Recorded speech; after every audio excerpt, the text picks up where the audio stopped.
Spam with some scorpions if you're watching. 2 consecutive streams. We're doing good. Okay? We're going to try to string as much days as we can. There's no days off, weekends, holidays, fuck all that. A passion of mine is really connecting with y'all. Y'all have changed my life. Y'all have done so many great things for me. So I should be streaming every day. Unfortunately, I have other things, and I actually have to live a life. If I didn't have to live a life type shit, I'd be here all the time. But welcome to everybody here. I think we missed a few topics from last night, so we'll get to those. You guys see the title. We're gonna be talking about Latto a little bit, K-Flock, but there's a bunch of other conversations that we're gonna be having in the mix. So if you guys are here tuned in, hopefully you guys are ready and locked and loaded for a good, fun-filled 5 hours, and we got to get back to it. By the way, my ultimate goal, I got to get back to 6-hour streams. 5 hours is not good enough. But the last couple times I've been given about 5 hours, including the music. So really it's like 4 hours and some change. I feel like I'm robbing y'all. We're going to get back to it, okay? Somebody said, man, fuck your life, nigga. Get straight to the fucking streaming every day, okay? It's all good. It's all good. Somebody said, your life is ours now. Hey, listen, I try to give y'all as much as I can give y'all of me. Trust me. Somebody said, am I sober?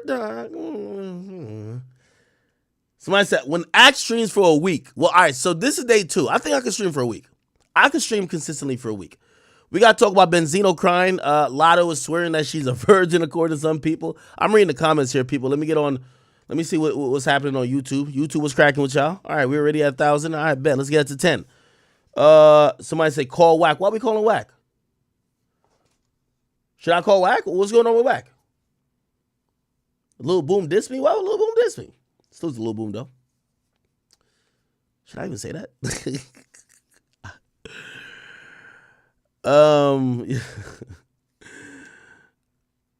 Who else? Stop wearing Balenciaga? Do y'all know why I wear Balenciaga? I know sometimes, because I've seen some people that were like, yo, Act sold is so. Bro, I'm gonna be honest with you. I paid like $1,200 for the hoodie, bro. I'm sorry. Y'all know my ex, she bleached like $40,000 worth of my clothes. That was one of the only like designer shit that didn't get bleached. I gotta wear it, bro. I'm sorry. What I'm supposed to do? I can't return it. I gotta wear it, my nigga. I'm sorry. All right, don't salute the Lil Boom. All right, bro. You know what I mean? It's bro, I'm not beefing. Again, I don't know if Boom said anything or whatever the case is, but I'm not beefing with nobody, bro. I feel like I addressed that before. I've actually, truth be told, I haven't talked to Boom since that whole thing happened. It's just, it's one of those things that it left me with pause, a bad taste in my mouth. I was just like, damn, dog. I felt like I had a friend, and I felt like that person lied to me when, if anything, I thought they would have told me the truth. And, as worse as or as bad as it is, I would try to be very reasonable and see if there was anything that could be redeemed in that situation. So, I don't have any hatred against Lil Boom, clearly, but I honestly haven't talked to him since. I remember that night we had that whole conversation. I haven't talked to him since. I ain't gonna lie to you. It was, yeah. Okay, cool. Somebody says, what? Ack is sober is crazy. I'm not really sober, but okay, I'll call it sober. Someone said, Ack, you're on the opening to Vibes Cartel Menace song. I do know I'm on Vibes Cartel song. Tara, I see you up in here. She says, I wouldn't do you like that. Do me like what? Somebody said, yo, we off that pervert. Move along. Somebody says, yo, get you a new woman. Act, don't mute yourself today. Quando did hit. We're going to be talking about Latto. Somebody said, never talk to that chick again. Somebody said, she bleached you out, man. Somebody said, Boom touched your pee-pee. Stop capping. Somebody says, Zeno B says, how's your mental act if you caught up on rest and stuff like that? I ain't gonna lie, I slept midday in preparation for the stream, so I should be a little bit good. As long as I control my alcohol intake, I should be able to rock with y'all tonight for whatever. I appreciate the people who do kind of check up on me mentally. I feel like, I don't know, I've been in an interesting place for about 2 months. I felt like everybody around me has it's one of those things like a fire. I feel like everybody around me has taken advantage of me. or taking advantage of my kindness. But it is what it is. I signed up for it, so it would be bitch made for me to be like cry victim, and also some things I propagate. You know what I mean? Like, not to bring some of my homies into it, but one thing I admire about my guy Myron, is a close friend of mine from Fresh and Fit, super loyal. The only problem with loyalty will have you forgiving people that shouldn't be forgiven. Will have you giving people second chances that shouldn't get second chances. It will have you looking past things you shouldn't look past. So, I've been very open about it. I've always told y'all, if anything is ever going to be my downfall, it's always going to be my friends. It's always going to be my willingness to forgive and shit like that. Okay. Yes, Streamer of the Year got given out. We're going to talk about that, still to my man Kai Snap. Somebody says, we love you, Ak. I love y'all. You know what I mean? Y'all are the highlight of my day. Somebody says, yo, to see K-Flock's full bail document, what? Go to... Okay, I'm going to Google that. Okay. Somebody's trying to give me some info that we can read some great shit. Perfect. Is it this? This might be it. Okay. This is it. We actually got it. Oh, thank you for that, by the way. By the way, you guys know I try to do some research before I get on here, but if you guys could help me and send stuff, that'd be appreciated as well. Okay, so I actually got the document for the K-Flock stuff, so we're going to talk about that. Give me a second. I got an email to... I don't know if y'all know I use two different computers. There's one computer here and another computer up here. The computer up here is the one that streams. I got to email it to myself.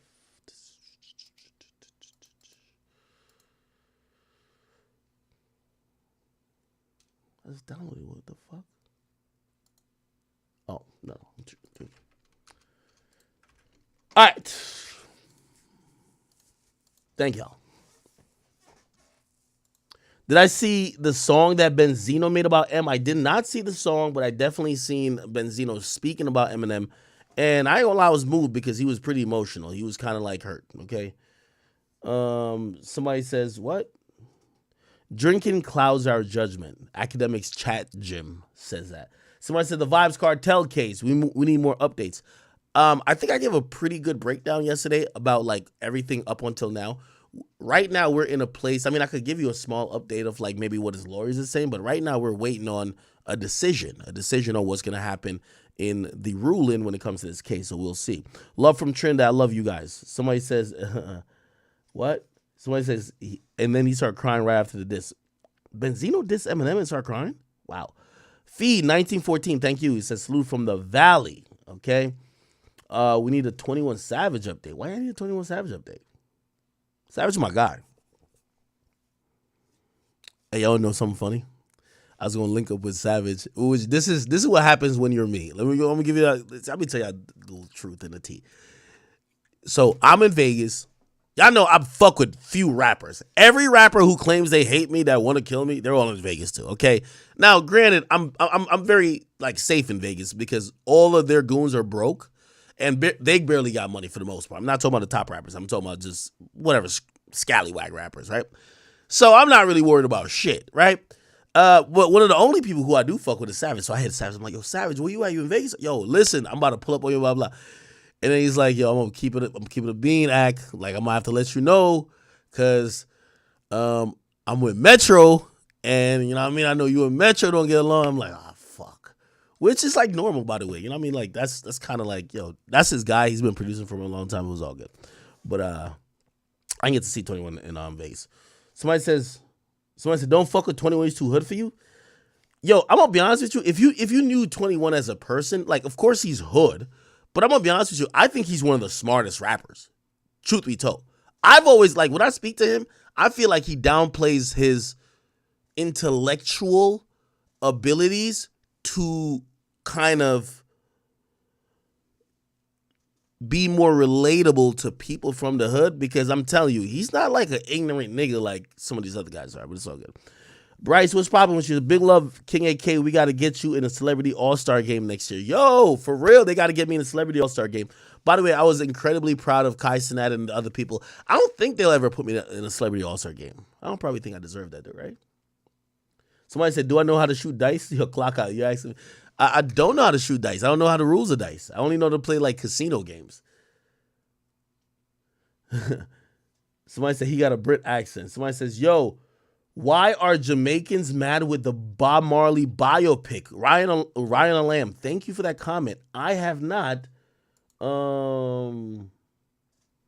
Is that Isabel? Yo, Isabel, what's good with you, girl? She said where all the chat queens at. Salute to Isabel. I fuck with you. I haven't seen the Bob Marley biopic. I'm gonna be honest with you, even as a Jamaican, I know the basic story of Bob Marley. I don't know the intricate story. So I do want to go see this film or this biopic or whatever the case is. And the only reason I think I would be probably mad is if they're like, when people whitewash like Jamaicans and then they come out like Chet Hanks, almost like it looks like they're making fun of the culture rather than actually giving a depiction. If it's not that, I'll probably appreciate it.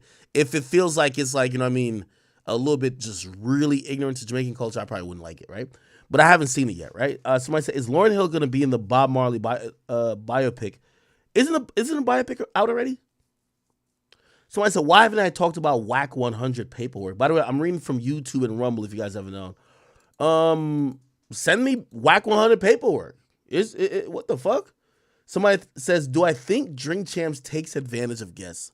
I'm going to stop that right there because we're in this era of like, bro, come on, bro. Like, you're going on a drinking show, bro. Like, yo, why are we acting like everybody is kids? That's, let me even address like the Me Too like movement. Man, I think the Me Too movement is a good movement because especially when it comes to like a power dynamic, like, disparity, especially in the music industry, if you're an intern, if you're like an assistant and your boss is running the whole world and he's so powerful and he's so rich, you might be intimidated to actually get justice if you were wronged. I get that. The Me Too movement actually is something that was supposed to give the voice to the people who were either suppressed or intimidated, this and third.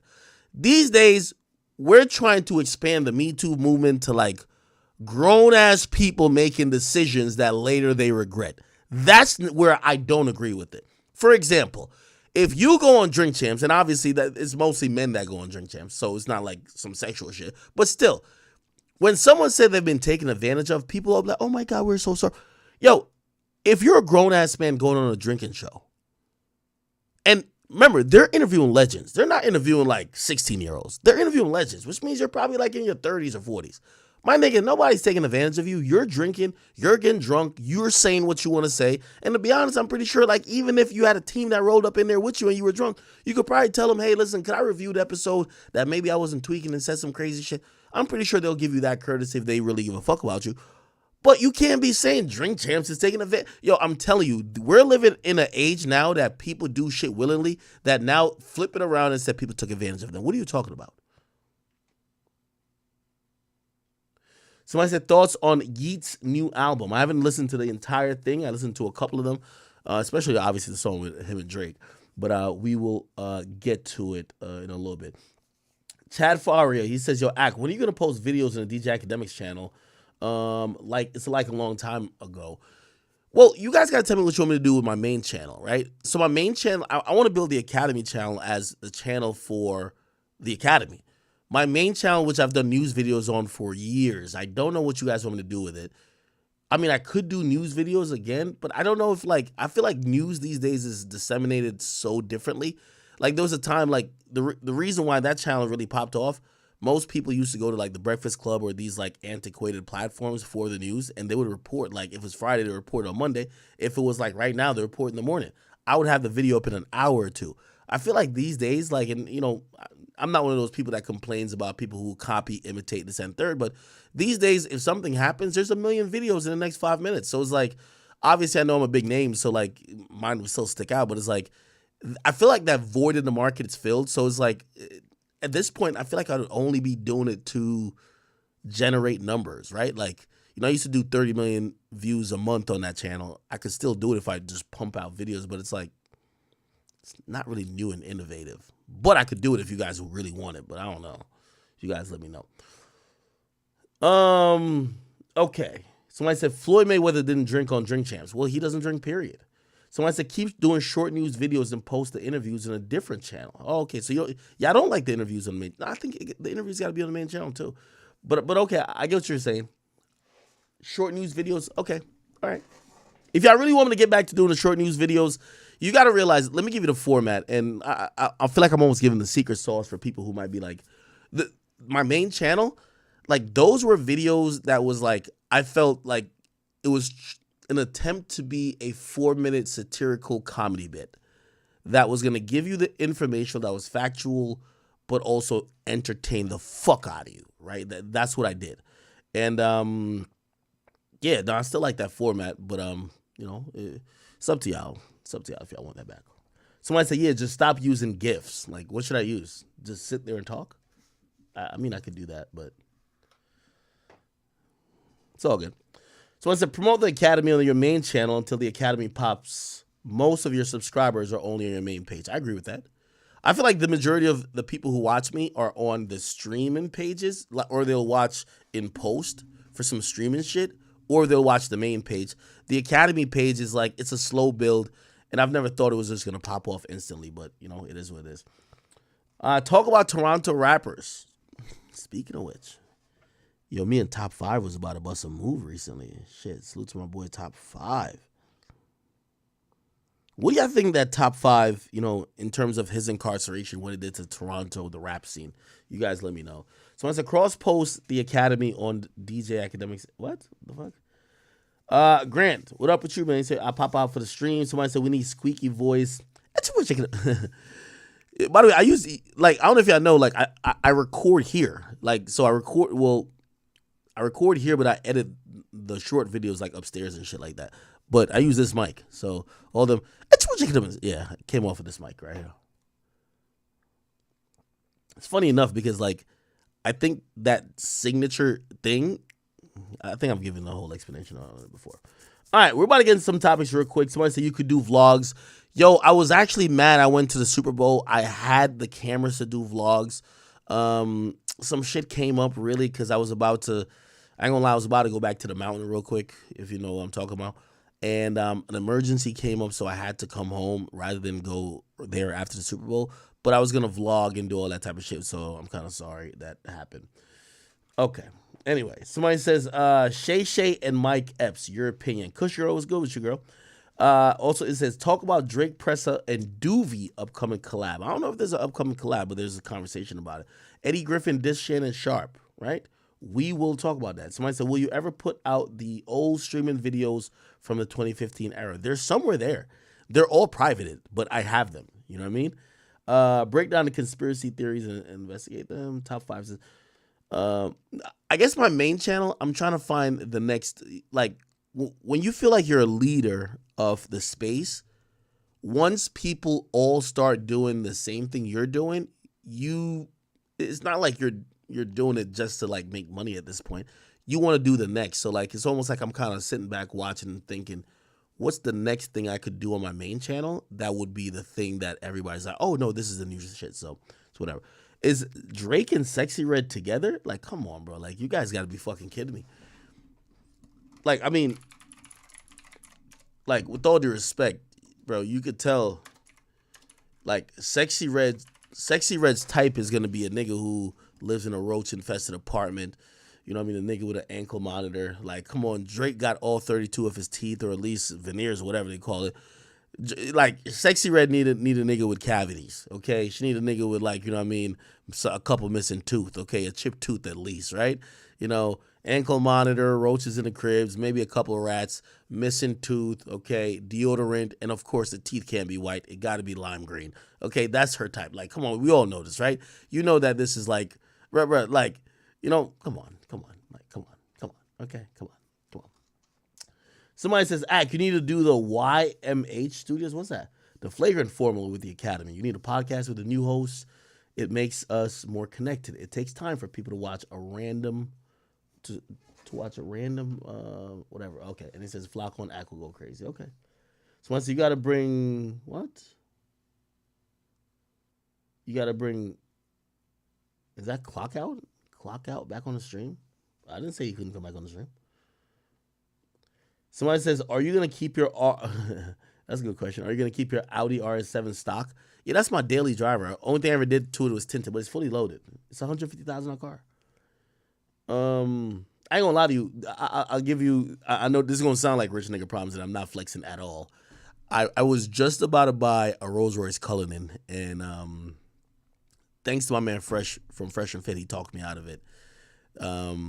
Like, you know, obviously I know I gamble, so I lose mad money and I win sometimes. And I finally won some shit. And I was like, you know what, bro? Instead of losing it again, let me just buy a fucking car because I haven't bought a car in like a year. And I was gonna buy this Rolls Royce Cullinan, and then I talked to Fresh, who has one, and he says, yo, waste of time, like waste of money. It's a $500,000 purchase for no reason. So I said, fuck it, good. So I'm gonna buy real estate. Fuck it. Get rid of Troy Ave. Troy Ave's in jail. I talked to Troy Ave today. Me and him had a good conversation. He's in Rikers Island. He says, yo, you know, streets are a myth. He's doing his thing, and he's very comfortable in there. Okay, so Troy Ave is doing just well in Rikers, and apparently, I believe his sentence is a year, but I don't think he'll serve near to that. Okay, buy a Nissan GTR. I don't really like, even an American car. I don't really like that. Somebody said, when am I going back to the mountain? Really, they want me to come back anytime. It's just, I've been so shitty with streams, and I feel so bad with y'all. Like, plus y'all, like, you know, the goal was I was going to go to the Super Bowl, and on that Monday, I was going to go to the mountain, and I was going to stay till Saturday, probably. But that didn't happen. Then I came back, some emergency shit happened. And y'all just all kept roasting me like, accurate shit. We hate you. You're the worst streamer. You're never consistent, blah, blah. So like now, like, and I'm going to hit Young Boy's people. I'm going to be like, yo, I'm going to come back, but I need like 2 weeks of just straight streaming because like my audience is fucking kicking my ass, brother. They think I'm a piece of shit right now. So I got to stream at least like 2 weeks for y'all. But they want me to come back like immediately. But I feel like I got to put some work in streaming, right? So, yeah. Have I played Apex Legends? No. Somebody said, do I got a Porsche yet? No, most Porsches are too small, bro. Like, I got a fucking R8, and I barely drive that shit because that shit is very small. I ain't gonna lie to you. And also, it's bad in the winter.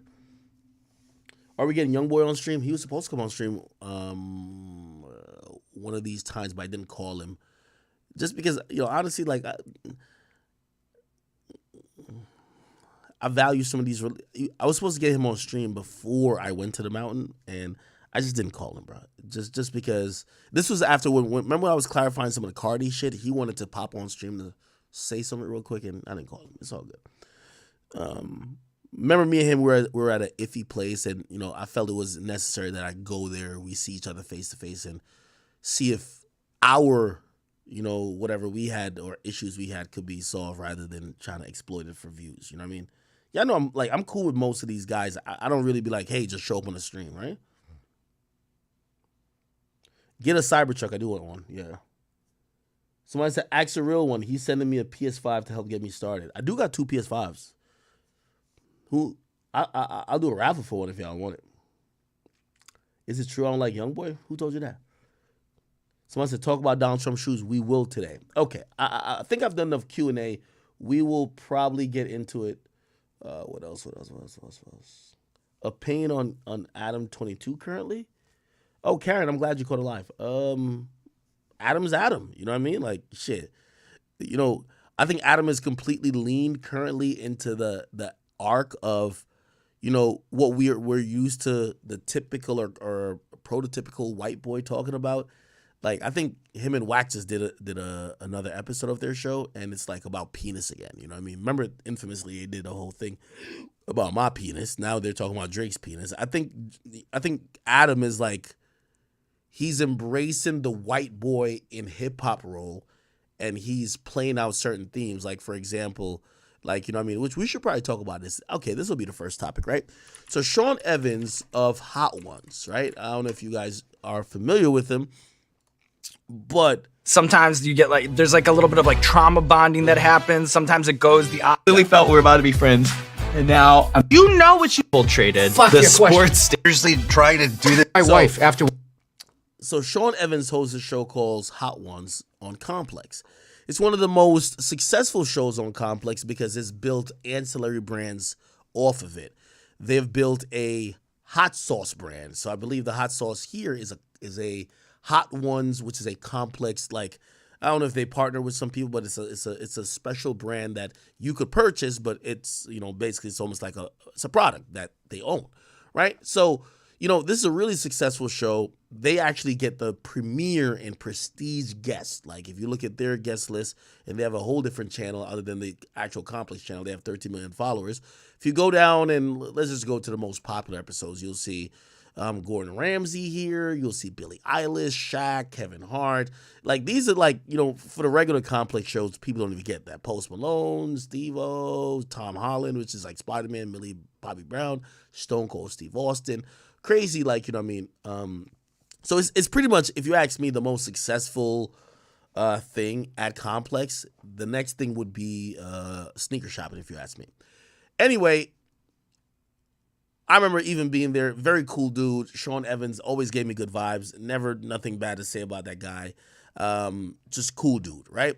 Now, when people, and by the way, I kind of harp back to the conversation I was having with Flacco, because there's certain people who become in these positions that are powered by these companies, for example, and I'm not dissing Sean at all, like Complex or whatever the case is, that their brand and their worth is by pretty much being non-polarizing, by not necessarily having an opinion or not necessarily going against anything or being extreme or having any scandals.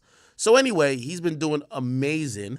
And the first scandal came up when Valentine's Day came around, because it was announced by Page Six, Sean Evans, and they reported that he was dating a porn star. Okay, so his girl was a porn star named Melissa Stratton. Now, I can't play everything because clearly she's a porn star and I don't want to get banned. But let me see. Oh, my God. But pretty much what happened is that he dated this woman and she was a porn star. Now, again, the backlash, and, obviously you get these channels that are like, men's health channels and the red pill movement. Everybody's going to sink their teeth into this when they're saying a guy who has a very squeaky clean image, like he's the guy who's non-polarizing, no opinions about nothing. He's perfect for brands. He's now dating someone who's a porn star. And even though you might think OnlyFans is kind of like, everybody fucks with it or everybody's like kind of used to it, it's still kind of taboo in all types of ways. So what happens is the news comes out that he's dating this girl on Valentine's Day. And all of a sudden, within like about 24 hours or like maybe 2 days, there's additional news that comes out to say he's breaking up with her just really because of he's breaking up with her because she is a porn star, right? So let me see. All right, you'll see here. This is a picture of him and her. And by the way, let me see. I think they have somebody talking about it. This here. Melissa Stratton on Valentine's Day, just hours after the relationship went public. According to TMZ, Evans called Melissa on Valentine's Day to end their relationship, telling her that the immediate tension over their romance prompted the split. Sources say that Sean Evans wanted to keep his love life under wraps. That all took a turn after Stratton posted pictures of them at the Super Bowl. And while Stratton was posting pictures of them together throughout the weekend, Sean Evans left her out of his posts. This week, it was reported that the two started talking in October of 2023, before linking up in person for the first time at the end of the year. So Sean Evans broke up with the adult film. Okay. Now, obviously, I think even like, for example, by the way, you see Gordon, I think this is Gordon Ramsay right here. People like Adam22 was like trolling the situation. Adam22, Sean Evans. This is what he said. Let's see if we can find it.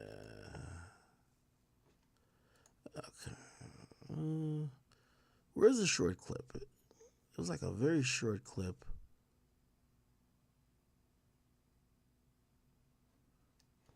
Wait, what the fuck? Okay, shorts. Adam22. Here we go. Hey, Sean Evans. You know what I'm not feeling? I'm not feeling you breaking a sex worker's heart on Valentine's Day. Nobody deserves that. Melissa Stratton, she's a beautiful woman. Yes, she has chosen to have sex on camera for her career. Yes, she has had 13-inch dicks in and around her face, mouth, possibly butthole. I don't know. I gotta go search it up. But you are playing with her heart, and that's not cool. because she's a woman. And Valentine's Day is a sacred holiday, and you're supposed to treat girls right on Valentine's Day. Sean, I don't know why I have to tell you this. I feel like, your parents probably should have taught you this at a certain point. But, Sean, you really don't want smoke with the sex worker community. So I would appreciate if you would apologize to Melissa for publicly shaming her on Valentine's Day, the sacredest of days. And then also I would like to invite you to come and lay something down on the Plug Talk couch. Let's see what you're packing. Yo, Adam, this character you play is so fake, but it's so funny. I ain't gonna lie. I fuck with it, though. I can't lie to you. So Adam also said, yo, congrats, Sean. Her pussy is fire. So I don't know if you fucked her in the past, this and third. But listen, this was enough to rattle my boy's cage. And, he reportedly broke up with her. Like, he was like, yo, fuck this. I'm not about to date this type of girl. Now, I'm going to be honest with you. And I fuck with Sean Evans, but I'm going to keep it a beam with you. This shit was kind of weak. If you ask me, if you dating somebody who's a sex worker, you making a choice, you should know what it comes with, right? Now, I'm not saying you should date one, but if you happen to date one, like, for example, he knew he was in a relationship with her. And by the way, actually, let me reel it back a little bit, because let me not blame him, because sometimes, who knows? Was he really dating her, or was he fucking her? Because sometimes the internet will put you in a relationship with a motherfucker that you ain't never been with. You just caught a couple nuts, right? But if he was dating her and the internet pressured him by the backlash and people saying, you're dating a sex worker, if that pressured him to break up with her, I think that's weak. Now, granted, if it's one of those situations where, he was just fucking her and people think he was dating her, I see why he might want to just like distinguish and clarify that he ain't dating her type of shit. Somebody said, Grave T News says, yo, nah, he was probably smashing. That probably was the case. Like, you know what I mean? Again, the internet calls dating like, like, for example, the Amber Rose being seen with this whatever football player, whatever, people keep saying they're dating. Maybe that nigga just fucked one time. You know what I mean? Like, who knows if he's actually... When I think about two individuals in a relationship and dating, I think about y'all hanging out all the time. I think about y'all doing things that a couple would do. Dates, always being together, going places together, spending time, kind of represent yourself as someone who's in a relationship.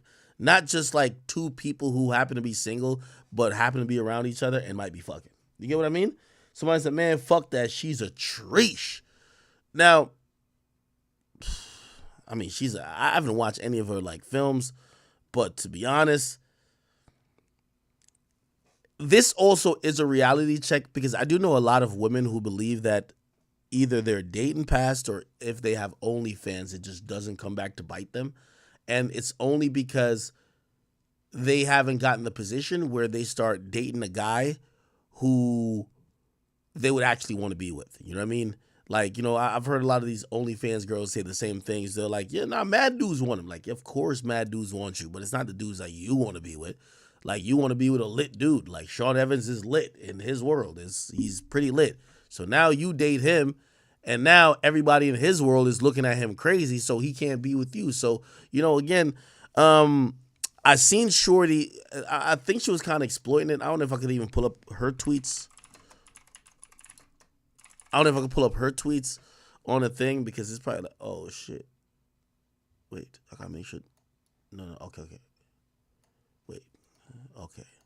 Yeah, I gotta make sure, because I know her page probably filled with porn. You feel me? Like, she's a whole fucking porn star, right? I'm trying to... Oh my gosh, she's getting donkey fuck right below. Okay, I gotta be very careful with this shit. Might not even show it. Okay, I can show it. Okay. Alright, there's no porn on this page. Cool. She says, don't try to date a porn star if you actually hate porn. I agree with her a bit, except I'm gonna be honest with you. Like, again, I know Sean Evans is probably not going to speak on this a lot, but I'm pretty sure he's a dude who's in, the peak of his career. I'm pretty sure he was just getting pussy from a freaky chick, and she happens to be the girl. I don't think they're actually dating. You know what I mean? Because if you're actually legitimately dating somebody and the internet makes you almost damn near put out a statement or leak to the press that you're broken up, quote unquote, with the person in like less than a few hours, you can't really be dating somebody seriously after that. So I don't really believe that type of shit. You feel what I'm saying? Somebody says, nah, what? What do y'all think? Somebody said, no, you can't turn a hoe into a housewife.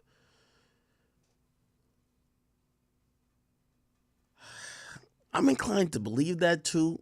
Or I think you just got to be white to be able to tolerate it. You know what I mean?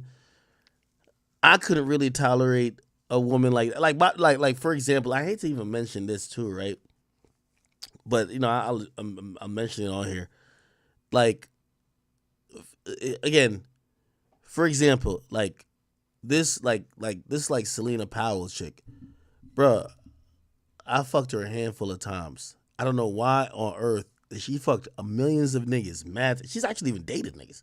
I don't know why she keeps latching on to me to be like, yo, this is like my fucking soulmate. Bruh, automatically, my nigga, you fucked everybody in their life. Like, nobody wants to claim that, my nigga. Like, it'll never happen. You have to, like, die and come back again a new person. But anyway, recently, Shorty put out a whole thing. She was like, yo, I apologize to her. Bro, she wrote a whole fake-ass message to herself, dog. Like, this is, like, mental illness with, like, you know, I feel in every, and y'all tell me if y'all think I'm wrong. I feel in every sex worker's life, they get to the point where all their thottery, because in reality, I don't think sex workers are bad people, but like usually they usually have lower self-esteem, but then they start prioritizing getting out of poverty or just getting a check more than integrity, self-esteem, and these other things. You know what I mean? They're willing to sell their self basically, right? And it does get to a point where either, you know, maybe they're making decent money this and third, and I hate to use age because I'm not trying to age shame, but it is what it is. At a certain point, those things just become less important, and now you want to actually prioritize, I don't know, maybe family, maybe like love, maybe like actually building something with someone, maybe kids, and then I won't say a mistake because they might not consider it a mistake, but all of the fucking thottery you done did until that point comes back and bites you. That's just what it is. So like you usually see the remorse in a lot of these females only at the time when it's time to start a family. So like even this girl, I don't know what type of time she's on, but I'm pretty sure in the future she'll realize like, damn, she did blow a chance, or not necessarily that she necessarily blew a chance, but this nigga won't take her serious because she's a fucking sex worker. Like that's just what it is. You get what I mean? Yo, Charlie says, yo, Ack, you buying that car was nasty work. I never bought a car. Like, how many times I got to tell y'all this? You know, by the way, you know, even with all this, I got to be honest, like, most of this is my fault. I played into some of this bullshit. So I get why, like, you know, people think that, but I never bought nobody a car. You know what I mean? I'm going to be honest with you. The first time y'all going to see, like, first, I'm just in a different, like, this is why I wrote up a whole thing even to Selena. I'm like, yo, Selena's 29 years of age. Like, yo, bro, like, and I'm not, like, shaming her in terms of her age. It's just like, bro, being a thought as a woman is not attractive once you're getting into your 30s. It's kind of like lame. You know what I mean? Leave the thottery and all that type of wild shit for like the girls who are like early 20s. Like nobody wants to watch the 40-year-old thought. You get what I mean? So, I think I wrote a whole message, like, you know, response to Short, but I was like, yo, bro, like with all due respect, okay, if you says you start doing all this whole shit just to get some bread, you got the bread now. Go build a family. Find a nigga who'll take you serious. And I don't know, it's maybe because I'm at a different point in my life. You know what I mean? Like at this point, my nigga, like, I don't want to hear about people who's just like, I'm so far from the moment where I was like needing to do anything for money, which I never did that type of stuff, but whatever. It's like, bro, like the things that matter is like family and shit like that now, bro. So it's like, I'll be looking at some of these people. I'm like, yo, nigga, you still chasing clout at 30, my nigga, and you've been on for like 8 years. Like, come on, bro, go get a family. All right? I don't know.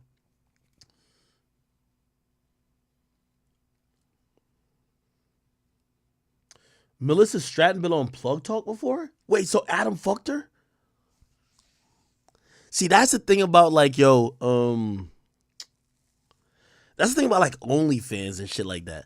I ain't gonna lie. There's somebody I know. There's a girl I know. Like she was on OnlyFans, right?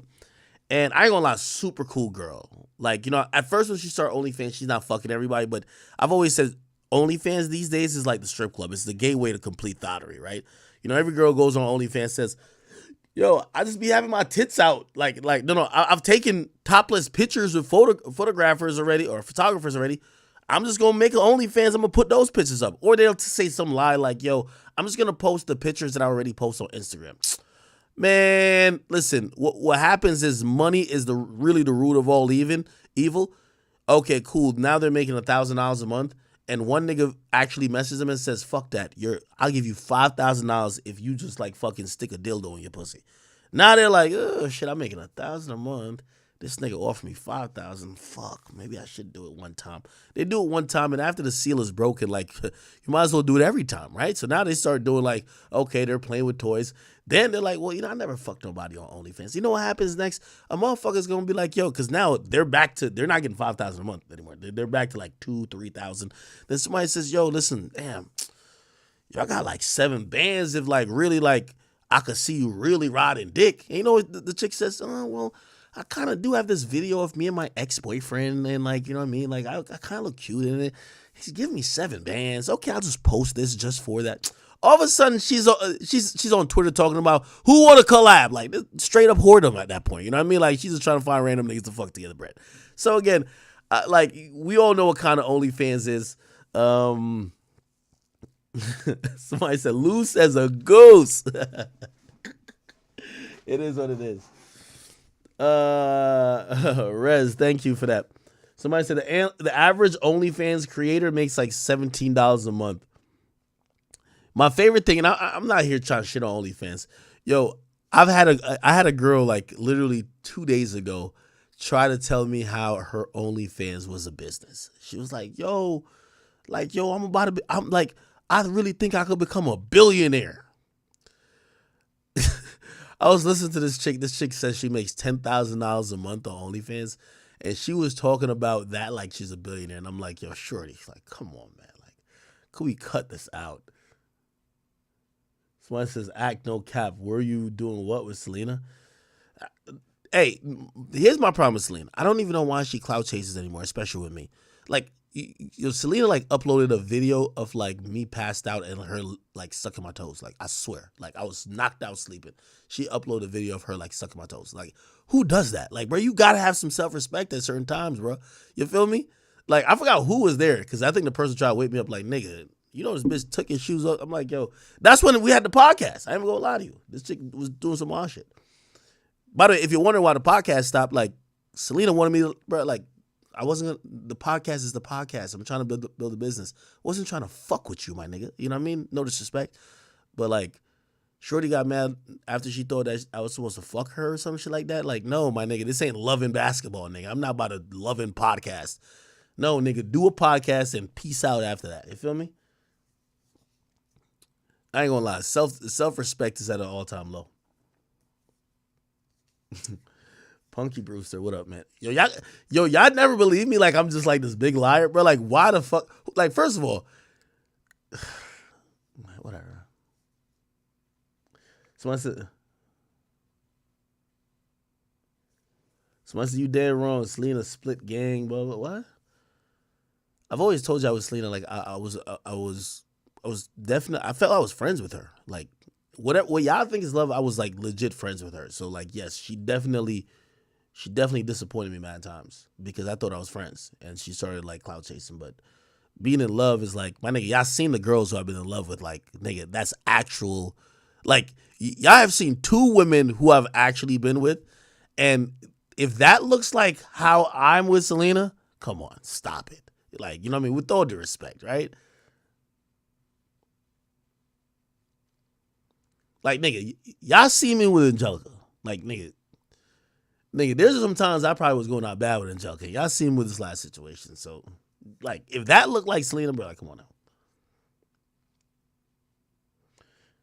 Clockhouse says Selena's a queen. Hey, no, she's a cool person when she wants to be. You know what I mean? Just that she's not loyal at all. You feel me? Anyway. Somebody say, Quit capping, Ike. You know that trick had you tricking. What are you talking about? To give y'all the real about like the whole podcast, when I gave like, so Selena and her little friend came up here and they did an episode. Well, I forgot. Did they come up here once or twice? I can't remember what it was. Maybe it was once. They filmed 2 episodes, right? We put out 1 episode, and I'm gonna be honest. So I took them to a strip club because like I don't really be going out much, honestly.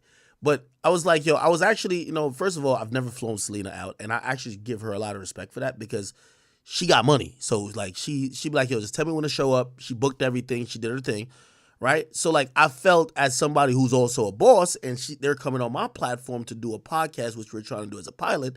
I said, all right, bet. You know what? We're gonna go out like to a club. We're gonna go out to like a strip club type shit. Cool. We go out to a strip club this and third, and I ain't gonna lie, bro. Like I think it just got weird at the end of the night. I think I called her car to bring her. She was staying at the W to bring her back to the hotel, and I think she thought that I was gonna go fuck her, and I was just like, no, like you know what I mean? Just, bro, we did a podcast, like we cool, but like. And nigga, I swear, after that, she told my assistant, she says, yo, I think we're good off the podcast. And I never talked to her about the podcast ever again. I still never talked to Selena about, like, because it didn't do crazy numbers anyway. Nigga, I never talked to her about the podcast ever again.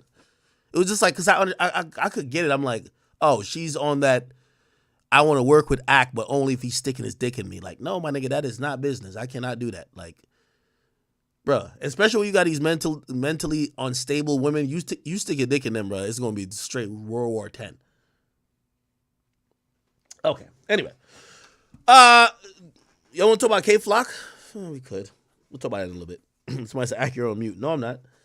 Somebody offered to buy me like a big red button from Amazon that it will show me when I'm on mute, which that might be good. I like that. Somebody said, you need to go on a white woman diet. Trust me. I don't like what. Which white woman have I dealt with?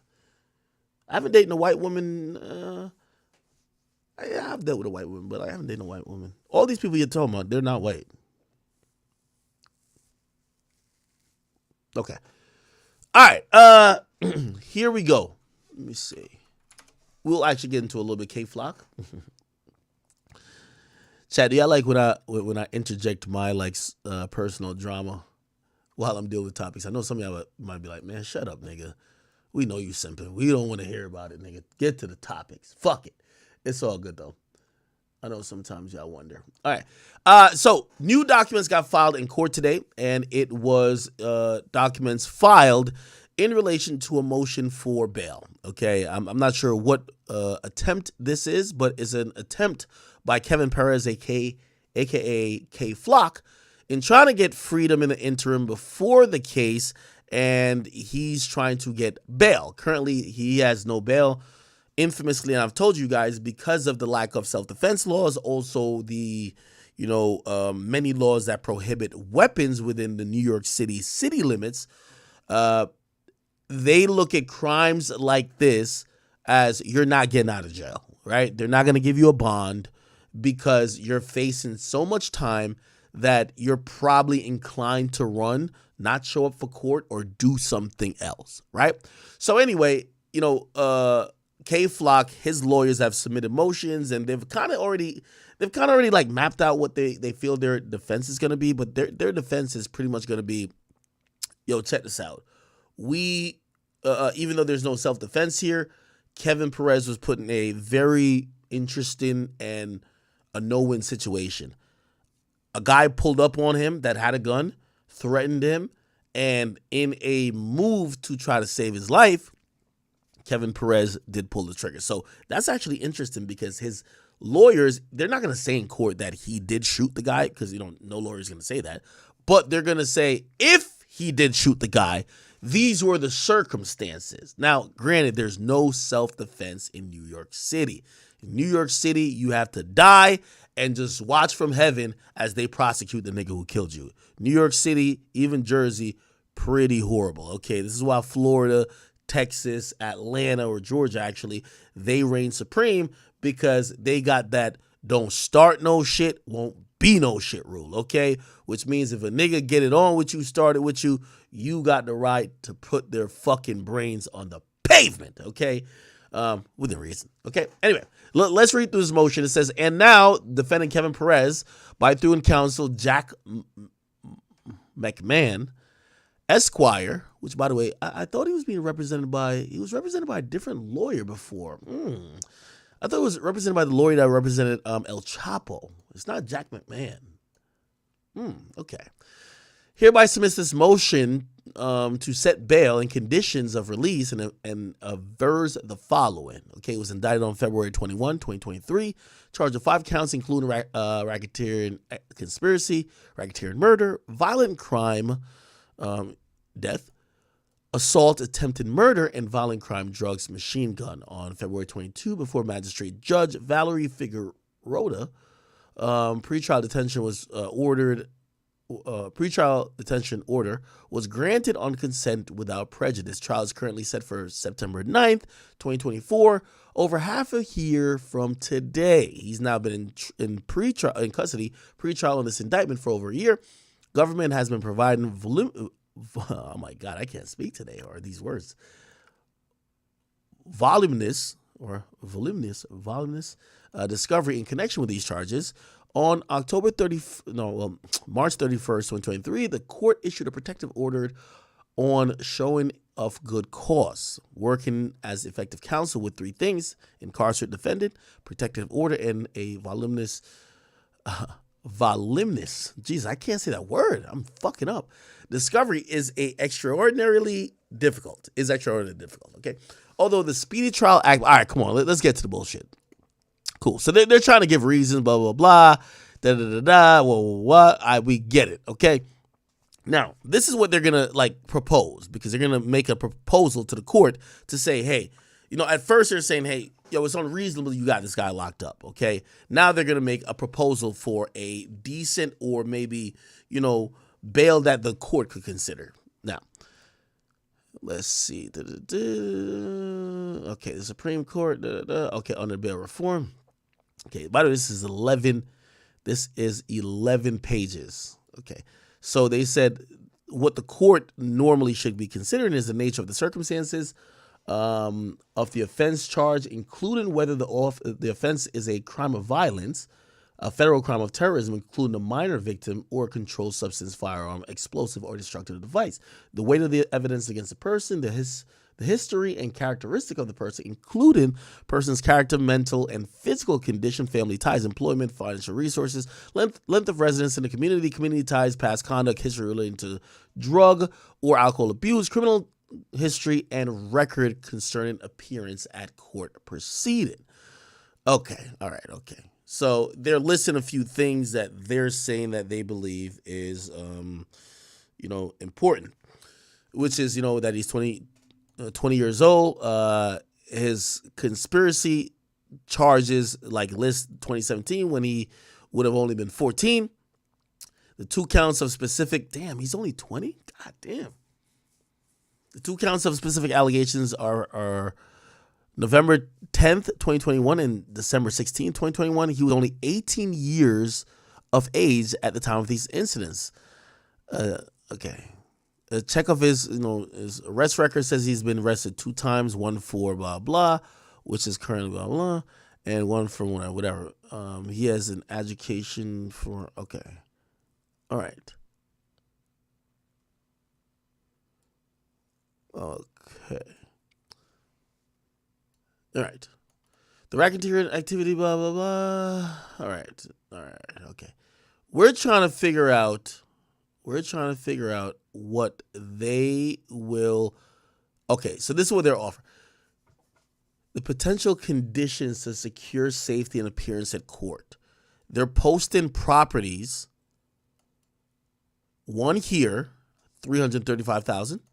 One here, $615,000. One here, $460,000. If you do the math on all of those, that's 1.07. Yeah, right. Yeah, it's 1.075, and then 1.4. Yeah, 1.4 to 1.5. Okay. So essentially, total real estate over 1.4 million in equity, right? By the way, none of these have any mortgages. strict home confinement. So they're down to say he will just stay at the house the whole time, and he'll have a third-party custodian, which is Shelby Oliver, date of birth, okay, that lives here, which, by the way, it's kind of intrusive, right? It's showing these people's address. Occupation, CEO, multiple advanced staffing. Oh, okay, this is actually a professional, I believe. Conclusion, okay, all right. Now, I hate to say this. No way in hell they're giving this, like, an actual thought. Of course, they filed this, but it's going to be expeditiously declined. You know, it's going to be turned down. No one's going to actually be taking this serious, and I don't think the judge is going to be granting this. If we think about any federal case or anybody who has multiple cases like we do here with K Flock has a state murder case, and he also has a federal indictment for conspiracy, which is a RICO case that also includes the murder. That's a state case. It's impossible that they're going to give him any type of bail because some of the charges in the indictment, including the RICO for murder, it actually has such an exorbitant time, it's almost equivalent to life. So why would you give somebody who is facing life imprisonment a possibility for bail, especially if they've been prone to violence, this and third, and also if they don't beat this case, there is a strong possibility they'll never get out and see the light of day again. So I don't think this is going to work. I thought it was actually $1.4 million in cash. Maybe that would have been a little bit more appealing if they could come up with, oh, okay, we have these amount of people that will put up millions of dollars cash, which the court might think that, okay, this is crippling your resources and will allow you to get out. But just this, I don't think this is going to go anywhere at all. Okay. So, yeah, I don't see him getting out on bail. Will his trial start later this year? Remember, he has two of them. I think the RICO stuff is going to be a plea, but I think that plea is going to give him the same, maybe like 5 years or so. That's if, on the state side, they drop that, the racketeering for murder, and they're just going to expect that the state is going to prosecute for the murder. So, again, even on the most promising aspect of it is to say if they drop the racketeering stuff or he does a plea for 5 years or even 7, we still have to look at his state murder case, which they believe they have him dead to rights on, and that would carry at least 40 years. So, again, it's not really a path of least resistance in how he could easily just get out of jail, right? So, we will see. We will see. All right.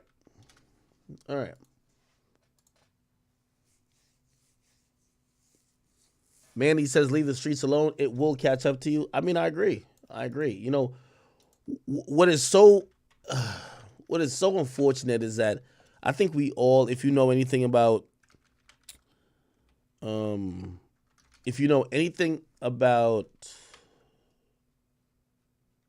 hold on. If you know anything about,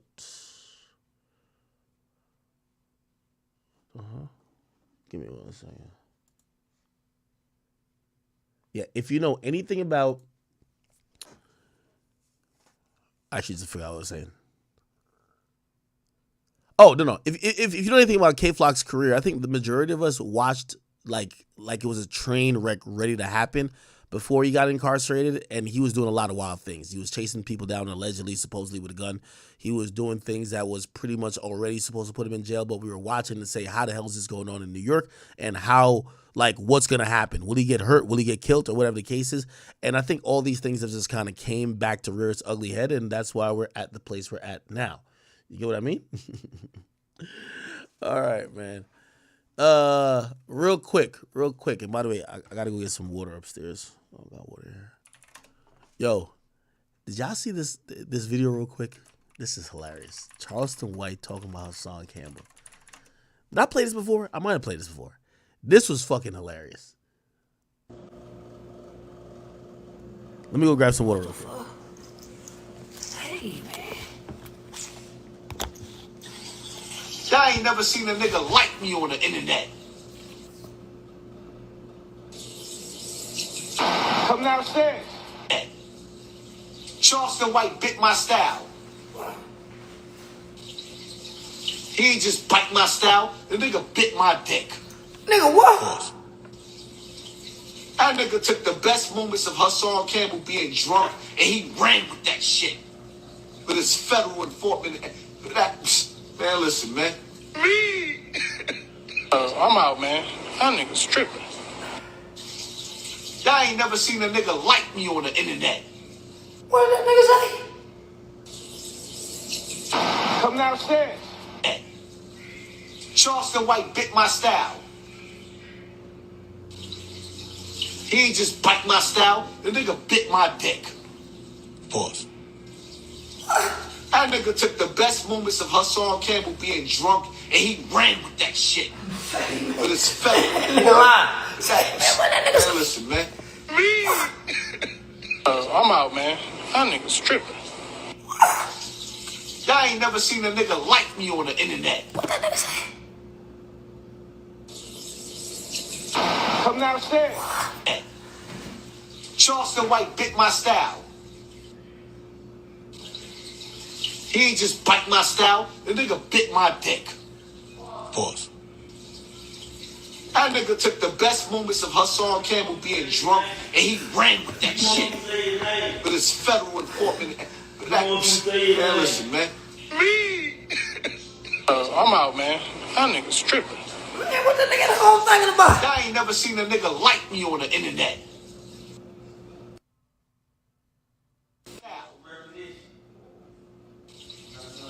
He ain't just bite my style, the nigga bit my dick.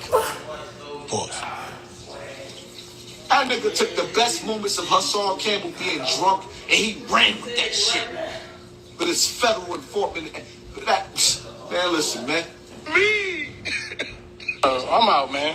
That nigga's tripping. Say, man, what I do to that nigga?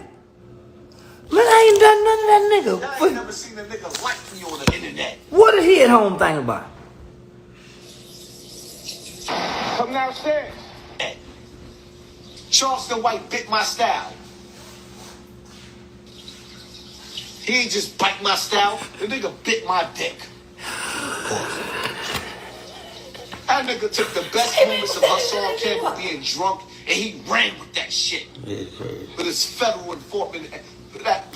Man, listen, man. Ain't that nigga got shot?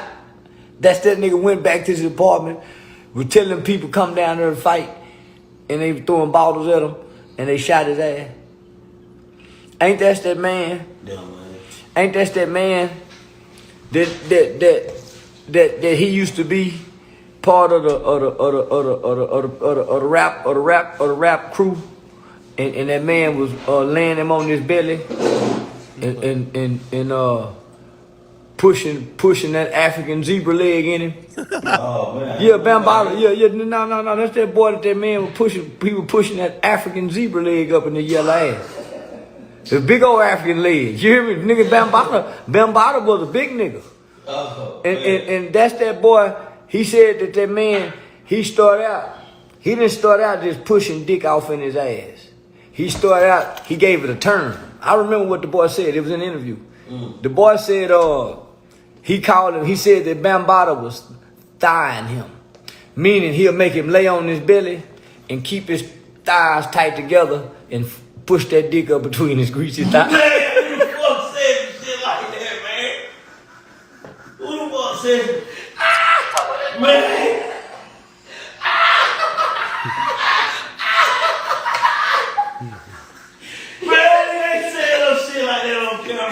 He said on the bottom. Man, ain't no fucking way he even thought of no shit like that. Man, the boy was a kid. He didn't think of it. It happened to him. It ain't just thought. It just came into his head. It was an experience. The man, listen, Bambata was a big nigga, and at the time, listen, man, he wasn't. Man, that man. Say. Y'all know why they beefing? So my question was, why wouldn't you loosen your thighs up so he can just go through there? He couldn't make you keep them thighs tight, nigga.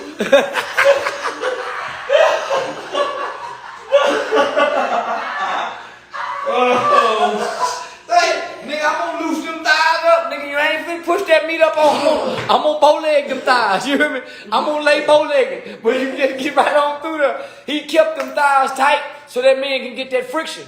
Man, that man got to get that friction. He kept his thighs tight. That's what you talking about. And so he said that's how. So this how he say. He was pushing that dick up. He was greasing his thighs and pushing that dick up through his thighs before he started plunging his ass. He just didn't start out plunging. So I mean, yeah. That little yellow backside couldn't take all that dick, so he had to grease them thighs at first. He let him grow up. So he was thighing him when he was 15, 16. He didn't start pushing that dick up in his back until he was about 17, 18. So he'll fuck him and he'll molest him during the daytime. And after he get through molesting him, the nigga go home and kill people in the neighborhood. And then come back and knock on the door in the morning. This how you take his frustration out. Bambaataa had that boomerang dick. You hear me sending him on out the door, got him coming back knocking on nothing for that dick the next day, and then coming back hollering he was getting molested. Who was having you knock on the door to get in to go get it some more? Man, this really happened to you, man? Yeah, what he said. Bambaataa said he lying. Bambaataa said this was consensual fucking. Bambaataa said I was just a little older fucking him, but I wasn't molesting him.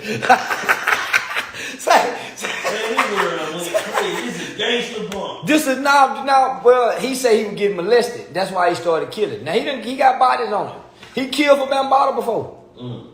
Yeah. No, I ain't gonna say his name because I don't want to make it look like I'm bullying a nigga who got fucked in the ass as a kid. Yeah, because I work with kids. And I don't want to make it seem like I'm that mean. Where I just talk about a kid that's been rimrodded in the ass. Yeah, that nigga clown. That nigga still alive, man. Yeah. They probably got a secret relationship. Nigga, you lying to me, nigga. Everybody celebrate African Bambaataa. He's a legend in hip hop.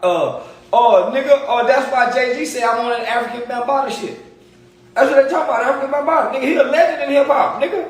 KRS-One, everybody love Bambaataa. So this man was fucking your thighs and you ain't did. Man, you he probably wasn't hurting when he was pressing that dick up against them thighs. Man. But I want to know, what was he whispering in your ear to keep them thighs tight? Because you could have easily saw that situation and just loosen your thighs up and let him get on through there. Because he need that friction. He need that friction to come. So, nigga, all you got to do is bow-leg him thighs, nigga, where he ain't, And Bambaataa was a big nigga. So, Bambaataa is a nigga that's jet black. He black like Kodak Black. And that other nigga is a red, yellow nigga. Yeah. So, nigga, he was bruising his motherfucking ass.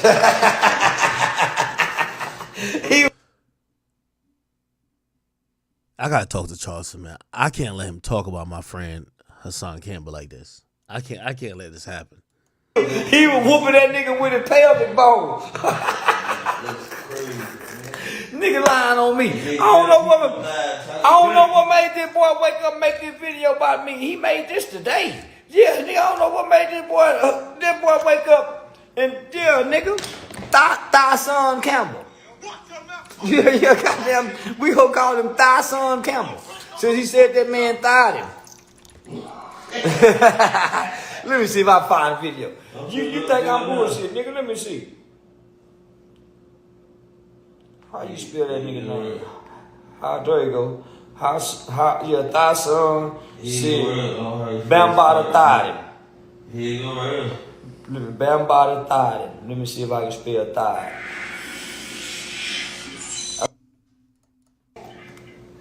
There will be some physical evidence. So what he did was he thought me as a young boy. He thought me. He said Bambaataa. That's what he said. He called him Bam. He got a nickname for Big Bam.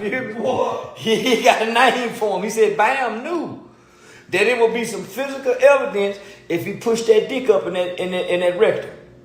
Cause Bam got that motherfucking zebra dick. He got that Rondo. He got that African rhinoceros dick. You ever boy that rhinoceros dick go tear up something? So he said Bam knew that he pressed that dick up in that back, it's gonna tear some physical evidence. Listen, I'm finna play it again, boy, girl. I'm finna play it again, boy and girl. I'm not lying on this nigga. He lying on me. Talking about I big dick. He wanna get famous real bad. He finna get famous now. I know these niggas not lying. Bam knew that there would be some physical evidence. So what he did was he thought me as a young boy. He thought me as a young boy. Well, he basically going into your aim cavity because he probably realized at me being so young, the damage, I would probably have to go to the hospital. Nah, stop playing. Yo, this nigga. Stop playing, Charleston. Charleston, you out of line, Charleston. You are out of line, Charleston. He tell you. Yo, chat, I ain't gonna lie to you. By the way, I got no beef, obviously, with Charleston or Hassan. Yo, chat, I ain't gonna lie. Tell me this is a bad. Yo, I be thinking this nigga Charleston is fucking hilarious, man. I low-key want to do a comedy show with him again, but I ain't gonna do it in New York. I gotta do it down south. I gotta do it like Miami or some shit. What y'all think about that? No? Should I do that or not? Charleston still got my deposit from that other shit. I never took it back from him. Don't do it? Yes? No? All right. Anyway. All right, let's move on, people. Let's move on. A lot of shit to talk about. Yo, Latto. Yo, we fuck with you, girl. We don't want to hear this shit. Talking about didn't hit, though. Come on, Latto. Cut it out. Hey, Latto, there's a photo that has popped up with Latto, you know what I mean? You know, putting that big old booty on Quando Rondo. And she basically, indirectly, it says, she's answering to it. Nah, that nigga did not fuck. I'm going to just keep it a beam, bro. Just keep it a beam, man. Latto, listen, whatever your truth is, ain't going to match what this picture is telling us, man. This picture is telling us that he donkey fucked you, man. I'm going to just be honest with you, okay? That's what this picture is telling us. Now, I'm not going to put a body on you. Maybe you really didn't fuck him. But I'm going to be honest with you. This is the internet, and you know how the internet goes. Again, they think I dated somebody I never dated. So listen, I'm sorry, Latto. This picture alone, nah, he fucked. I'm sorry. This picture alone, he hit. I'm sorry. And by the way, I'm going to be very honest. Let me take it off Latto for a second. You know, there's 3 rappers. If I told you right now that they fuck, I'll call her name, Meg Thee Stallion, you would faint. You'd be like, oh, hell no. Them niggas barely got a hit. Them niggas is broke. Them niggas might have a street sign right now. Like, if I told you these rappers, you would be flabbergasted that she'll actually fuck. Now, here's the thing. We got to think about it. I won't tell you the names of rappers, but still. They caught her on the come up. You know, sometimes, I'm not saying these women are whores. They're not, shit, if Latto even did fuck her, it doesn't mean she's a whore. But sometimes, hey, listen, you don't know what's going to be what. You know what I mean? Like, these women have lives, too. Shit, Quando was probably on at the time. Same with the rappers who, with Meg, I know. They were on at the time. Low-key, they were lit. Now they're irrelevant, but they were lit then. You get what I mean? So, again, who knows, man? I don't think this is necessarily a bad look. I do think Latto is one of the rappers that, despite her bars about sex and sexual shit, she likes to kind of hold on to that, yo, I'm still pure vibe. Like, I'm not a chick who has fucked everybody, which, by the way, I think is important a little bit. If you think about, like, Nicki Minaj, right? I think that's what makes Nicki Minaj a little bit, Nicki's special because of that, right? Like, if a bunch of people had fucked her early on, I don't think they would have ever taken her talent as that serious. And actually, if you hear the whole story about Nicki, that's one of the reasons she comes across like a bitch, because she had to be bitchy that people would know, hey, listen, this ain't fucking time. I'm here to work, nigga. Like, what's popping, right? Latto, I think that's her vibe as well. Like, I haven't heard a lot of people, mention, like, let me tell you how it goes, especially if you're a female artist. It's so hard, like, it's still a male-dominated industry. If you're a female artist, I'm trying to not call names.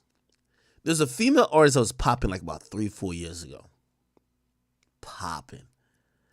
And, well, not popping, but like, it was like, you felt like it was about to be next up. They link up with certain people. I don't even want to call those people's name even. And I remember one time I was cool enough with the person that was the rapper. I FaceTimed the person. And, of course, niggas trying to flex. So he showed the phone and it's shorty in bed with him. I'm like, oh, shit, you fucking her. Now, lo and behold, that person's name I heard mentioned with a few other guys she fizzled out after about 8 to 9 months. That's the thing about, like, honestly, if you were a female rapper, you don't want to be the chick fucking everybody. And by the way, I think that's why, if you ask me, I don't think Ice Spice fucked Drake. I think Ice Spice probably realized, hey, you got to probably act like you into Drake. You probably got to flex in front like you about to fuck the nigga. But if you can't be going out on some tree shit, because if you're seen, oh, yeah, I think I'm wrong? I think she did fuck him? No, I don't think she fucked him. Unfortunately, women have to kind of manage their sexuality, especially with males in the game, because that could fizzle out their career real quick or put a bad taste in everybody's mouth where people are talking shit about you. Like, the reality about Meg Thee Stallion is that there's a bunch of people that call Meg a certain thing. You feel me? Like, and I ain't gonna lie to you, I don't even think people, I think Meg kind of owns it now, though. I don't know if that's whatever. Y'all remember when I interviewed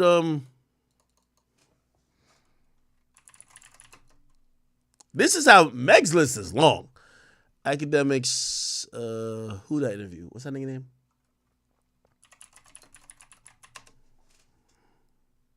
Remember this interview? You know what I'm saying? How much I lost. After this interview, I left 10 minutes before Meg was pulling up on him. Ask Meg if she did nothing. Meg been going around. You heard me? Like, we all know what it is. Ask French a sniper too, so it is what it is. So again, like, some of these things turn from more than gossip into like almost people kind of downing you or like kind of even making you look a certain type of way. You feel me? So, and by the way, I think people know that. Like, French been, come on. You feel me? Somebody said, once Blueface got the neck, I knew it was true. Low key, I wanted to call Blueface out because I do think Blueface has lied on his dick before. Well, yeah, he has. But who knows? Somebody said Bad Baby done got it stacked up. I heard Bad Baby used to fuck I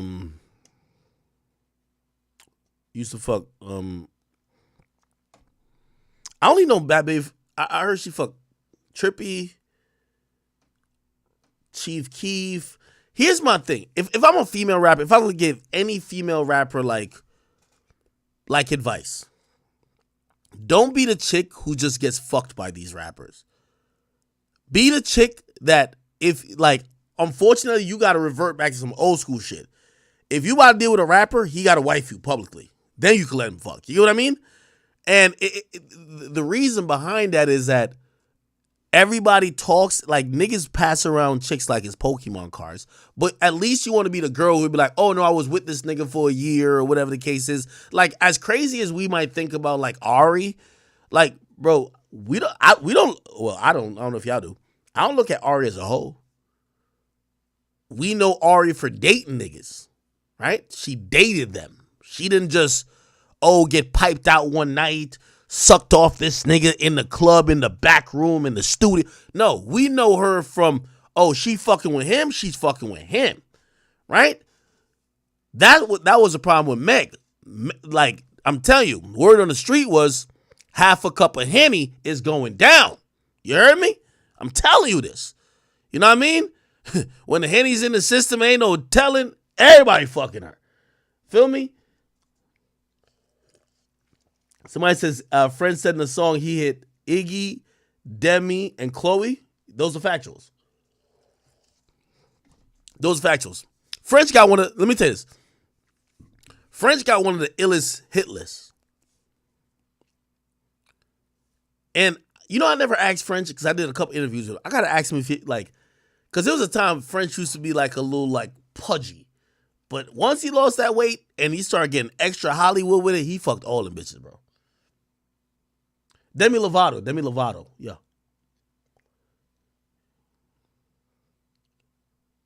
Like, right now, I'm going to keep it a bean with you. You see, Ruby Rose, the word on Ruby Rose is that, this is why, the word on Ruby Rose is that yo, like niggas brag about fucking her, but like it's probably the reason why you never seen her pop after the little TJ thing. When's the last time you seen her pop out with a nigga? Like, ain't nobody trying to necessarily. Niggas want y'all to know that they fucked her, but they don't want to really pop out with her anymore. So again, unfortunately for female rappers, they kind of have to like manage like their sexuality a little bit different. So, which I think, by the way, Latto is done. Like, what they saying? They saying Latto dating 21 Savage. That's not true. 21 Savage is married. He got a whole wife. Feel me? My boy getting his green card. What's the problem? You know what I mean? But we haven't heard Latto with a whole bunch of people. I'm going to keep it a bean with you. Yeah, DVG was the last nigga who cuffed. I ain't even going to hold you.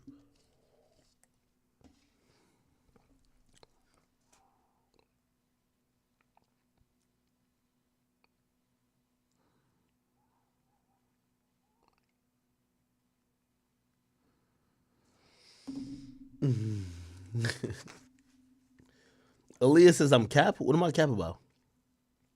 21 Savage is married, bro. Savage is my nigga. Like, he's actually married. Like, he got a whole marriage situation going on. Selena Gomez keeping it classy.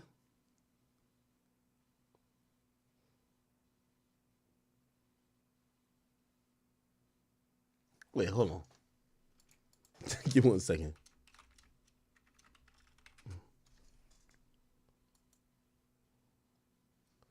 Oh, because I talked to that nigga. I ain't trying to leak no information. I had to Google it to make sure people knew. Y'all know 21 Savage got his green card, right? Like, remember they was trying to deport him? He got his green card. That nigga good. Fuck you talking about? How you think he got it? Nigga married, bro. Fuck you talking about? My boy married. Latto and 21 got names tatted. Coincidence. Allegations. Latto cool. I ain't gonna lie. I mean, I could see if 21 ain't have a wife, I could see him and Latto, like, I could see them locking in type shit. I could see it. But my boy's married. What's the problem? It said Latto got 21 name tatted. Bro, everybody's name is Savage. Nigga, the whole Chicago call themselves Savages. Nigga, the fuck? What you mean she got a nigga name tatted? The name's behind the ear. Yo, Monte, how you know this?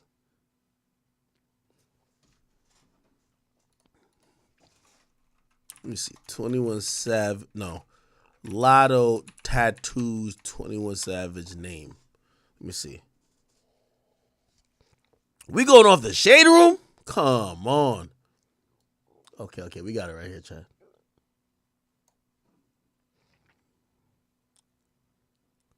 What the fuck? This ain't Savage name?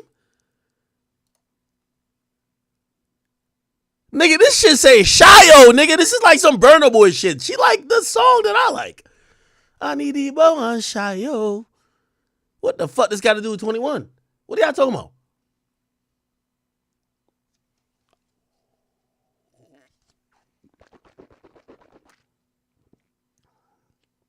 It's Shio. She tied to Shio, my nigga.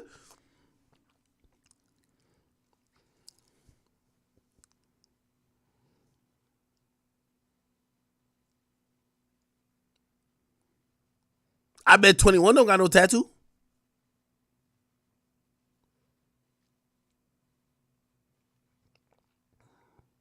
Yo, 21 my partner, man. He would have told me first. Gang, I'm telling you. Low-key, I shouldn't even tell you that much. My boy was married. Facts. 100%.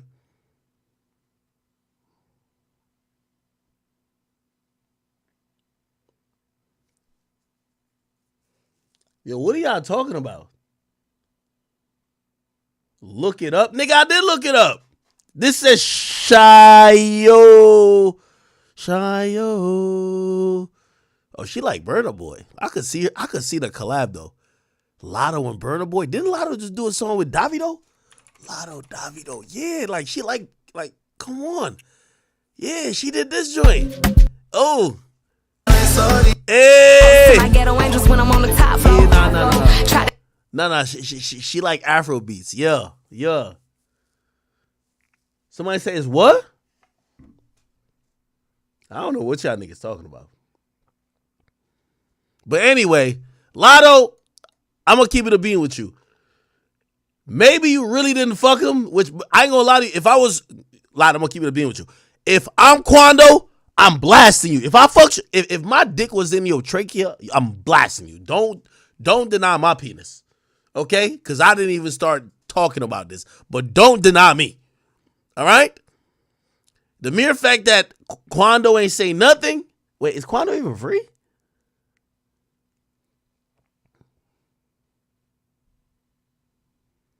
But Quando ain't say nothing. She say didn't hit though. According to the internet optics, because put it like this. Yo, I ain't even gonna lie to you.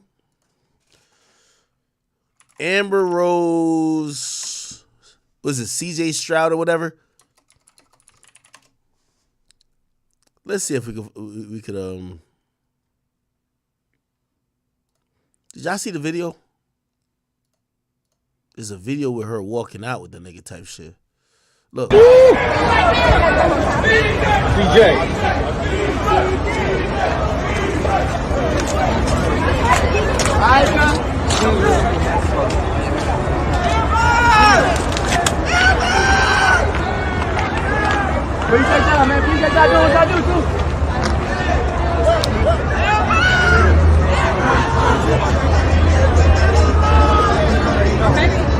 That nigga was punching dick in her stomach, nigga. That's a fact. I don't care what she says. I think she was like, oh yeah, I just needed a ride. Bitch, there's Uber. Stop it. There's Uber. You know you fucking that nigga. I told y'all, Amber Rose a disappointment though, because she went from, how do you fumble these three niggas? Kanye, Wiz, and motherfucking 21 Savage. She went and had a bunch of babies by motherfucking the nigga who was Tiger's weed roller. That was his condom getter. I'm like, what? That was an L. Anyway, yeah, Latto. Maybe you didn't fuck him, but that's only for you to know. But in the eyes and public opinion, you fucked him. I'm sorry. Latto. You fucked him. It's cool. You fucked him. Right? To keep it real, you shouldn't even be sitting on a nigga like that if you're not giving the pussy. Like, what the fuck? Unless it's a music video. Did they do a music video together? Nah, Latto get that nigga the pussy, bro. Stop playing. Okay, anyway. Let's move on, man. Feeling pretty good today. Somebody said 21's real name is Shaya. She didn't tattoo Shaya. She tattooed Shayo. Stop playing. Okay. What is this? What fucking award is this? People's Choice? Nobody give a fuck about no People's Choice. Beyonce won People's Choice. The Kardashians won Reality Show of the Year. Now, I got to play this. Finally, we gonna have some real conversations. Yo, I don't like when people be picking and choosing. At the end of the day, we have realized, of course we all love Rihanna. Rihanna's a mogul. We're happy for her. We're proud of her. She's a Bayesian queen. We know her and Chris Brown was one of the most, heralded relationships in history when it came to two celebrities, and didn't turn out to good and whatever. And people thought whatever about Chris Brown. But here's the thing that I think people are tired of. At some point, we have to forgive or forget. And maybe not necessarily forget, but we have to forgive somebody when they've done their time, when they've taken accountability, when they've gone through the steps of rehabilitation to try to get better as a person. We can't keep judging them on the same spectrum as if they just did it and we need to punish them. Chris Brown can't get on a motherfucking award show. He doesn't get awarded for being the goddamn best performer in the whole fucking game. My boy is 30 plus and he still got to do triple backflips, somersaults, all type of shit. This nigga, I don't care if you think he on coke, whatever. My boy, he puts this all out there. But nobody will let him forget that moment where over like 13 years ago, he made a fucking mistake. I don't even want to talk about that night. But if you ever heard even like his documentary of what that night entailed of course he was wrong in putting his hands on Rihanna. But it might have been possibly where he wasn't even the initial aggressor. And also, this was something that was a very complicated issue that if you heard all the details, you could know when somebody reached their breaking point. He was a young guy, but nobody's ever decided to forgive him. Now, I do believe that some of it is at his fault because this is how people work in society. People want to see people on bended knees. And let me explain that. You see, Chris Brown didn't get on bended knees. They didn't want to see you as a blood, my nigga. They didn't want to see you with the treetop Pyrus and the fruit towns. Nobody wanted to see you with that. People wanted to see you as contrite, apologetic, sorry, crying, tearful. And because they didn't see you as that, they saw you as an arrogant motherfucker who was playing in the face of actual victims. People took the face of Rihanna as every domestic violence victim. So Chris Brown didn't do the best thing that he could have done, which was you have to rebrand. Remember I told you about Diddy. What Diddy finna do after this? Diddy gonna act like, put like this, Diddy gonna be the yo, I ain't gonna lie to you. You ever see some of these bitch ass niggas go through the little spin cycle, and when they come out, they're like, everybody shut up! There's a woman speaking. Like, they completely emasculate themselves because they gotta show that they're now reformed and that we love women now. All these niggas is capping. Let's be honest. But that is a way to try to, it's on the path of redemption. Chris Brown didn't do that. So Chris Brown's still getting penalized. Chris Brown's still the poster child for domestic violence.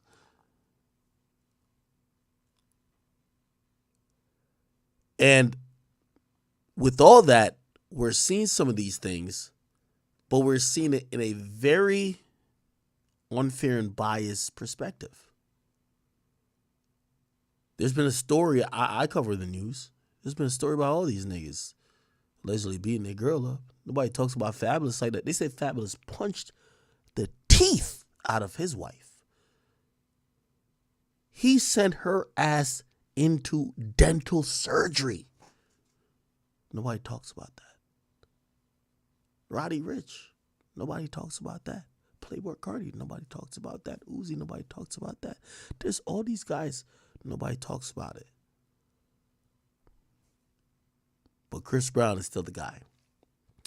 Suge Knight did a podcast, and we all know he's incarcerated, so he does these podcasts over the jail phone, and it's actually very insightful because he speaks on certain things that compares current events to a lot of historical context. He spoke about how Chris Brown gets treated. Remember, Chris Brown got snubbed back in like a couple years ago to do a tribute because it's Chris Brown. They were like, oh, you're an abuser. We can't have you in a tribute for like, I don't know if it was Michael Jackson, whoever it was, but because it was Chris Brown. When everybody thought he would have done the best job. Why? Because he is seen as an abuser. This was like the greatest parallel because Suge Knight came in and said, well, all y'all award shows have been awarding Dr. Dre. Let me be very clear with y'all. And by the way, I don't know Dr. Dre and I have nothing against him, but I'm just speak truthfully. But you could watch this on any documentary, whether it's Straight Outta Compton or anything that has ever captured NWA going on to anything about Dr. Dre. Dr. Dre was basically seen as a serial abuser of women. There's multiple women that have hundreds of stories. Yet, when it comes to Dr. Dre, because his image has been,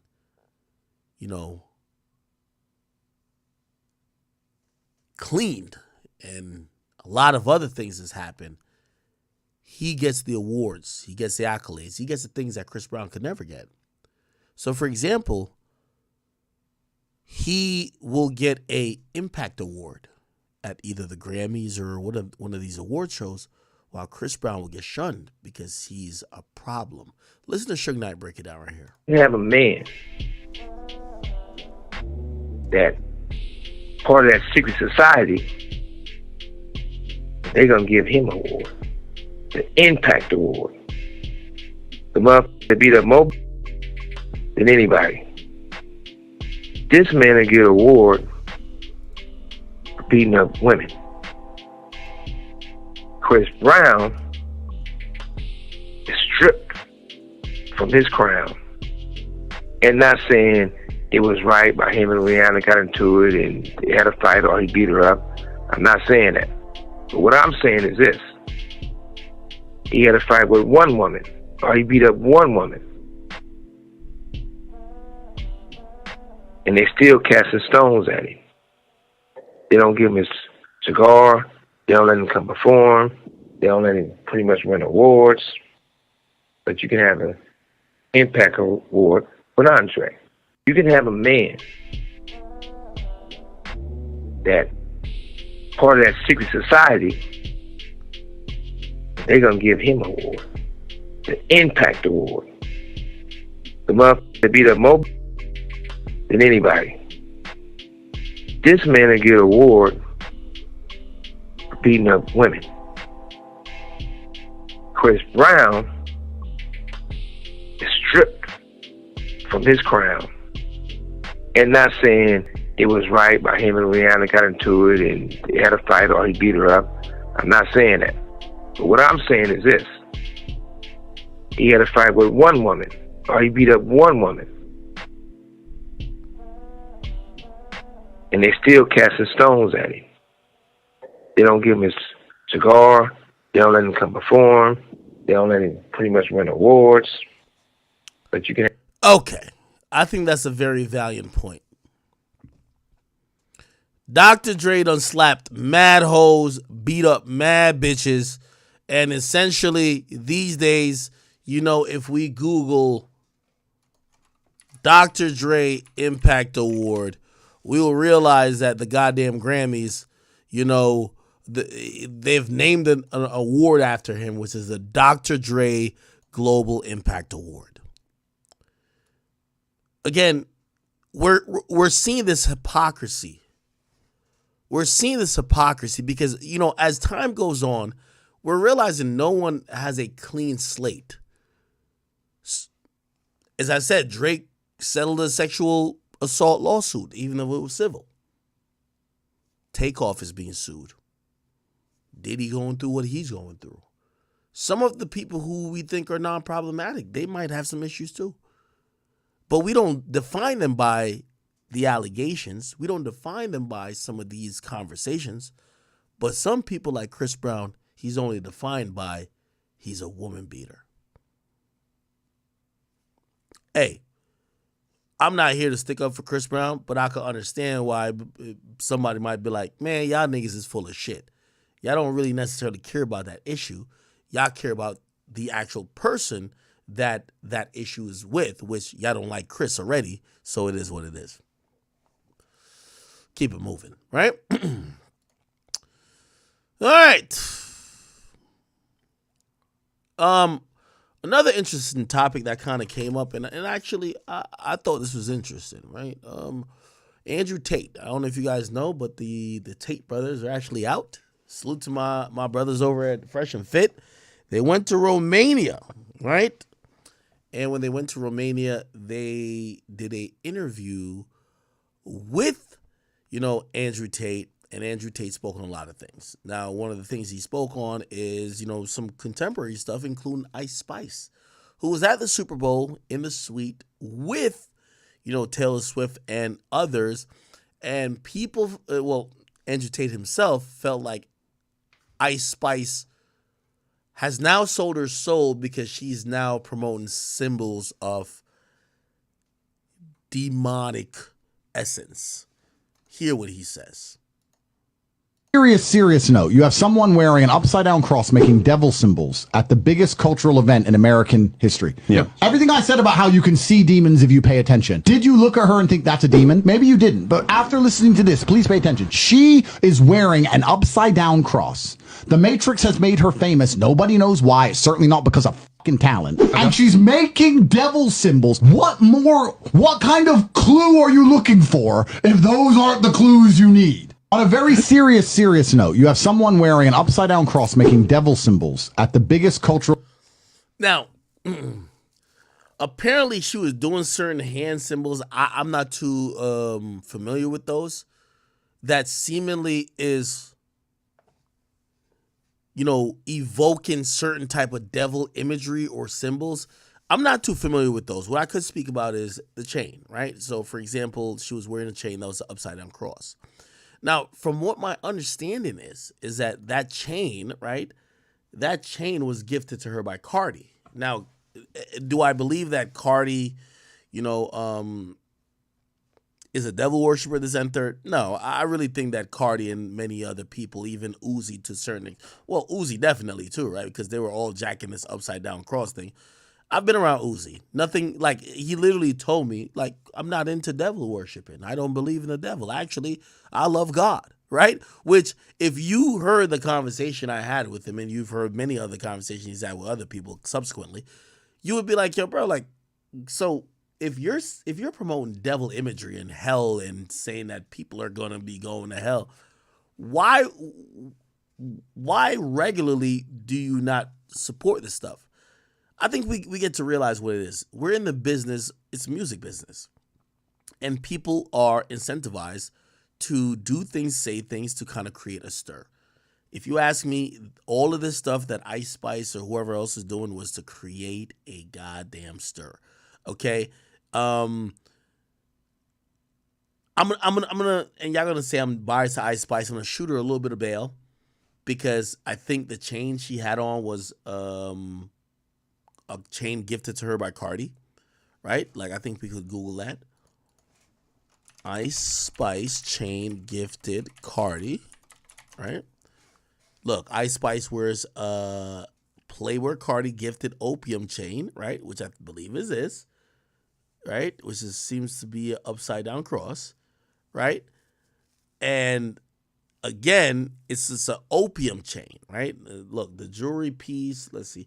Jewelry piece is made of black gold, 20-pointer diamonds. It also features a natural baby, whatever. Whatever. Okay. I'm going to forgive her a little bit, and I'm going to chalk it up to the majority of these musicians who seemingly have a insatiable and almost disgusting like obsession with trying to play off devil imagery for their own, to either try to create a mystique or try to create their own hype, right? I'm not going to blame this on Ice Spice, actually, because I think Ice Spice is someone who's new to the industry, and she's getting bombarded and inundated with a bunch of stuff. I don't even think that she would even... Y'all can tell me if I'm capping on this. I don't think she knows what the fuck that even means. Yeah, I think she does. No, of course it's weird. Of course it's weird. But, like, I think some people are like, oh, Ice Spice sold her soul. No, I think Ice Spice, like, literally think this is a gift that she wants to flex because she knows in the clout world it's going to get her a little bit more popular. And then when people really break down and decipher the meaning that, yo, the opium chain you took is an upside down cross that is standing, or people would think it's some demonic shit. Now she'd be like, oh, shit, I didn't know that. Am I tripping? Someone said, act stop lines. You're so phony. Wait, do you really think Ice, bro, like, maybe I'm underestimating her intelligence too, right? Because I'm like, bro, do you listen to Ice Spice lyrics? You think Ice Spice is really sitting here and mapping out like all these like demonic, bro? I really don't, like, no disrespect to her. I don't think she's that smart, bro. I don't think she's that smart. Somebody said I'm being naive. Somebody said no, it's 2024. Somebody said, yo, you tripping research about rappers with upside. Bro, I'm not saying that that's not a thing. What I'm saying is that, bro, Ice Spice been in this game for 5 minutes. You think Ice Spice is really on that type of shit? Or is she just a chick that is happy to be in the game, a nigga gave her a chain, and she want to kind of flex the chain? Somebody said I'm on payroll. Oh, my God.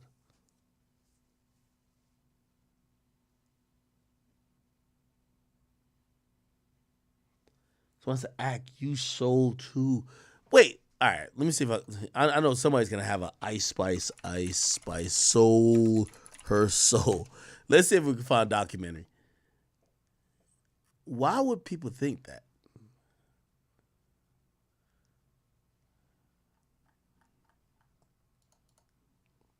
Do we have anything in the last week?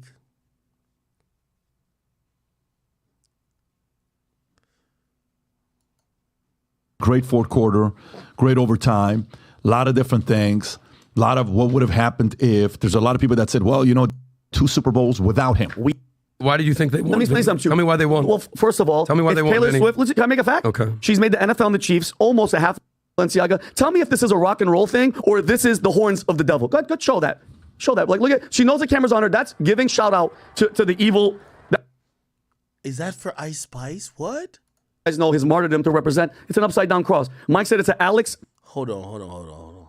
Significance for her. She was born on the 13th, turned 13 on Friday the 13th. Her first. Wait, hold on. Okay, did I not? And everybody's my witness out there, all the PBD podcast fans. I told you there was absolutely no way that they were going to lose this game. And guess what? The whole game, it looked like they were going to lose. And by the way, why do you think they won? Let me explain something to you. Tell me why they won. Well, first of all, tell me why they won. Taylor Swift, can I make a fact? Okay. She's made the NFL and the Chiefs almost a $500 million this year. It's like 400 some billion. She's made millennials and Gen Zer fans, football fans. By the way, she was up there. She was with rapper Ice Spice. Do you guys know who rapper Ice Spice? The girl just tweaking and whatever, dancing. Oh, you don't know who she is? You swear to God. Okay, well, good for you. By the way, she was up there. This girl Ice Spice, she's up there wearing. You should have gone to the concert with me. I invited you. Listen, and by the way, you know Taylor Swift's lucky number 13 situation? Unlucky number 13 has significance for her. She was born on the 13th, turned 13 on Friday the 13th. Her first album went gold in guess how many weeks? 13. Number 1 song had a 13-second intro. Every time she's won an award, she's been seated in seat 13, 13th row, or the 13th section of row M, which is letter 13. And by the way, she's in there. What a weird relationship. Oh my God. Have you guys ever seen there's a numerology movie where it says, yo, if someone's obsessed with a certain number, you can't stop seeing that number. It's like the thing where it says, like, for example, anytime I've bought a new car, while I drive on the road, I keep seeing replicas of that car, right? Because your mind is so focused on what you have. So, like, do you really think that, like, Ice Spice is like, yo, put me in the 13th row, the 13th seat? Like, do y'all really think that? Or, like, are we getting a little bit cynical a bit? I mean, I keep playing it, but bro, I'm gonna be honest with you. Ice Spice bar says, I think I'm the shit, I miss Poopy. Like, that's her bars, bro. It's like, think you the shit? No, you're not even a fart. If you want to tell me that this is some genius that's obsessed over numbers and certain values that are demonic in nature, I'm sorry.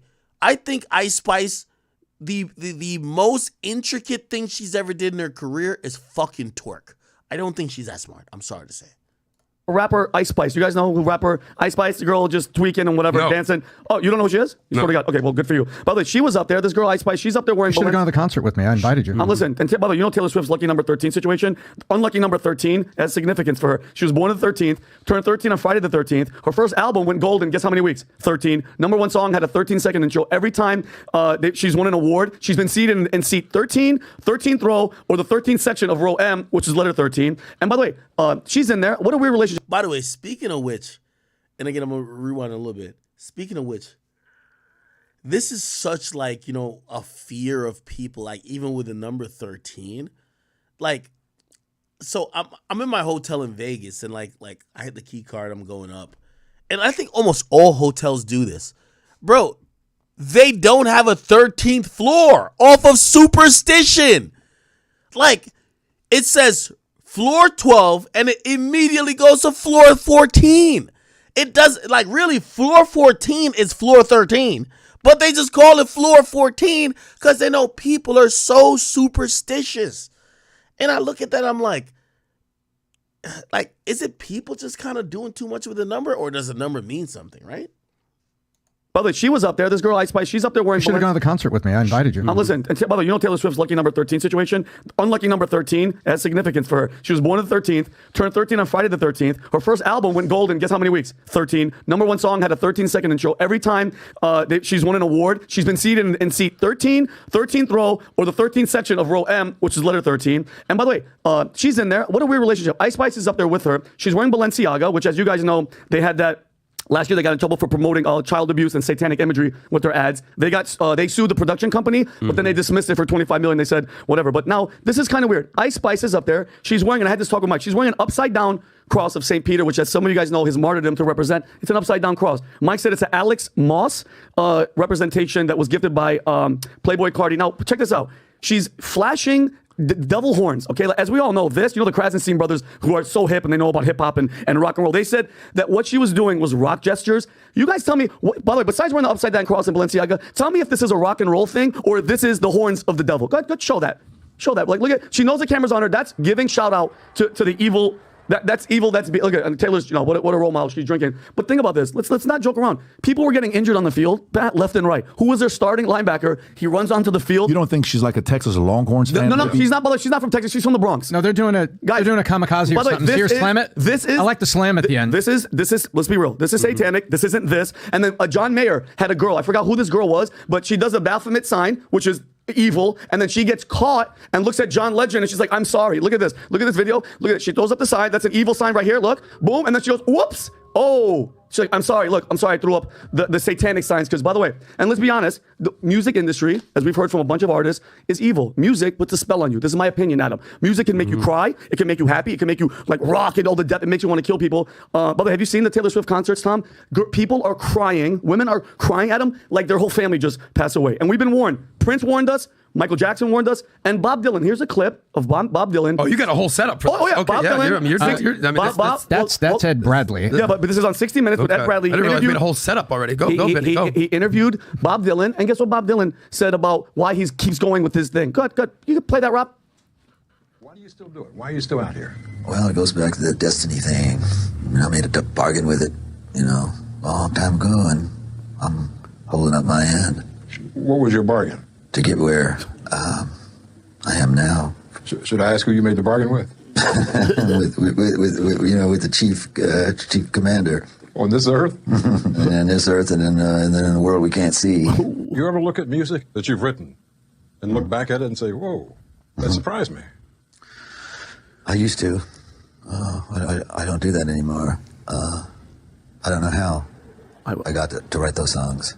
That's good, right? That's fine. But I'm just saying, Adam. Am I allowed to talk yet? You can do whatever you want. No, Vinny, this is great. But hold on. Was I right that they were going to win? You were right. And I have something for you. I love it. Okay. Yeah. It's so funny, Vinny. And I love you like a brother. Like, people don't understand that.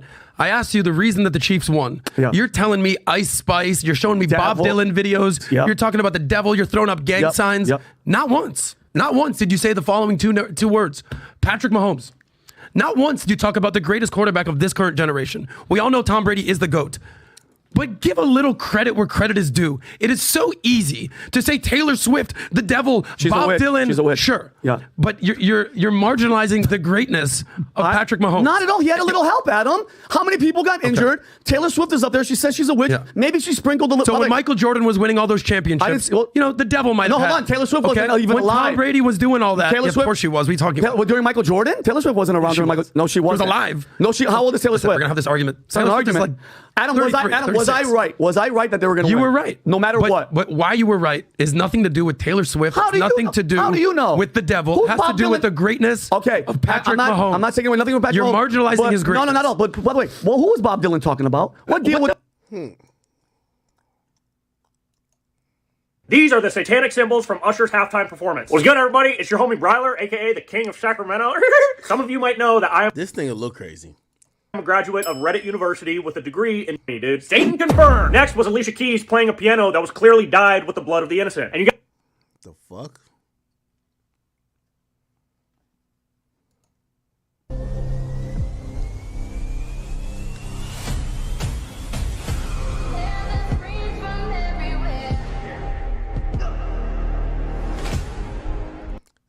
really think that Ice Spice was like at the Super Bowl, like doing like all this shit?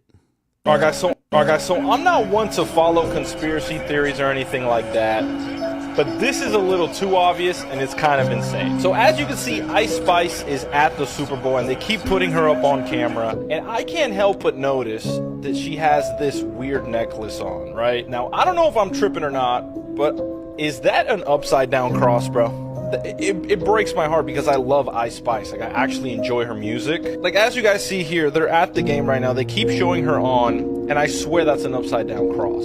And what I'm about to show you is actually the scariest one. This is where I was like, hold up, something isn't right. All right, so this is a video of somebody at the Super Bowl while Taylor Swift is taking a drink. Right, so if you see it, you just see Taylor Swift chugging a drink. Everyone's going crazy, right? But if you zoom into Ice Spice, like, look, again, I'm not a crazy conspiracy theory guy. Guys, look what she does with her hands. All right, guys, so I'm not one to follow. Yo, chat, man, what are y'all thinking? I'm about to just hit Ice Spice and be like, yo, you want to clear up this Illuminati rumors? Should I do that, or is that like she's gonna lie and just say, nah, that was nothing?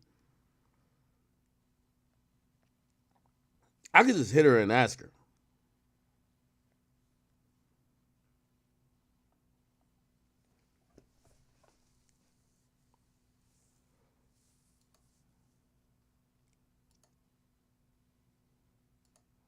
I don't know if you guys were watching the Super Bowl, but something was a little fishy. So we got the rapper Ice Spice and Taylor Swift right here.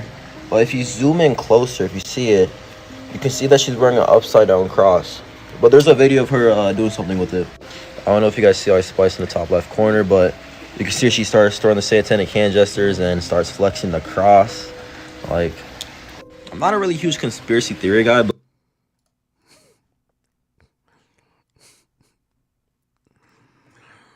all right, man.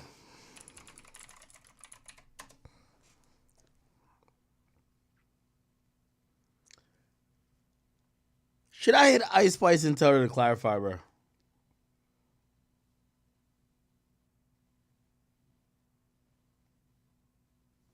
I mean, I could absolutely do that. Anyway, all right, cool. Athlete of the Year, Travis Kelce wins. Yo, what award show is this? People's Choice? Okay, that's Taylor Swift fans voting it. Okay, this is People's Choice is like an award show where people just vote. Ice Spice wins New Artist of the Year. I'm actually surprised she won over Peso Pluma, who was like hugely popular in the Hispanic community. But Ice Spice just came off the Super Bowl. I imagine she would win. Reality Show of the Year, Kardashians won. Let's see what was the nominees. Selling Sunset, RHO Beverly Hills, RHO New Jersey, Vanderpump Rules, Jersey Shore Family. Yeah, I don't know none of these joints other than Jersey Shore. Yeah, I can see why they won. Beyonce wins R&B Artist of the Years over Thames Weekend. Ooh, I thought Weekend would have won. Damn, I thought Weekend is like at peak popularity right now. Damn, Beyonce still winning? And by the way, I think this is voted on by fans. Hip Hop Artist of the Year, I can imagine Nicki Minaj winning just off the fact that the Barbs run shit. And Drake, Future, Jack Harlow, Latto, Post Malone's, Travis Scott, or Cardi B. Her fans is going to vote the most. Okay. Nah, I see it. Did y'all see this video right here? So this has been Zeno talking about, Eminem and like what he's gone through over the last couple of years with, historically him and Eminem got into a whole beef, and it altered really his career entirely, but like it was definitely something to be discussed about even Eminem's career. And years later, where now his daughter Coyle Ray, and if you don't know, Coyle Ray is Benzino's daughter, is popping off. He was doing a Drink Champs interview, and by the way, Benzino, he was one of the guys that ran one of the historic hip hop magazines. What was that? I forgot what magazine it was. Anyway, he's doing an interview now, and this is what happened. I guess Eminem can rap, but I care about us more. I don't want to go through. I don't want to talk about it no more. I don't want. For 22 years, every time I do an interview, they ask me about Eminem. The f*** you want me to do? Come on, man. I love my daughter. I raised my daughter like any other street. We gotta be out there and get money for our kids. We can't raise our kids like Cliff Huxtable. Black people gonna realize and white people gonna realize we didn't get y'all. We want to make it right. I don't like this. My daughter came into the industry figuring that, hey, I gotta be cool with Eminem because everybody's against my dad. You think this is cool? No. Yeah, I ain't gonna lie. Obviously, this is Drink Champs. We find out what type of drunk he is. Hey, let me tell you this, man. One in the chat or Spam Scorpion in the chat. When you kind of get really buzzed, you hit up an ex. You kind of get really drunk, you start telling your homies like about shit. Like you start really expressing your feelings. Like that's the type of drunk. Like there's few type of drunks. You got the aggressive drunk, they always trying to fight. You got the thotty drunk, they always trying to fuck. Then you have the drunk who is like, they get emotional and sentimental, and then they start thinking about like, you know, they almost feel like guilty about shit, and they want to be honest and like, you know, give it up in a sense. And that's one type of drunk. Then you have the drunk that just goes to sleep. And then you have the drunk that, to be honest, they're just always, every time they're drunk, they're blacked out. Those are, I think, all the drunks. That's 5 drunks right there. What drunk are you? You feel me?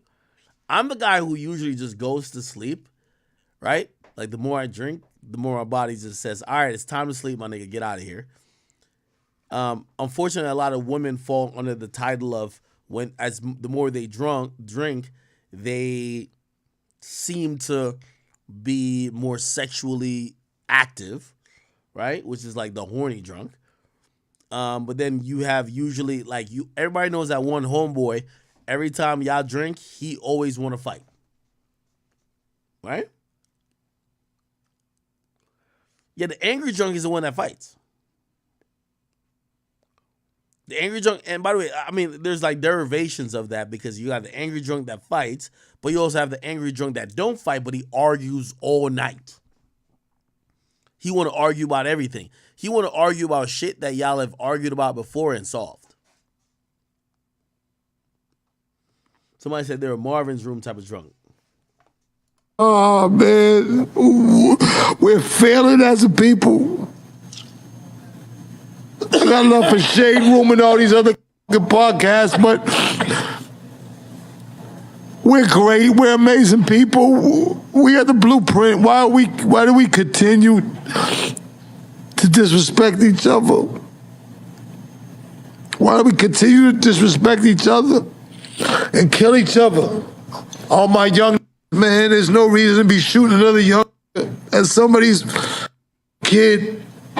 There's no leadership no more. I love Minister Farrakhan, but there's no leadership. There's no reason for you young to keep killing each other no anymore. We're in a system where these white people want us to fail. Not all, but some. Stop killing each other. Stop criticizing each other. All right, Zeno, listen, I gotta keep doing this, man, because you more than this. And then against somebody that can rap. Okay, so let's actually put some logic to it. Yo, Benzino, the beef with you and Eminem is one-sided. Eminem don't give 2 fucks about you, whether you're living, breathing, talking, nothing, okay? Let's get that out of the mix. What we do, and I think we all could appreciate about you and also discuss about you, is that you have a daughter that's actually a thriving, and we're going to say, you know, she's a relevant hip-hop star. Here's the thing. I think you're going through issues that you probably created over time. Your relationship with your daughter that she's spoken about, your demeanor in hip-hop, how you probably even treated women themselves, and also how people view you in terms of your peers. You're seeing it all manifest because your daughter is in this game. And you even said to yourself, your daughter feels like she got to be cool with Eminem because you hated Eminem, and because you hated Eminem, it prevented a lot of opportunities for you. You know, I salute people like Benzino because I think his entire life is hip-hop. which means the ups and the downs, the goods and the bad, it's all a part of the hip hop story. But with all that being said, what I would say to him is that, you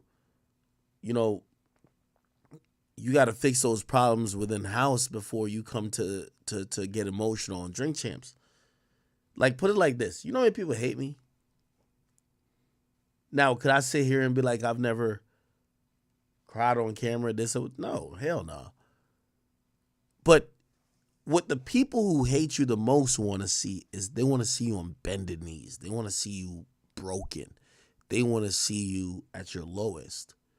And there's nothing wrong with being emotional. I actually respect it when a man could be emotional under certain pretext and context. But I have to say to Benzino, I think the problems you have are not hip-hop problems. They're problems that are family problems. Eminem is not talking about you now. Eminem doesn't have a beef with you now.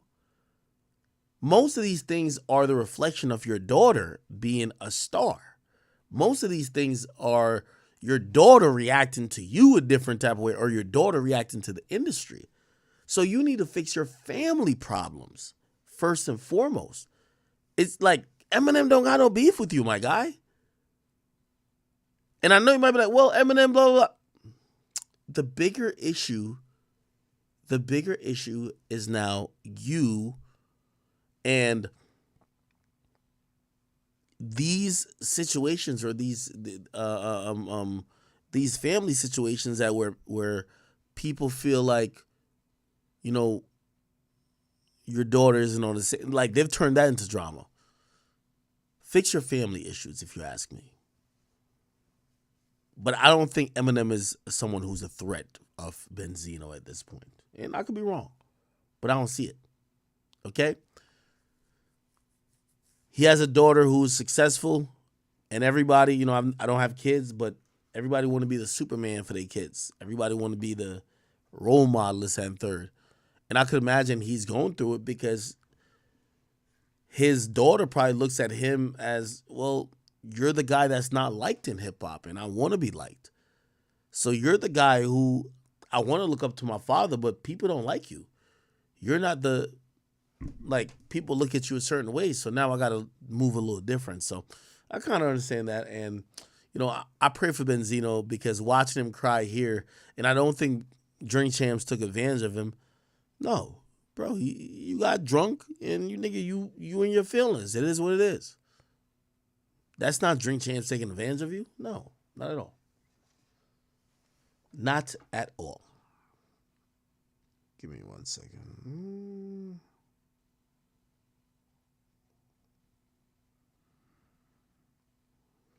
Wait, what the fuck? All right. Give me 1 second.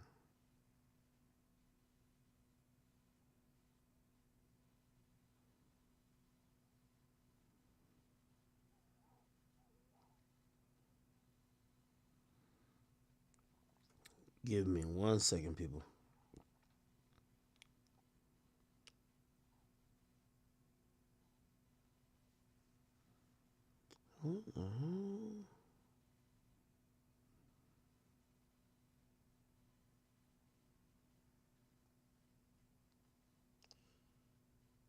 Okay. All right. Yeah. So, I'm going to pray for Benzino, man. You know what I do want to actually discuss? This is kind of like an enigma type of thing. And I know my chat queens, you guys probably have an opinion on this, but is it me, or ever since Blueface got locked up, like, we don't talk about Chrisean no more? And I used to be here, and I'm at the point of maybe reversing everything I've said, and me maybe even accepting I was wrong. Because I used to think that Blueface is just a hater of his girl who has the whole girl population. But I've now realized that Chrisean Rock needs Blueface to be an asshole, or needs him to be a piece of shit that she could gain sympathy for clout. Have y'all noticed that ever since Blueface been locked up, nobody gives a fuck about Chrisean Rock? Like, it's like she just evaporated. She just disappeared. Right? And that was interesting to me because I thought that he was keeping her back because everybody loved her. Now I've realized that, if you go to her, she's now like, she completely leaned on the, oh no, I love my baby daddy and all that type of stuff. She tattooed his face on the side of her face, right? Now also she's posting mad pictures because she moved back into his crib. So she's posting pictures with the baby. She moved back into the crib. She wants to let people know she's there. It almost kind of feels like, as much as maybe we were fooled by this whole thing, Chrisean Rock and Blueface is it's a dependency type of relationship where they both need each other. He's more lit when she's whatever, and she's more lit when he's acting up. Have y'all noticed that, or am I tripping? Let's be honest. We don't give a fuck what she's doing now. Blueface locked up. Now, I'll be honest, Whack 100 told me that before. I was like, nah, like, women love this girl. But I get to realize a lot of people that come from that Shade Room audience, they love a woman while she's in the middle of being neglected or abused or some shit like that. The moment that the guy's out of the picture, they're like, fuck it. They support the most when they feel like that the woman is still in competition or still going back and forth with the dude. Am I tripping? I could be tripping. It's all good. But I've noticed that. Nobody gives a fuck. By the way, she's getting sued by a dude that she allegedly put hands on at Tamar Braxton's concert. And she said, yo, this big black bitch nigga think he finna get a cent out of me. Bitch, you know you just wasted your money on that damn lawyer, right? By the way, you shouldn't tweet that. Because that's going to be read into court. And the judge is probably going to think, oh, okay. Oh, you just think that you know what's going to go happen. It's not going to be good. And yeah. All right. Let me see what else. KD was thirsting for Chrisean Rock. I know KD's type. KD don't even like black women like that. Let's keep it a bean. KD, Kyrie, all them niggas don't like black women like that. Come on, I'll tell you that right now.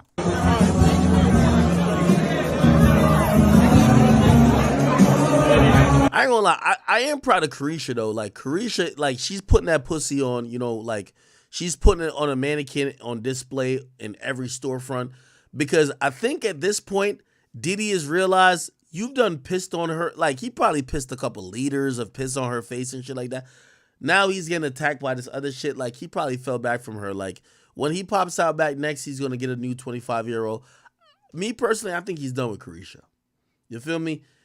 Even when Carisha's arguing with me and I keep continuing to bring up, I said, what, we'll talk about Diddy. You know what she keeps saying? Stop asking me about Diddy. I don't give a fuck about that.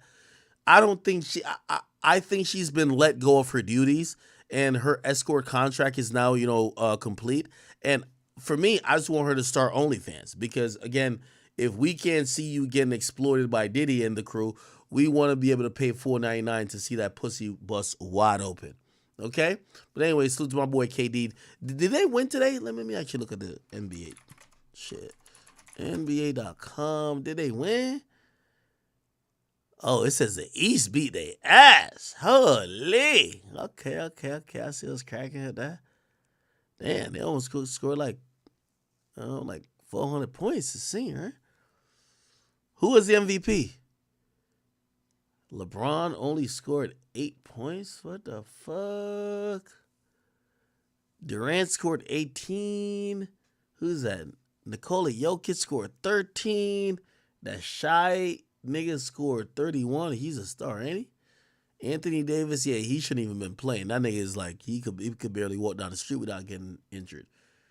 Damn, we had Jason Tatum scored 20, 23 from Antetokounmpo. Adebayo, you scoring 3 was on par, nigga. You shouldn't even been playing. Damian Lillard. Oh, my boy dropped 39? Oh, he must have got MVP. Did he get MVP? Yeah, I think he must have got MVP. Damian Lillard. Damian Lillard. Did he get MVP?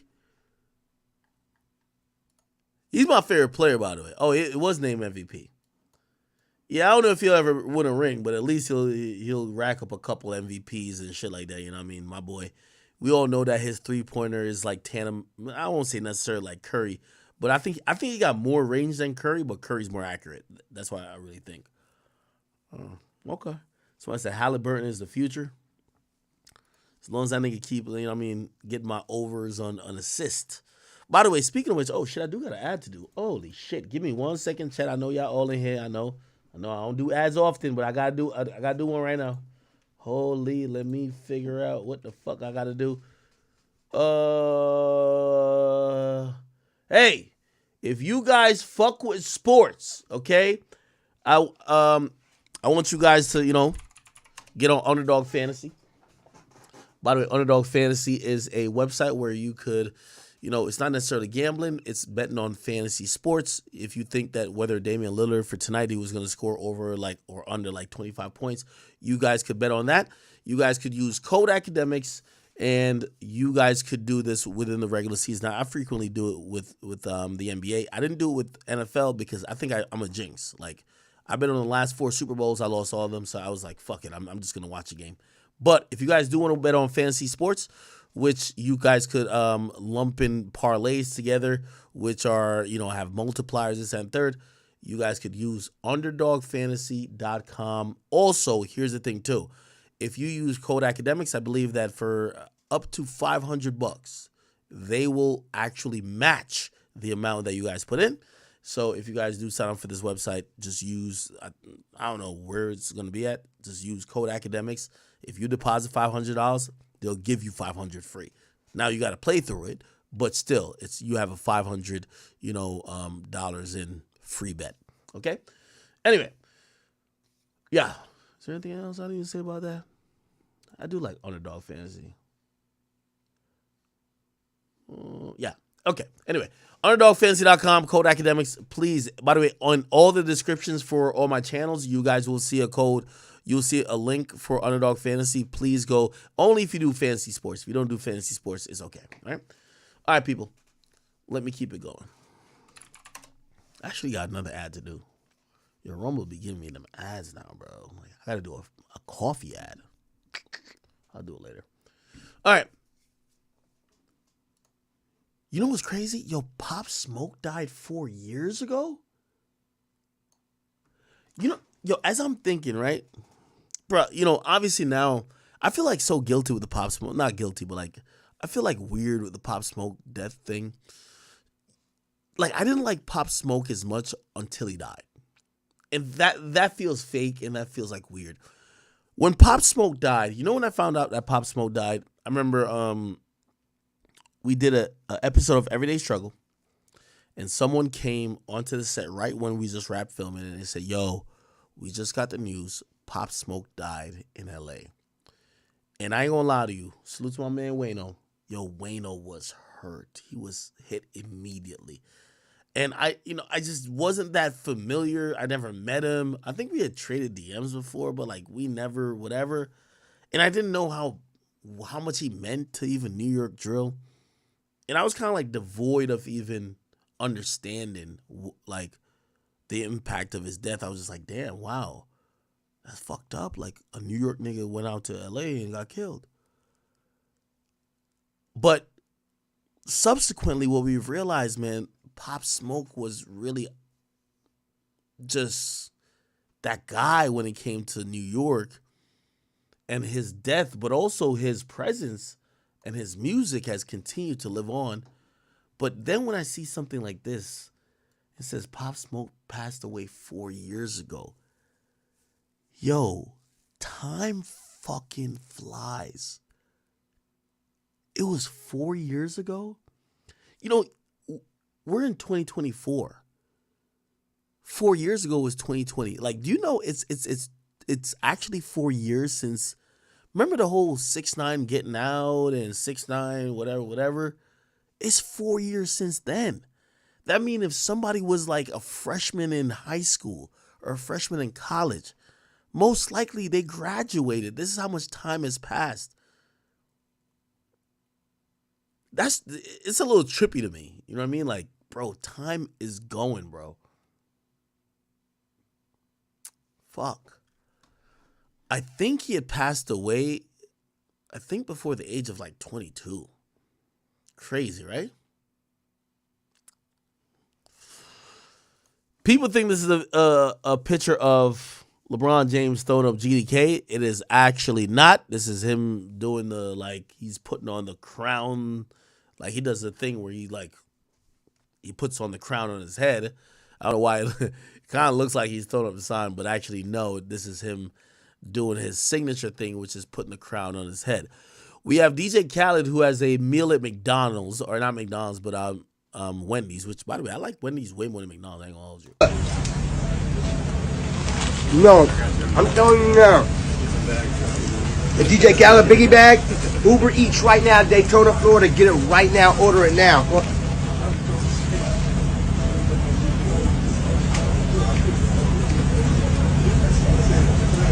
Unbelievable. But let me tell you the key is the DJ Khaled Biggie Bag.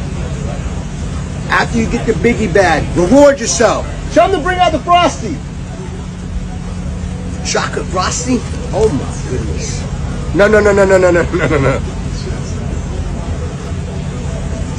I'm gonna be honest with you, like, Khaled's like influence to me just hasn't been the same ever since. I feel like he got Hollywood with the Snapchat shit. Remember back in the day he was like the king of Snapchat? After that, like, I used to find him really amusing and hilarious and funny. Now I feel like every time I see him, it's like for a brand deal. It's like, it seems so robotic. It doesn't seem like natural. You know what I mean? That's the thing about every entertainer. You got to seem natural, that when you do, like, for example, look, I just read an ad, like, but I could tell y'all I'm gonna read an ad and do an ad, but y'all know I'm not normally doing mad ads. You know what I mean? So it's like, you be like, oh, okay, Act's doing, he gotta do what he gotta do to get what he gotta get. Fine. Like, I feel like every time I see Khaled now, it's always like super calculated, and it's always like, it feels like, it doesn't feel like some natural shit. I think what he popped off for was when Khaled was like, you know, he was like, you know, him and Rick Ross are like, they have a battle for the most delusional niggas, right? When he's like, yo, like, God did and all these things, and be like, yo, they are trying to stop us and all that type of stuff. But I feel like he lost that. Like, every time I see him now, it's an advertisement. Now, granted, get your money, but I feel like that shortens your lifespan of what people view you as an entertainer, because they feel like you're just constantly selling them shit. I might be tripping. Like, now, every time I see him, I'm like, okay, what is he selling us? It's not like he's not a personality and then maybe once in a while he gives an ad. I feel like every time I see him, his personality is the ad. I might be tripping. Edward said that's facts. YYY says fair. Somebody said if you eat fast food a lot, you're wasting money. Stop being dumb. I ain't gonna lie. Yo, listen. You can't beat the 444 from McDonald's. I'm sorry. Mike Gamer says, nah, he's forcing it right now. Somebody says Snoop IG is like a meme page now. That's true. That's true, too. I think Snoop's, like, you know, his persona has become very, okay, pay to play type shit. Somebody said they eat fast food once a week. I ain't gonna lie to y'all. What the fuck?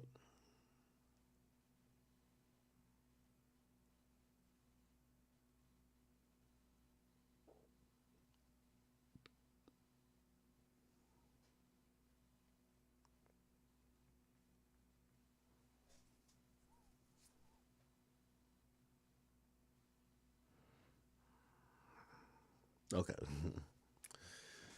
I ain't gonna lie. I definitely ordered some. Whenever I get off stream, nigga, hopefully I order some, like, Papa John wings, my nigga. I ain't gonna lie. I be fucking with them shits.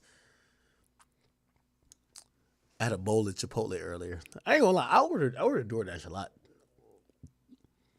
I need, like, a chick that could cook. Any of y'all know how to cook Jamaican food? Y'all gotta be able to cook oxtail, curry goat, a little jerk chicken, a little stew chicken. Gotta be able to make. I don't eat no saltfish and nothing like that. Y'all gotta make some shit. Anyway, so good. All right, let's keep it going. All right, I think we went through a bunch of these. Look at Cardi. This is Cardi with a little fit check. Man, that my partner them. I ain't seen no with no money. That is broke. It shouted him. Boulevard. My partner them. Hard on. My partner them. What song is this? My partner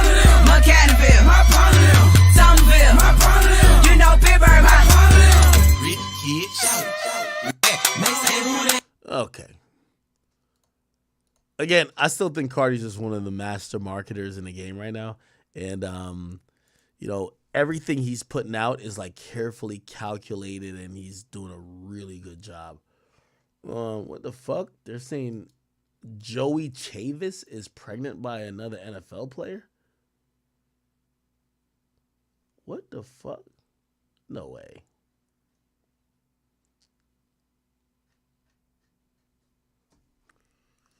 I ain't gonna lie to you. There's a few women who I give them credit because if you could trap, and I'm saying trap like facetiously, if you could get pregnant by 3 famous guys, you're doing something right. Either your cocksucking game is on a million. I don't know what it is. Like, you know, should I even told Destiny, who's came on our stream, I said, you have 3 babies by 3 NFL players. Bro, you're doing something. Well, I'm not saying necessarily right because none of these women are married, but y'all are sexually doing something to men that men want to all nut in your pussy and still have a kid.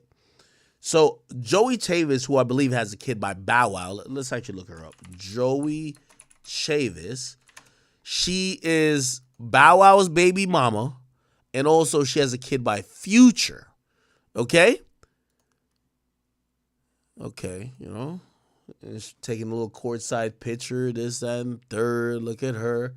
She look cute. Not really good looking. Oh, she got the color in here, walking off the jet. You know what I mean? By the way, none of these, just to put it in perspective, none of these women have a job, right? You know, she walks into a Cullinan, this and third. This is her. She looks really good, actually. Okay? She do music? I never heard about that. Okay. But yeah, very attractive woman. She has a kid by, I believe, Future and a kid by Bow Wow. Now, the rumor is coming out that she is having another kid, which, you know, this is a new thing. And I gotta salute the new wave of women in the industry. She's having a kid allegedly by an NFL player called Trayvon Diggs. Y'all know this nigga? I don't know him like that, okay? But he's apparently 25 years of age. Okay, he's 25. Here's the funny thing. She's 36, which I gotta salute to all the cougars out there where, you know, whether it's Amber Rose, whether it's Drea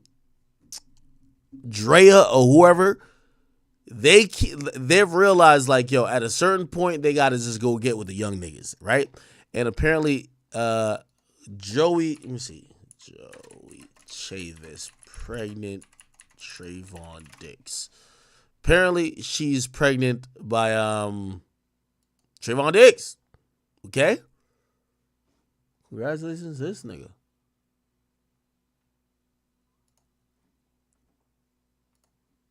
Here we go. Okay, then they're hating.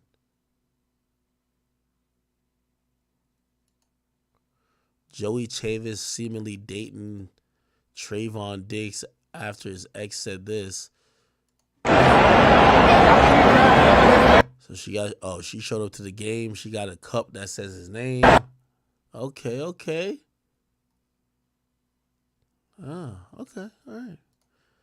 Congratulations to Shorty, man. Congratulations to Shorty. All right, let me see what else is going on out here. I'm just reading random headlines. Okay. It came back up, people. I ain't even gonna lie to y'all. Yo, Shannon Sharp, I've never had this amount of people. Yo, Shannon Sharp, bro, you might have to go on an episode of Plug Talk and fuck a bitch, bro. Because everybody keeps saying you gay as a motherfucker, my nigga. Anyway, Eddie Griffin is the latest to say that Shannon Sharp is now homosexual. He did a whole comedy bit, which, by the way, I saw Eddie Griffin live. Super hilarious, but he's one of the comedians who are canceled. Like, you know, he's canceled, and with him being canceled, you know, he actually is more raw. Pause. Like he doesn't have to hold any punches. Anyway, he spoke about Mike Epps. I think Mike Epps. He spoke about Cat Williams, and he spoke about Shannon Sharp. This is what he said in the comedy special. Up, nigga, called him Mr. Potato Head. I said, no, Cat. Then he said, what he say? Cedric looked like a walrus, nigga. Said, I'm like, no, nigga, no. Nigga, he got Ricky Smiley so good. Ricky Smiley got on the internet making tea and started crying and disappeared. Ain't nobody seen him since, nigga. He ain't did no more posts. He just disappeared. I called Cat on the phone and said, nigga, you better be on the lookout for Smiley. That nigga gonna come smiling. Clive was the one that get you. He's smiling, nigga. And I said he might show up with a dress on.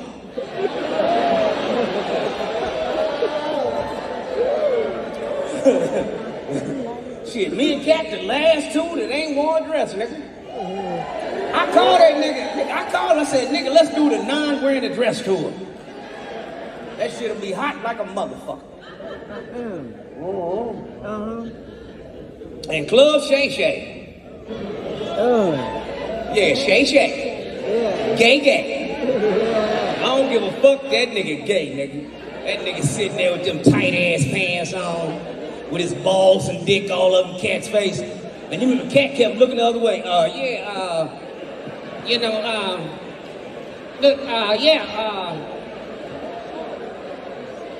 You can tell how that nigga drink, nigga, he gay, nigga. He kept on saying, now, Cat. That's dick lips, nigga. That motherfucker had dick on them lips. Don't no nigga drink like that. Now, Cat. Dick lip mother. Okay.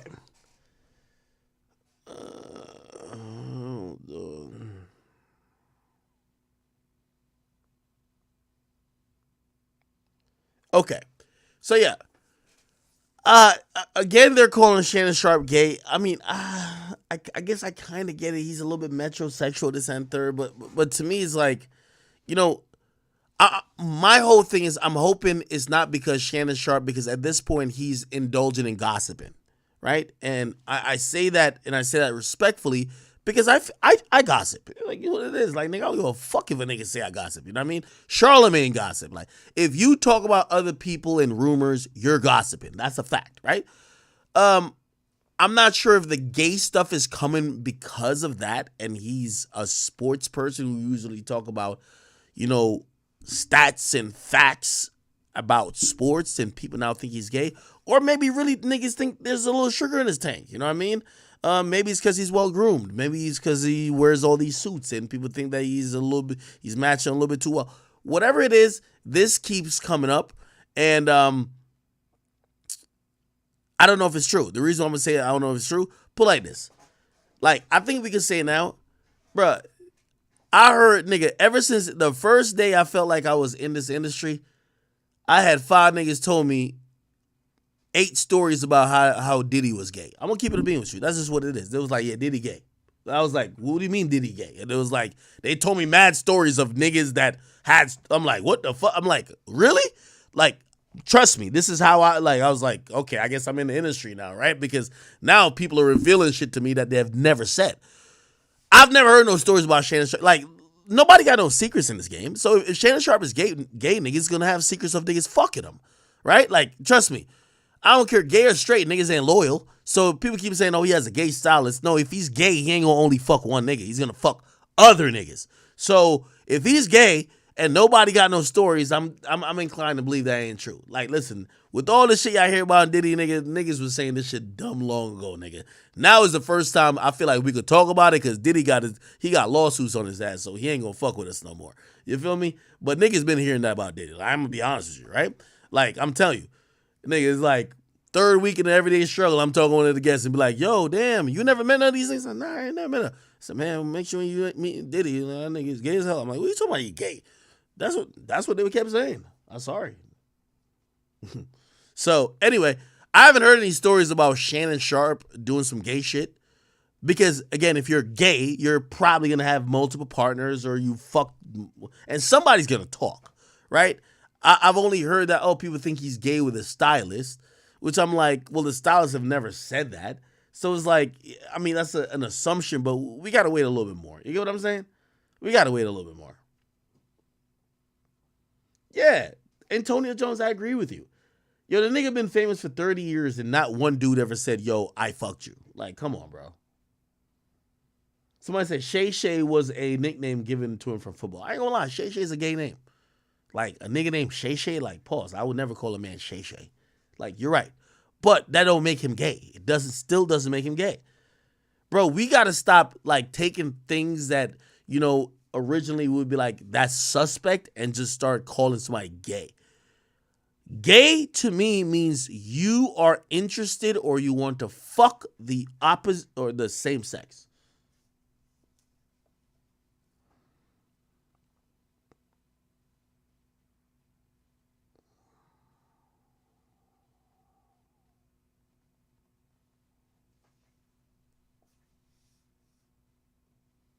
Shannon Sharp or somebody says, okay. Somebody said he's somebody said Diddy got acorns. Bro, I'm going to be honest with you. Like, I won't call the niggas' names out, but niggas was telling me about Diddy saying Diddy tried a couple niggas. And I was like, that to me, that sounded ridiculous. Like, what you mean Diddy tried a couple niggas? They're like, just letting you know. Like, yeah.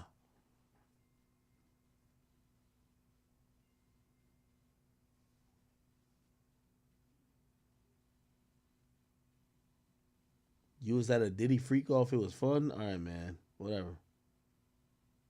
Someone said, who gets on a plane with a poodle? Bro, being gay, bro, is not like just a look. Being gay is wanting to or having sex with men. All right, man. Okay. Let's keep this shit moving.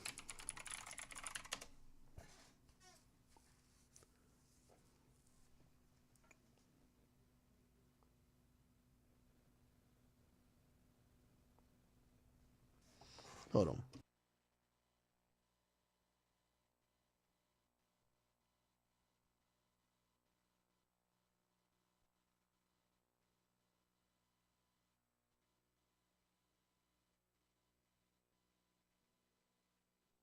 All right.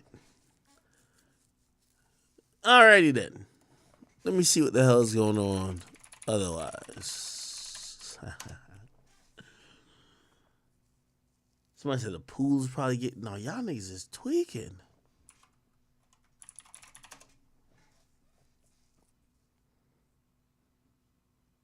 Okay, 6ix9ine and his girl appeared on Instagram Live.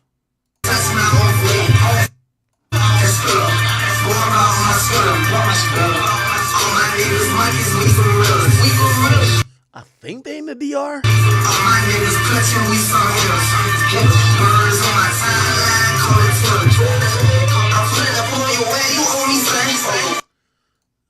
Okay.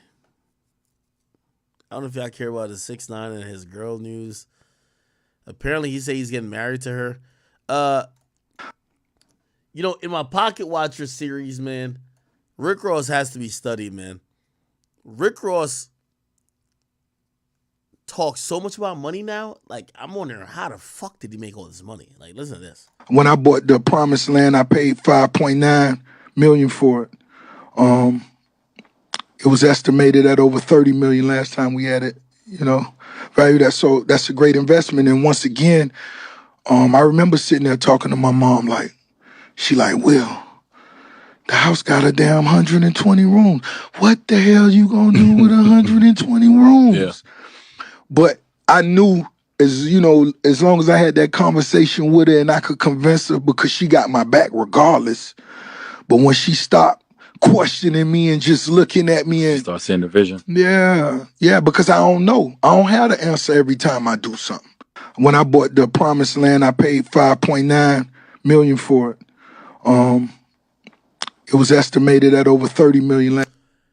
Yeah, so Rick Ross right now he has multiple properties, actually more than the ones that we're even reporting. But, he bought that Promised Land property for $5.9 million. I think that was like either Evander Holyfield. I think it was Evander Holyfield's like former property. And he says with the upgrades, and obviously he's been throwing car shows and all that type of stuff there, and he's been like promoting it like it's going out of style. He says it's currently worth $30 million. That might be true. Do I think you would be able to sell for $30 million? I think you'd be able to sell for over 20, which still is like a 4x time flip, which is dope. But also, he just bought a $35 million, like, have y'all seen this? Instagram houses, I think. is it that? Yeah. It says Rick Ross splurges $20 million on renovations after buying this mansions for $35 million. Right? So this is what he bought on Star Island. He bought a property for $35 million. And instead of buying it and just like moving in, he has decided to rip the whole thing down and just make what he wants to make, which... Morning Glory, it's Boss the Builder. Report live from 37 Star Island, which began as a dream. And now it's a reality. And guess what? It's such a reality, I can't wait. The day is complete. We celebrating champagne moments, but right now we got a lot of work to put in. And so I'm out here, and we finna get it in. Come with me. It's one of my biggest investments. One of them. Biggest boss. $50 million play. All the hustlers. Talk is cheap. We doing this for the streets. Let's go. Okay. So this was how the backyard looked, but he's renovating the whole thing. He's going to make a whole... I think actually this might be a mock-up or something like that. But he's about to do a whole crazy renovation. Get a fucking $15 million box. Anyway, salute to Rick Ross, man. You know, he's one of those people I think has turned his money from music into way more. And for that, you have to, like, you know, shout that nigga out and appreciate it. Okay.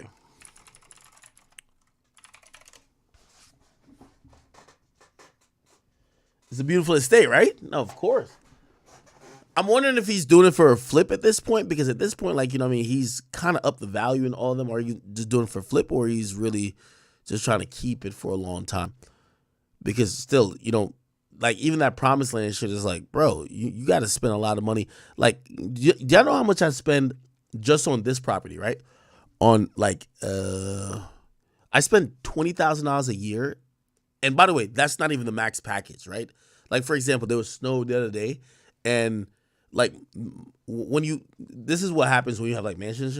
Like, when you have like your fucking landscapers supposed to take care of everything. Like for example, there's a tree that dropped like over there. They're supposed to go get it, cut it up, right? They're gonna do it.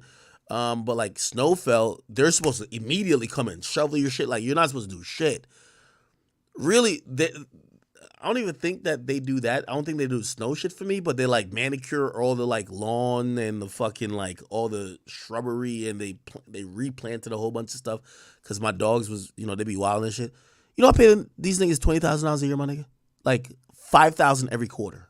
Like, bruh, landscaping is a fucking thing, my nigga. Like, these niggas come over here and it'll be like, well, it's a bunch of Mexicans, you know, love Mexicans.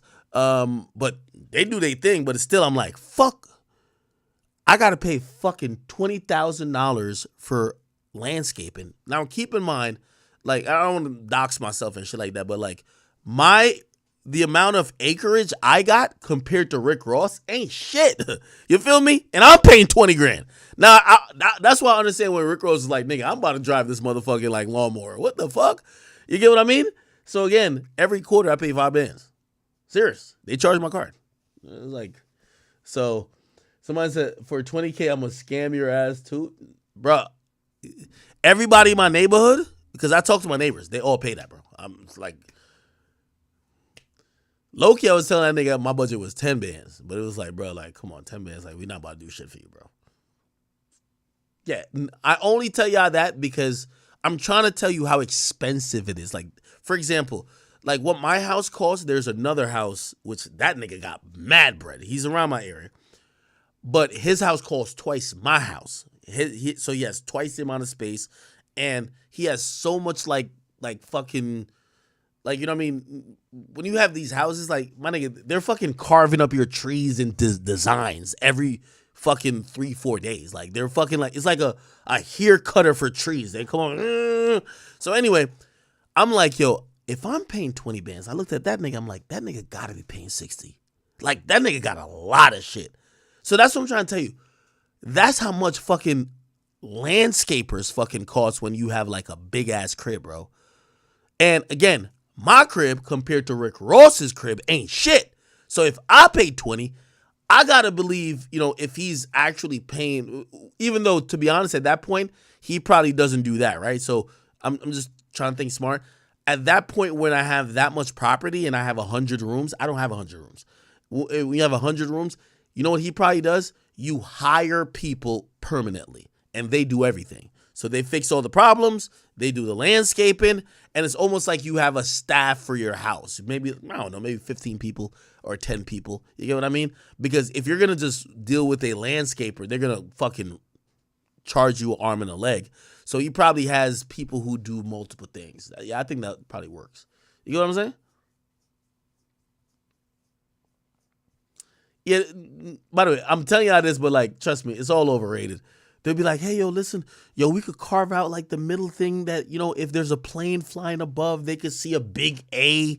Like, if you fly over my house, like they put these things where you could see lettering. And like, you start to realize, like, who the fuck, like, why the fuck is my lawn and my fucking, like, shrubbery for niggas who's flying in a plane looking down? Like, who the fuck cares? But they're gonna take money from you, bro. That's just what it is. The point I'm trying to tell you, it's not the flex. It's just like, bro, once you start getting a lot of expensive shit, you gotta spend. So I be wondering, like, yo, he got 2 properties. He's rebuilding one for like $20 million. He gotta maintain another. Where the fuck is Rick Ross getting all his fucking bread? I ain't hear that nigga talk about Wingstop in a minute. And I know Checkers ain't giving it up like that. That nigga Rick Ross look like he got an unlimited cheat code in terms of money.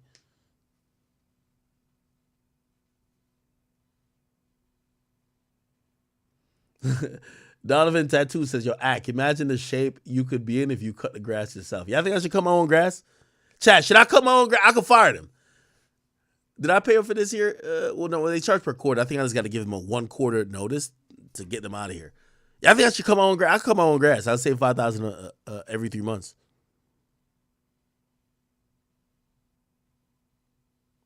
Okay.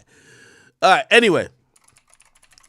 Yo, salute to my boy Aiden, man. Have y'all seen Aiden Ross boxing match? So Aiden Ross been doing the boxing matches recently, and he did a boxing match with He did a boxing match with like a popular YouTuber, Deshae Frost. But this is the guy who had YB and Namir's girl in the monkey mask, as I said. And this dude, his name is King Sid. He's the guy who popularized like this 20 versus 1 shit. Have y'all seen these little joints like, yo, 20 versus 1? 20, like, I give King Sid the credit for all that shit, right? 20 versus 1 or whatever. 20 versus 1. Like, y'all have seen these joints, right? Like, in today's video, right? Like, really, just this background and like kind of like this format. The person who I really give credit for this is King Sid, right? I don't think people really like him that much no more, but still, like, you know, I give him credit. Anyway, Aiden Ross is doing boxing matches on Kick, and now when he's doing these boxing matches, he's gotten these niggas squabbling. Watch this. Anyway, so this is Deshae Frost and King Sid boxing. I want to know who y'all thought won. Here we go. 3, 2. By the way, this is Andre Berto. Andre Berto, who is like an actual boxer. I think Floyd fought him too. Let's go. Here we go, guys. The main event. Uh-oh. Here we go. Uh-oh. Oh, hold on. I told you, bro. Let's go. I feel like it's going to be a good one. Oh, man. I told you it's going to be a good one. Okay, okay, I told you it's going to be a good one. Oh, he's getting in there. He's getting in there, B-Lou. Oh, Keep it calm, though, Deshae. He got to keep flying that jab out there. Yep, keep flying that jab. Deshae got to be calm. Stay calm. There you go. Okay. Okay. Oh, body shot. Great body shot right there. Let's go. Okay. See, they got 2. I think it's a knockout happening there. Yeah, it's possible it could be right here. They got that conditioning. They got stamina. See, I think Sid was lying.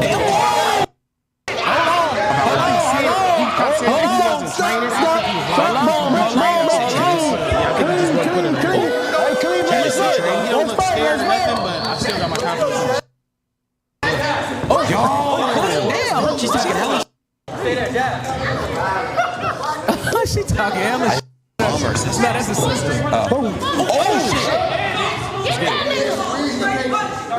Yo, who said get that nigga?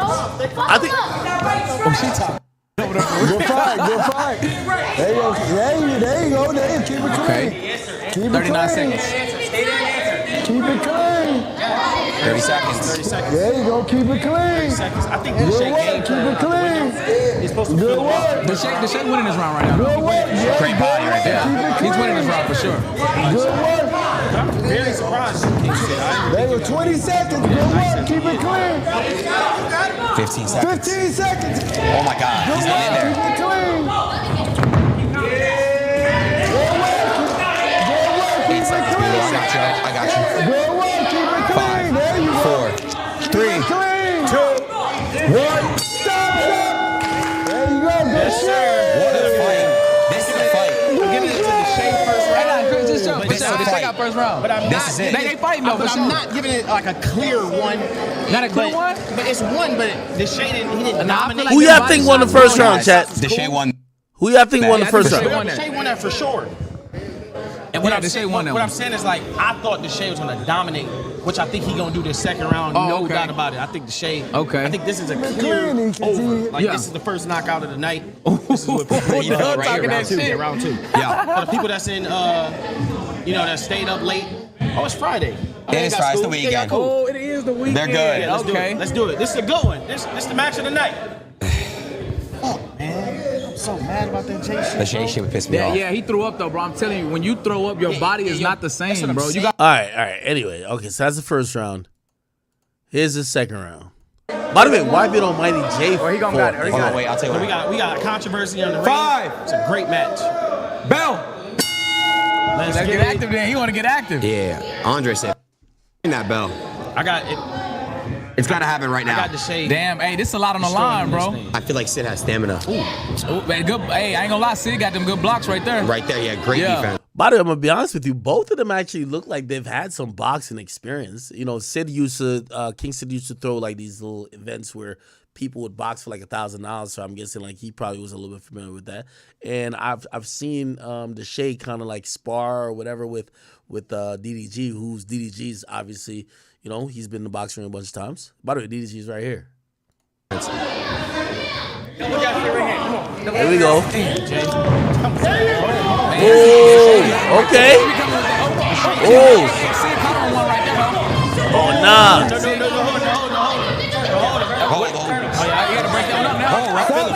Yeah, he should have broke down up a little bit right there, but all right. Let's go. Oh, nah. Oh my God, that was a hit. I ain't gonna lie, Sid might be winning this one right now. Yes, it might be. Yeah, but This is it, B-Lou. This is it, B-Lou.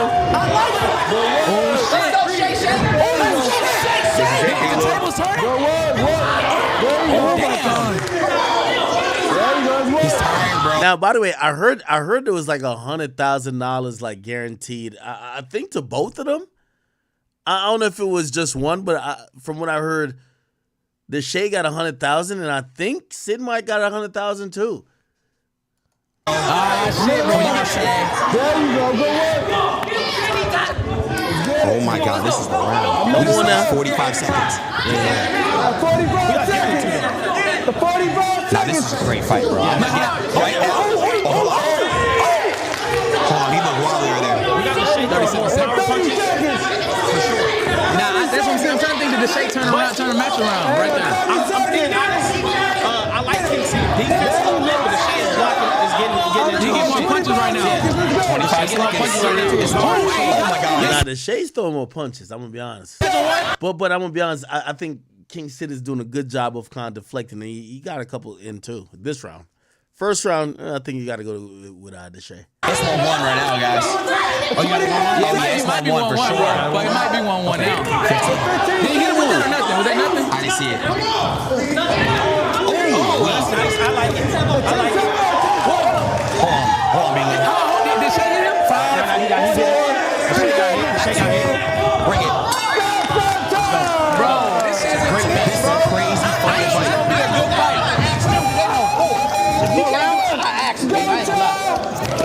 was 3 rounds, by the way. Let's see. And I just want to see a close ass fight, and this is giving me that what I wanted. This is Bell. Now here's the 3rd round. And go. Let's get it. Last round, chat. Everyone right now, spam who you got, Deshae or Sid. Was I a good bell ringer? Yes, you are. It's the last round. Lock in. Lock in. Somebody got to take control of this round, bro, because it's mixed, bro. It's not. Nobody got like the sure win right now. I don't think so. I don't know. I feel like Deshae's more tired. See? Okay, Sid got him with that right, bro. Sid got him with that right there. Sid got him with that right. Deshae got to take over this round. Yeah, he got to take over this round, bro. Either both of them do, bro. He got to take over this round for sure. Come on. Oh, shit. Okay. Damn. Okay. Yo, that nigga Deshae be swinging wildly. Damn. I like this, bro. I like this. Yo, look at Deshae's sister over here. I don't know if y'all can see. She finna get into it. She about to slap the fuck out of this nigga. Break. Hold on. What the fuck happened? What happened? Brooklyn. I think the sister. What did the sister do? I don't know. She's trying to What slap did she do? that nigga. Yo, they got. Yeah, she might just need to back up the stage. Everyone get off. The stage. Everyone get off. Yeah, Everyone get off the stage. Get off. Just everybody get off, bro. Yeah, keep it clean. Get out. Yeah. Yo, Kevin. Get everyone off the. Get him. Wait. Wait. Shit, nah, they squabble. Hold on, wait. Bro, we gotta ring the shit. Oh, no, yeah, all right. Good. Go. Yeah, go. Boom. Ring it. Go. Let's go. Oh my God, I love this fight, bro. Oh, damn, body shot. There it is. There you go. Oh, who y'all think winning? Who y'all think winning right now? You know, I watched this live, and when I watched this live, I was saying initially, I'm like, nah, Deshae got it. But by the end of the fight, I said Sid got it. But now I'm watching it in totality because I want to give away who actually won. I was like, what the fuck? I see Deshae kind of doing his thing. Oh my God! Holy. But they rocking though. They rocking out. They rocking out. This is a good fight. Yeah, they rocking out. I ain't gonna lie. We ain't got another round. Nobody get knocked down. Bro, it's a good fight. Go! We gotta get it though. We gotta get it. Deshae gotta pick Somebody over. gotta take. Nobody really took over. I ain't gonna lie, bro. This is a crazy fight in this thing. What y'all thinking? Oh my God! Chat, what you thinking? I think Sid's winning, bro. Yeah, Sid winning this one right now, bro. Yeah, Sid's Sid winning this one right now. I ain't gonna lie, Sid winning that one. Yeah, they got him. Fuck. I got Deshae. 38 seconds left. Something can happen though, guys. We got 30 seconds. Deshae just hit him with that There you go. Oh shit. Damn, bro. This is a close one though, bro. For some reason, they feel like it's close as hell. Is they back at it? Go! 20 seconds. This is the last round here. I want more, bro. I want more too. I want more, bro. Oh shit, Bro, this is a close fight. I don't even know what is wrong right now, bro. I'm not gonna lie. Bro, they is tired right now, bro. It's literally a draw right now, bro. That nigga Deshae got hard. I ain't gonna hold you. That boy got hard. I feel Sid got more technique, and actually, like, if we're gonna just talk about pure skill, I feel he got more heart. He was just like, fuck it, nigga. I'm gonna put my head down and swing these punches. Because there's a bunch of times he swung some haymakers. He didn't hit nothing. But he was swinging. He didn't give a fuck. Oh, shit. Damn! I want to see one more.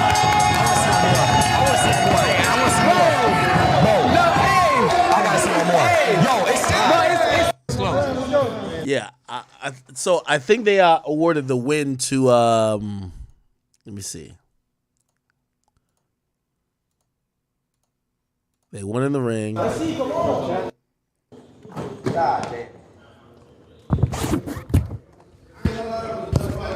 Test.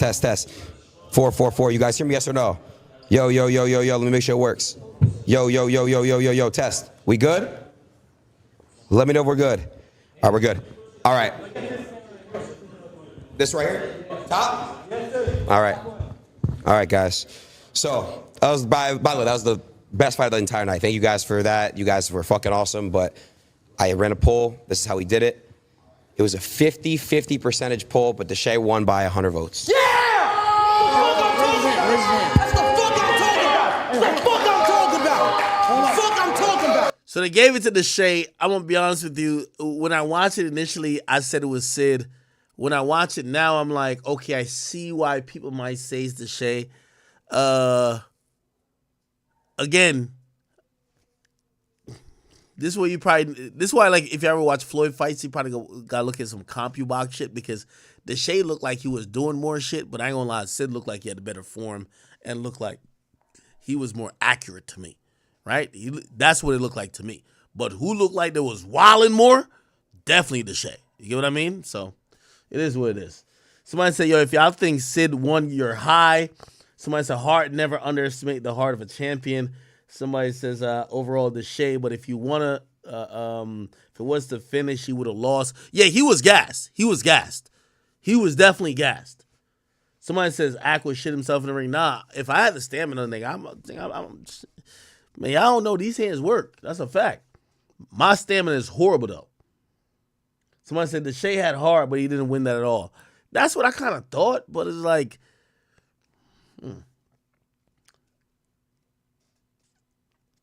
Now, did y'all see this? YB and Almighty J. Almighty J fought, and I ain't gonna lie. Aiden, if I'm Almighty J, I would have beat your fucking ass, my nigga. Because you set up Almighty J to, like, y'all gotta see this. Almighty J Aiden boxing. Now, keep in mind, if I'm Almighty J, I'm coming in here for an easy fight. I'm a nigga who smoked 45 backwoods a day. I don't do no cardio but fucking bitches. I really, to keep it real, nigga, I ain't been doing a motherfucking thing since me and YB and Namir was supposed to squabble, right? Aiden picks a nigga who just got out of prison, allegedly. That's what I was been told. I don't know if he really got out of prison. But that nigga just got out of prison, which means that nigga got out of Cook County and he was taking mad squabbles. Almighty J was in here, and I ain't gonna lie to you, man. Let's watch. Super Bowl, bro? The jail is crazy. Here we go. He was foot on the outside of his foot. Oh, yeah. Here we go. Look how he came in and look at him now. Two different. By the way, this other nigga name was Seafood. Nigga, I ain't gonna lie, nigga. I don't even eat seafood, nigga. I don't eat no lobster. I don't eat no tilapia. You will never catch me in the seafood aisle, nigga. I'm never gonna go get no fish in no goddamn Walmart. Nigga, I'm never gonna be at Red Lobster. I don't eat I don't eat nothing that can survive on the water. You about to fight a nigga named Seafood, already a problem. Are they boxing in Jordan? Oh no, Jay got boxing shoes. Ooh, that was a good shot. That was a good shot. They were another 200. I guess be smart. That's 3 rounds. He tired, bro. They got a whole minute left. Just put fight, bro. Just put something out. That gut full of steel, shit. You can't do nothing with that gut. You gotta go straight for the bean top. Come on, whoa. What's wrong?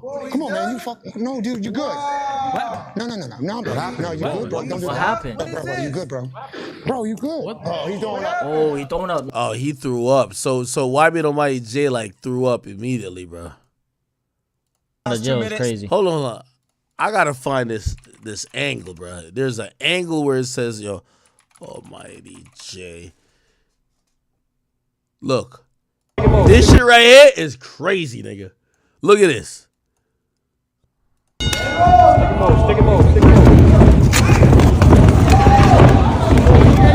Bro, this nigga fight like he's actually in jail. Nah. Yo, why the fuck you fight a nigga in jail? Bro, this nigga just came out of Cook County prison, nigga. He was squabbling over honey buns. Nigga, look. It was at this moment that YB Almighty J was like, nigga, let me step out of the ring or I gotta tag a nigga in. What the fuck? Yo, this nigga came out and threw a 45 punch combo. I've never seen some shit like this. Look at this. 1, 2, 3, 4, 5, 6, 7, 8, 9, 10, 11, 12, 13, 14. He gave him 14 punches. Jay ain't even punched yet.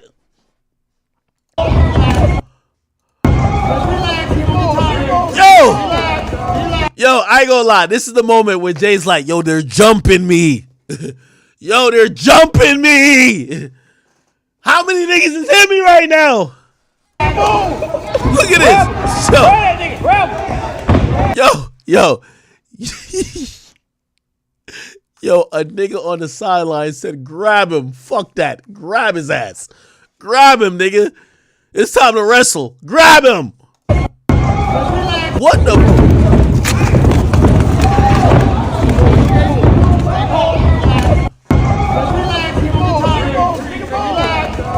Yo, if I'm this nigga, Almighty J, the only nigga you need to catch a squabble with is motherfucking Aiden. That nigga done set you up. Bro, that nigga know all you been doing is smoking backwoods and promoting weed? This nigga set you up with a goddamn jail yard Kimbo Slice squabbler.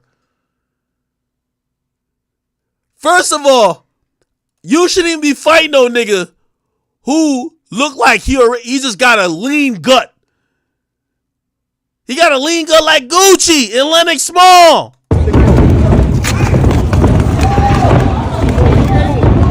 Yo, Jay, I see why. Yo, Jay, keep a gun with a switch on it, man. Because fuck all this. Fuck all this fighting shit.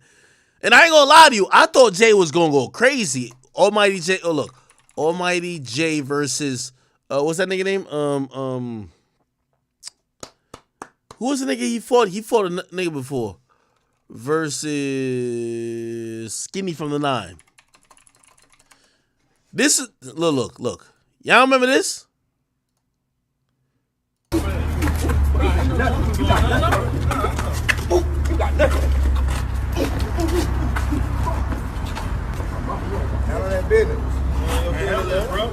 What they fighting over, B? Look. Go to Instagram. I'll show you the Instagram. Yo, he be on internet. Yo, they be on the internet like disrespecting each other. Bitch ass nigga. Who is it? Skinny from the 9 and Almighty J. At YBN nigga. YBN. Remember he was in YBN. Where's my other phone? Oh! Oh shit! Come on, Skinny. Stand up. Yeah, so he had dropped Skinny from the 9. But nigga, this is why they got weight classes in boxing. Oh, what the fuck? Yo, like right here, he looking at the referee like, yo, bro. He looking at the ref like, yo, bro, did you even start the fight? Like, why you hit me like this? Yo, did we even start the fight? Why you punching me like this, bro? Yo, Aiden, Jay gotta whip your ass, nigga. Why did you set him up with a nigga who just did a bid? This nigga is a goddamn prison squabbler.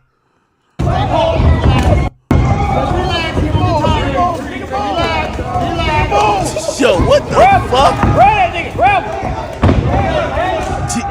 Yo, nigga said, just grab him. Just grab that nigga, man. Oh, let me see if I can find it. Oh, it's right here. Nah, Bibbo, you're going crazy, bro. Fuck it. Nigga, this is how the fight started. Bibbo, I can't even get a high, bro. 4, 3, 2. Watch. Uh-oh. Look. 1, 2, 3, 4, 5, 6, 7, 8. I got mad money in my bank account. And out of the bank account, someone go, God damn. God. What the fuck? What is going on?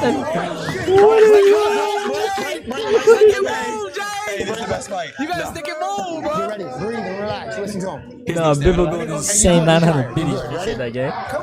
Yo, that nigga gave a 45 punch combo. That nigga Almighty J was, yo, that nigga was, he was still tasting the lean he drank 3 days ago and the goddamn In-N-Out he ate 4 days ago, nigga. Oh my God. Nigga, I knew it was a problem. This nigga was he was hitting Jay like he was trying to knock the dye out of his hair. This one's crazy. Nah, 1,000 biddies, Bibbo, appreciate you. Come on, Seafood Daddy. Come on, man. Seafood came with that pressure. Seafood just pressure, yeah. Yeah, that's how he tired. Yeah, that's he tired to go kill now. Keep down his foot on the outside of his foot. Oh, yeah. Because look how he came in and look at him now. Two different. Seafood, you ain't done already. Are they boxing in Jordan? Oh no, Jay got boxing shoes. Ooh, that was a good shot. That was a good shot. Bibble, another 200. I guess be smart. It's 3 rounds. He tired, bro. They got a whole Put minute some left. Just put no, fight, bro. Just put some out. That gut full of steel. Shit, you can't do nothing with that gut. You gotta go straight. Hey, this nigga got that Gucci Man Lennox small stance, nigga. Like, fuck all that moving back and forth, like jumping up and down, float like a butterfly, sting like a bee. Fuck that, nigga. I'm gonna stay right here and catch my breath, nigga, because I just gave you 45 punches. For the beans out. Come on. What? What's wrong? Come on, man. You fuck. No, dude, you good. What? No, bro. No, you good, bro. Don't do What that. happened? Bro, you good, bro. Bro, you good. What? Oh, he's throwing up. Oh, he throwing up. No, No, good. no, That's all no, right. no, no. Where's the bucket at? He's puking? Good. Oh, he threw up? No, he ain't done. He ain't done. No way Seafood just won the fucking fight. Ain't no fucking way. DDG got off that stage so quick. Whoa! Oh! I need a towel. Something to clean this shit up. What the fuck? Hey, chill. Just relax. No, just relax. Relax. Damn, bro. Opportunity to go. He gonna still have That means that he won. But Jay smokes a lot. Nigga, they brought a whole medic up in this bitch. Bro. It's not over yet. Nah, Bibble, you're going insane, bro. Chill, my boy.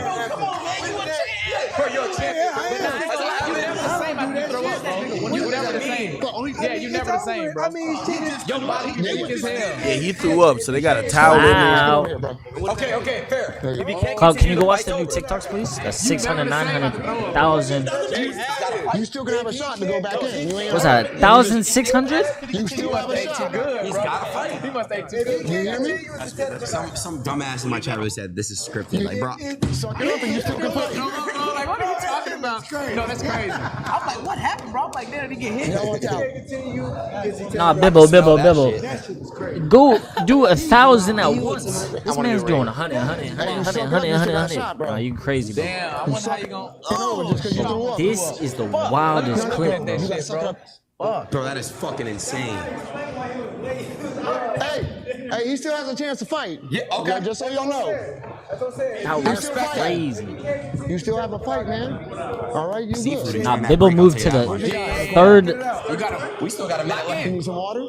Bibble, you moved to the top 3 of bidding donations. That's crazy, bro. I don't know what this thing talking about. Nah. Here we go. We back at it. This guy's going crazy. Oh, okay. He rich. Bro, yo, this nigga fight like he's in Rocky 5, nigga. Like what you think roller. we get in the boxing ring, man? Have you guys ever been to jail? I've been to the whole straight too. Nah, he's still going, bro. What the fuck is going on? I've never. You're insane, Bibbo. Insane, bro. 10 seconds. Yo, the craziest part is that the referee starts showing the nigga how to throw punches. Y'all seen this? The referee, nigga. What the fuck is going on? Look. I've never. You're insane, Bibbo. He said, look, the referee says 3 jabs going out. Like, he's trying to coach the nigga, bro.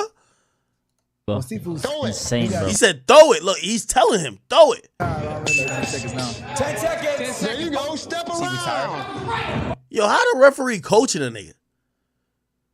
There you go. 5 seconds, baby. There you go. Go like the new TikToks, please. I'm gonna be honest with you. I think the weight difference fucked with Almighty J, man. I think Almighty J got hands, but that nigga is big, bro. Like his punch ain't really hitting and connecting for what it need to connect to really do the damage it need to do. When he was fighting Skinny from the 9, they was around the same weight, so like it worked. 41, 42. Bro. He dyed his hair.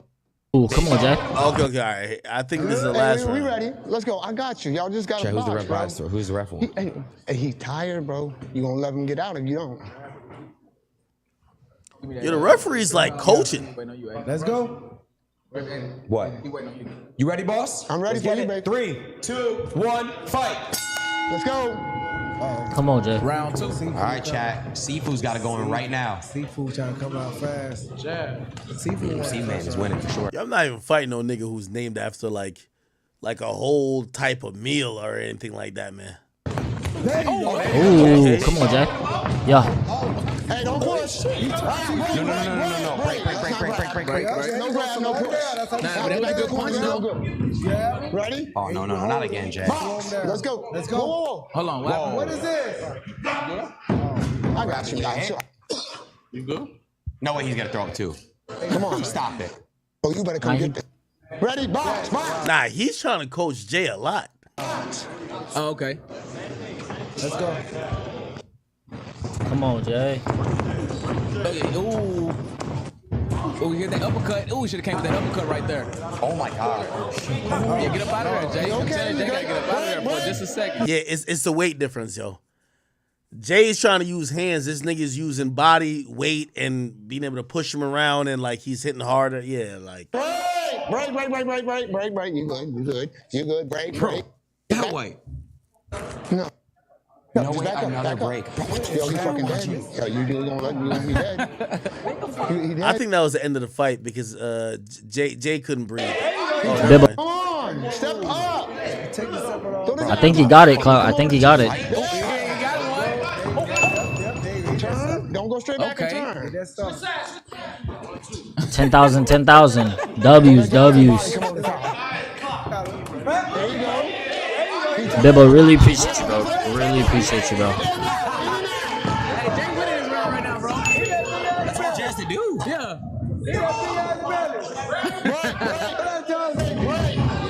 Don't stop it. There's 15 seconds. Now, this man said. All right, that was pretty much over, man. Again, I think that's, even YB and Almighty Jay looks like he's in way better shape than the guy. But I think that's the effects of smoking, man. He smokes a lot. Your lungs is probably getting punished. Granted, the other guy, I'm not saying he's an Olympic athlete, and he's overweight, but shit, looked like he was able to either do more damage or at least have a better stamina than the Mighty J, which is a little bit embarrassing.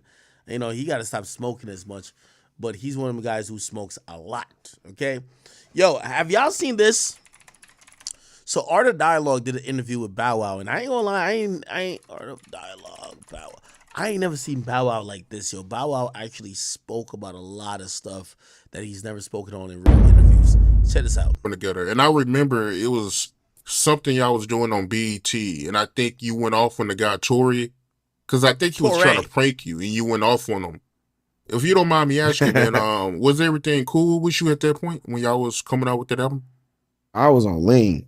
I was sipping so much syrup, bro. And I said this too, like right after Mac Miller had died, I spoke on that shit. Like I was drinking that shit like crazy. Like if you go back and watch, it's called the Road to Platinum documentary series on BET. If you watch that, you'll notice you'll see so many like white styrofoam cups, and you'll see so many like Hawaiian Punch bottles in the studio. Road to what he said it was? I don't know if you can find it. Like if you go back and watch, it's called the Road to Platinum documentary series on BET. If you watch that, you'll notice you'll see so many like white styrofoam cups, and you'll see so many like Hawaiian Punch bottles in the studio. Let me see. It was this. I don't think we got our first single, man. We don't have time, man. I'm trying. Is that Hawaiian Punch right here? We have no time. I understand that, but we have to have a record picked by next week. We don't got time to be waiting on these. We got 13 records done. You acting like that ain't news to me, all right, nigga. So pick a single. That's what I'm saying. I can't right now. I would stop my project if it was my project. Just saying that in times. Open up the Billboard when you see that. That's not something that me, Omari, would put out. Right. That's VMA approved. And if you don't jump on the bandwagon now, it's a problem. Because I don't want you jumping on the bandwagon coming when we this far. You better hop on now. I'm giving all these magazines, don't chop this. Everybody a chance to hop on now. This man was in one of the biggest. What is wrong with y'all, man? This album could possibly be There's a couple other scenes. Okay, anyway, let's go back to studio. I was losing my fucking mind. Like that lean shit got me up. Like I was just always irritated. Just one little thing I didn't like when Torre said what he said about, and that was a joke too, come to find out. And I was like, what? Wait, what? What do you mean he ain't do? Come on, get up, we out. All that, man, I'm telling you. Damn, they said the lean had my nigga moving like Saucy Santana, nigga, with the finger pointed up.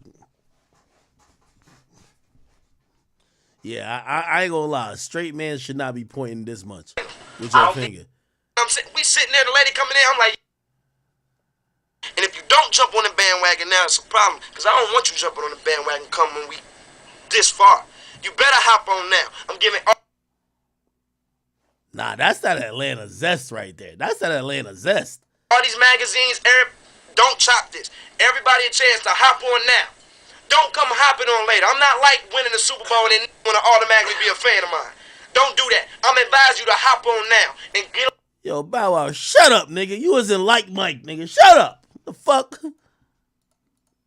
I put that shit down back then.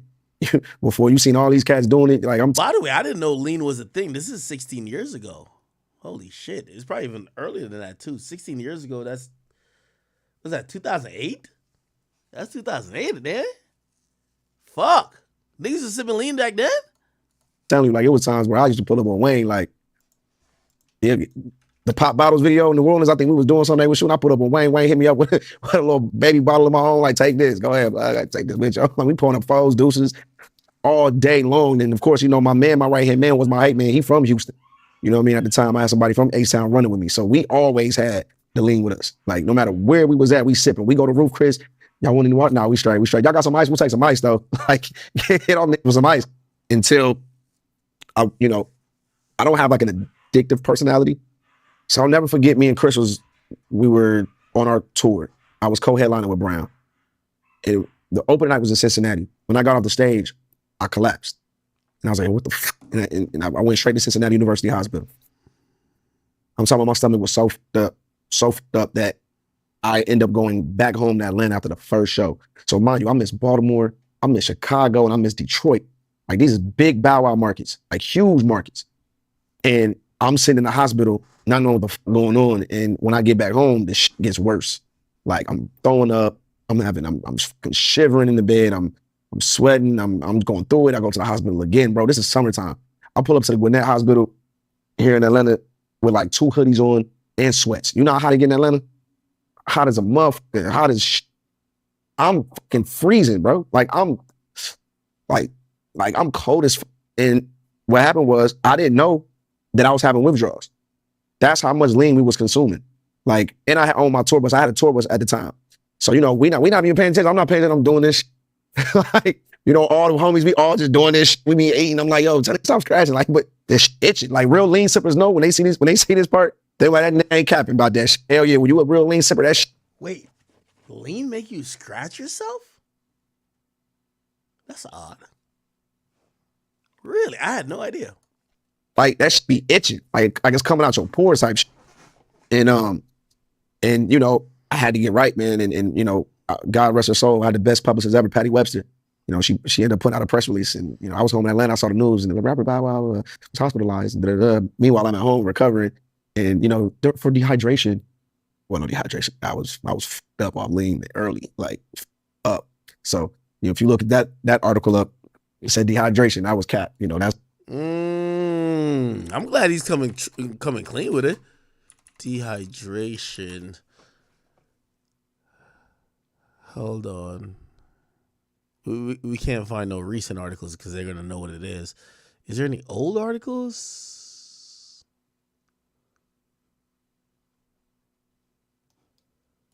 Hospitalized. I'm trying to find the old article from like 14 years ago, but only the new shit is popping up.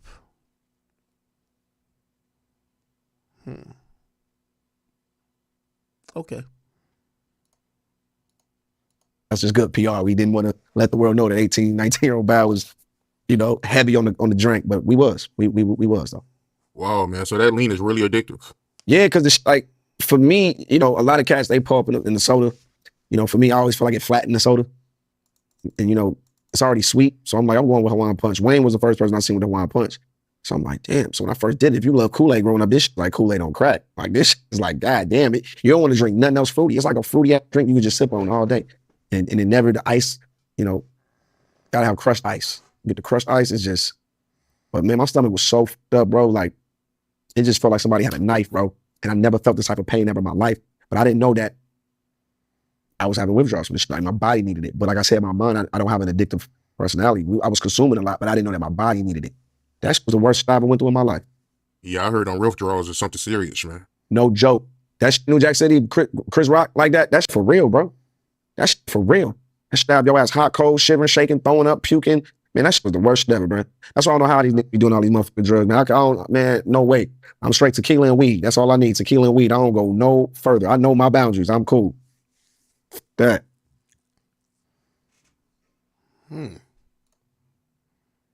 Interesting. What else did he say? This was like a revealing interview by Bow Wow about it. Salute to Bow Wow, and of course, salute to Art of Dialogue. Like,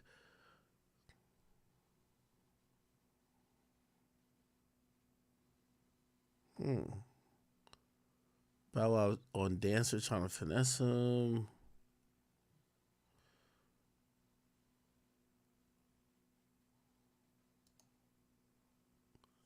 He shares a baby mama with Future. He's talking about rappers and athletes dating women he already dated.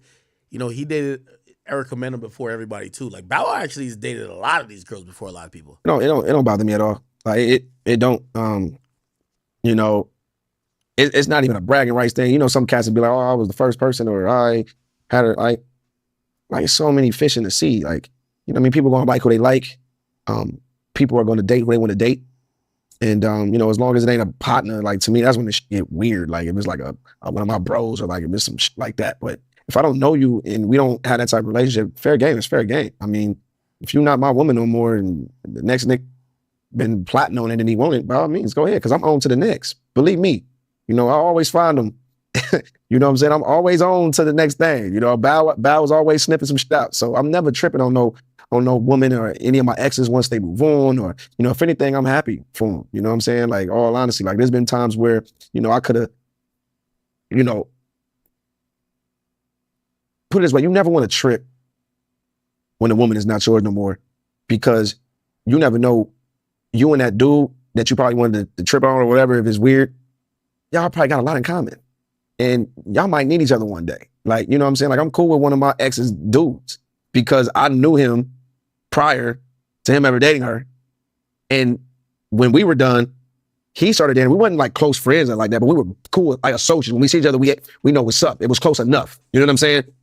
And I could have, he felt my energy a little bit from it. You know, this was years ago. But I'm so glad I didn't make that situation enough, because now he's not with her, I'm not with her. And when we see each other now, we still homies. We kick it like it's nothing. You know what I'm saying? Like, we real grown men. I'm not about to. All right. Anyway, dope ass interview. Y'all should go watch it. Salute to Art of Dialogue. Did y'all see Bobby Shmurda get into fight in London? So Bobby Shmurda been, he was performing in London. Apparently he got into a fight. Let me see. Could we find where it's at? Okay, he fought in a nightclub. Check this out.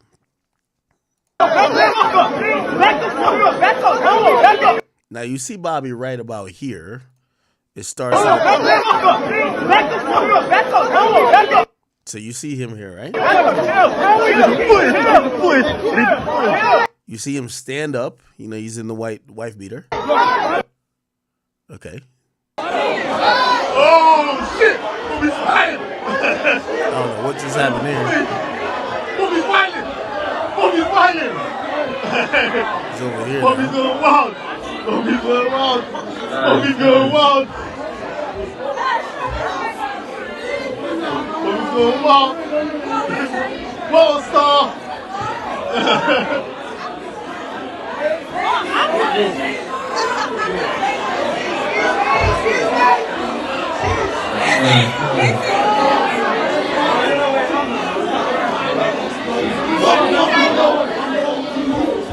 Okay. Anyway, it says Bobby Shmurda got into it in the wee hours of Sunday. His fist flew in a London club.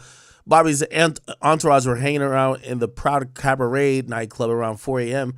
And after he performed 2 songs, he got in a heated argument with the club promoter. He said there was pushing, shoving, and at one point Bobby allegedly spat at someone in the crowd. Shortly after the fight, Bobby and his crew said peace out and left the club. The scuffle was soon forgotten and no cops were called. And the party continued. We're told no one was injured. Okay? it's interesting. Bobby's like in an interesting part of his career where for Bobby Shmurda at this point, he's showing up to these events and he's a young rapper, but he's probably enjoying the fruits of not snitching and being legendary in the previous part of his career where he dropped Hot Nigga and he dropped what was that other song? Bobby Bitch, right? Like, again, if you're getting booked to perform 2 songs in London, what songs you think they want to hear you perform? Hoochie Daddy, or they want to hear Hot Nigga and Bobby Bitch, right? So again, he blamed a lot of his current career situation he blamed it on Rock Nation and like some bad management on labels also, like Epic, for example, that probably didn't believe in him all the way when he got out. However, I gotta say, man, Bobby's is like in a very interesting position. I think the fans ain't all the way rocking with him like they used to, because people have they've been developing this narrative saying that he's gay or whatever the case is. Then of course you have his record's not doing as well. I don't know. It's an interesting time for Bobby Shmurda, man, and I like Bobby a lot. Like, I think Bobby's a fun-loving guy. I think people are calling him gay because he went to prison, but I mean, I've been around Bobby just personally. Like, he's just a geeky, like not geeky, but he's always geeking off some shit. Like, what I mean? Like, he's just a goofy type of not goofy on type of weird or like a bitch, but like he's just a guy who laughing at shit. But it doesn't give me a vibe like Bobby's gay. Obviously now his dancing do look zesty. I ain't gonna hold you, of course. But I've talked to Bobby, and every time I talk to Bobby, I ain't gonna lie. I talk to Bobby, we be talking about bitches, right? Like, Bobby be like, yo, act. He'll show me his phone, be like, yo, I fucked these 4 bitches last week. Like, he's only talking about bitches. Now, maybe you could be like, nah, that's a front. I don't know, my nigga. But again, I wouldn't say he's homosexual at all. But people are taking that from some of his movements, some of his actions, and they feel he's gay. I think that's kind of why people haven't supported him as much, because they want the same essence that he was on when he dropped Hot Nigga, and they felt like he was some goon, right? You know what I mean? Even though in the video he was dancing and have a good time. Whatever reason, they kind of feel like he's on some fruity shit, right? The music is just also slowed up as well, so. And I think part of that is because he's kind of learned. He's spoken out multiple times about portraying a hood nigga persona, or even propagating violence. He's basically said, bro, I was in jail, nigga. I don't want to go back there again. I don't want to be doing the same shit that would bring me back there.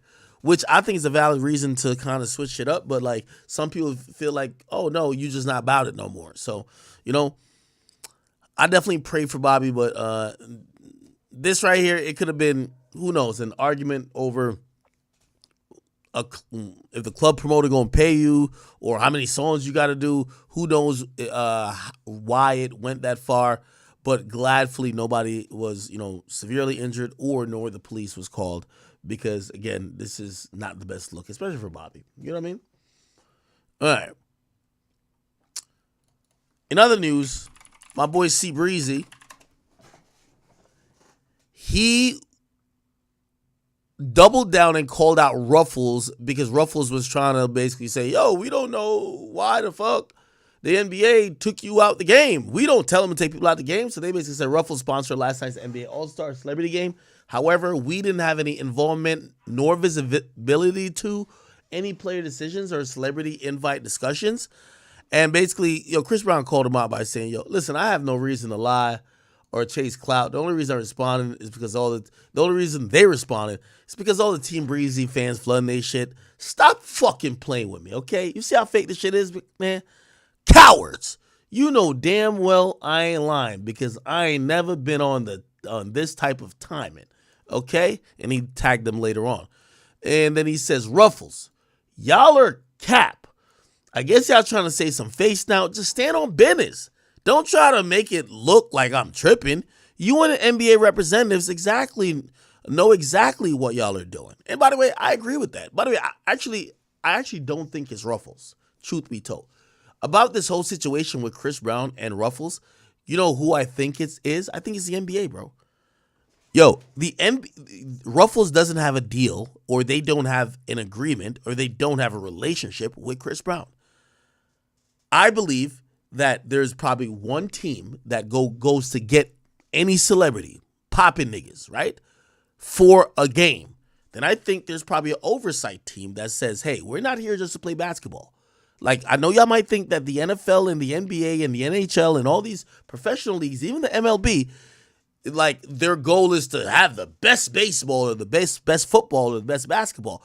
No, their goal is to create an entertaining product that they can sell ads on. That's the business model of what they're doing. That's the reason why they all have TV deals, right? What helps the NBA go forward, what makes all these owners billionaires, are the TV deals they have. How do you get these deals? These deals are funded primarily because of advertisements that are ran on these TV stations that are guaranteed, and if they could pull a certain audience, which is a certain demographic with sports, they're going to get a certain amount of money. So with that all comes,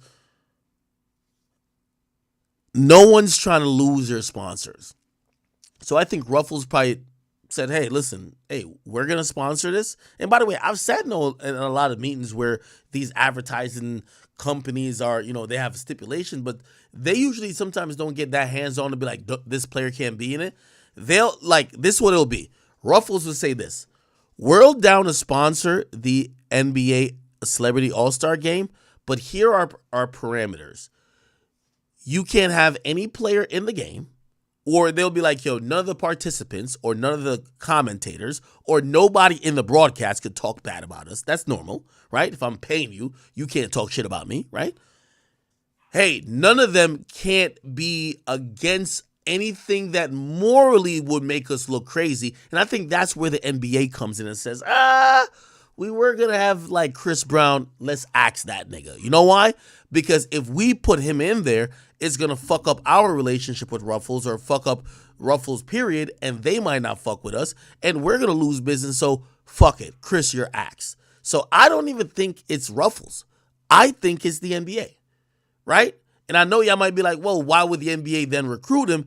These corporations, I've seen them multiple times. They're so large. Yes, you get the recruitment people who don't deal with the ad people. The people who go to recruit celebrities, they're not the same people who determine if the people recruited is suitable for all the ads that is going to run on that day. So I blame the NBA, if you ask me. I completely blame the NBA.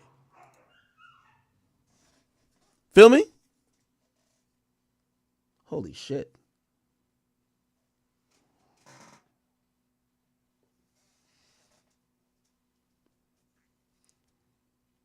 So, yeah, I think the NBA is saving face. I believe Ruffles, However, here's the thing. It's going to be a he said, she said. I'm pretty sure the representatives that Chris is talking to, you look stupid because you asked him to play and now you're saying he can't play. You're going to say, oh, no, it's the advertisement. The advertisers are wilding, bro. Be like, what? Yeah, nah, I ain't going to lie. Ruffles, they're blaming on somebody else. But it's not Ruffles. It's the NBA. The NBA it's the NBA who sent the email. We saw the example before. Look, it was an NBA email. Let me see. No, was there another one? It was an NBA email, right? Look, it was an NBA email that invited him. They don't want to take the blame on it to say, hey, we got to cut you. So they're going to say, oh, no, it's our advertisers. Or it's really probably just a rep of the NBA who even said that, because they're not trying to take blame on the NBA. Anyway, let's see what it is. Chat, have y'all checked out the Trump ones? Okay, you know what I mean? The Air Force Trump ones. Basically, dropped some new pair of shoes. He was selling them for $3.99. He showed up to SneakerCon in Philly, and apparently Trump showed up unannounced, and he basically told people he had some sneakers that they could cop. We have a few young ladies that are up here crying. Look at you with the Trump 2024. Thank you, darling. I love you too. Wow. A lot of emotion. There's a lot of emotion in this room. Thank you. Thank you. So nice. So the really nice thing is we have lines, and I want to thank Chase and I want to thank Alan. Somebody just told me, they said, nah, act, that ain't the Trump ones. Those are called the January 6s. So basically, if you ever want to, you know what I mean, try to overthrow the government, slap a nigga in the Capitol building, break the law and the Constitution by almost having a impromptu coup, you could always cop the Trump January 6s. Are these in gold? Oh my God. Like, these shits is like, y'all remember them ugly ass Kobe sneakers that used to be in gold? Nah, I ain't gonna lie to you, bro. My mom bought me one of those, man. Them shits was like, it terrified me, man. I think I went to sleep and dreamt about them ugly ass shoes. Kobe, for a time, you know, God rest his soul, he had the ugliest motherfucking shoes known to man. It's like, who the fuck? It felt like for all his greatness was a nigga it was Stevie Wonder designing them bitches. Y'all remember that shit? But we have lines going all around the block. They're going all around this block. They've never seen anything like this one. I just want to tell you, you know, I've wanted to do this for a long time. I have some incredible people that work with me on things, and they came up with this, and this is something I've been talking about for 12 years, 13 years, and I think it's going to be a big success. Your influencers have been very positive. They've been real influences, and they love it, and they love what we've done. That's the real deal. That's the real deal. And we have a few young ladies that are up here crying. Look at you. Damn. Anyway. They look like this. I ain't gonna lie. They look atrocious to me, but fuck it. You get what I mean? Yo, the point is Trump is just extremely popular, man. I think my boy gonna win the presidency. Now, I ain't gonna lie. I do got a slight call out here. I got a very slight call out. And I'm not gonna let niggas get away with this. Charlemagne and Meek Mill, y'all niggas rode a lot of Democratic dick for the last 4 years. I don't want to hear y'all act like now Trump is a viable option. I'm sorry. Y'all niggas, like, listen, you know they say, oh, y'all made y'all bed, stay there. Yep. Y'all gotta stay there now. I'm sorry. Charlemagne, I love you, brother. But I seen recently, you now trying to get on the Uncle Trump, because here's the thing. This is what happened to everybody, especially even Charlemagne. Charlemagne is a, hip hop, legend when it comes to commentary, now turned political pundit, but he's just repeating the same bullshit that we keep hearing from every fucking person. He's now finally revamped it and basically now calling on the Democratic Party. He's going dumb viral. But part of that rhetoric is saying, hey, listen, we might have to have an open ear to what the Republicans are saying. And all I got to say is, man, y'all cut that shit out. That fake performative shit, we don't want to hear it, because I watched and listened to the Breakfast Club, niggas like Meek Mill and everybody else act like Trump was the devil with two horns, or act like Republicans were just fucking aliens, and they were riding Democratic dick so much they caught yeast infection, STD, syphilis, goddamn gonorrhea, and some chlamydia. I don't want to hear y'all now all of a sudden have an open mind. What? Y'all having an open mind now? Y'all never had this open mind when the last time Biden was running. Biden was over here talking to Charlemagne and saying, you ain't black if you ain't vote for me. She ain't say shit. Now everybody's on some shit like, nah, maybe we should consider. No, hold on. No. I see Meek Mill tweeting shit out. I'm like, yo, Meek, if you don't get the fuck on out of here too, nigga, you don't even know how to download Robinhood. We don't want to hear nothing about politics from you. Let's be very clear. Look what he talked about in terms of politics. Like, come on. Like, you feel me? Now, the reason why I'm calling these people out is because they've always had a voice in the black community. And for 4 fucking years, before you now start having an open mind, you need to first admit that part of the reason why people thought so one-sided is because you didn't have an open mind. Because you never actually, encourage people to check out both sides of the argument. Y'all niggas used to just only demonize one side of the argument. Now, because you finally have an open mind, y'all are acting like y'all are so brand new. Hell nah. Y'all the reason we fucking here. You get what I mean? Y'all are the reason who y'all never wanted to hear from both sides. Y'all just wanted to suck Democratic dick. Now, all of a sudden, you hear these motherfuckers like, nah, maybe we should listen to the other side. Since when? Y'all the niggas the reason we here. You feel me? So, I seen Meek Mill, right? And by the way, and this is another thing why I don't respect it neither, because 4 years ago, when it was really unpopular to like Trump, or unpopular to say I'm going to listen to Trump or listen to a Republican argument, none of y'all was acting like y'all was even interested in that. Now, of course, Biden about to die. Like, that nigga might be dead already. That might be an AI operating his fucking brain, okay? He finna die. Kamala Harris is like, yo, she's just a fucking idiot. And everybody realizes your stocks is down, gas prices is high, milk is high, and now everybody's like saying, hey, maybe it's not that bad to listen to Republicans. That's when everybody's have a change of mind. Why didn't you have a change of mind initially? Y'all should always listen to both sides of the argument. Everybody was with that until it came to politics. Remember when I motherfucking signed to Rumble? They said I signed to a right-wing platform. Like I was like some type of, like, yo, he's a Trump supporter. He like, no, nigga. Bro, I don't give a fuck. I came over here for a platform, but they were so polarized and they're trying to lump me in a place where they were trying to say these were the vile, disgusting people are. That's where they were. That's how they were discussing people who seem to align or even be open to hearing the Republican Party. So when I hear, oh, Charlemagne coming over here talking about, oh yeah, listen, y'all, we tired of them. Let's listen. I'm like, nigga, you one of the reasons why we even voted for the motherfucking Democratic Party. You need to accept your blame. And then Meek Mill half retarded. Let's be honest. Like no disrespect, but come on. You feel what I'm saying? So when I seen him say this shit, what did he say? He has said some shit about politics. I'm like, Jesus Christ. Could Elon Musk has deactivated his fucking account, nigga? What the fuck?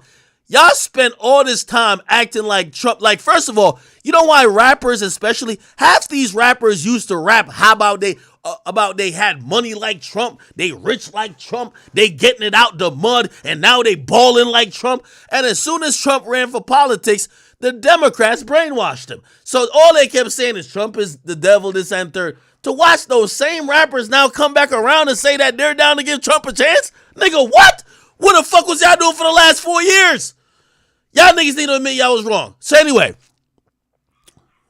let me see. What the fuck? Like, I forgot to tweet.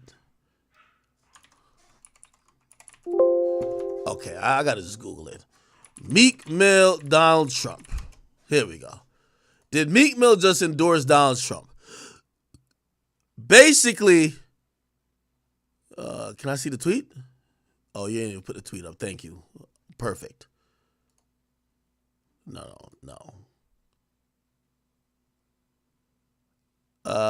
Where is it? January 20th.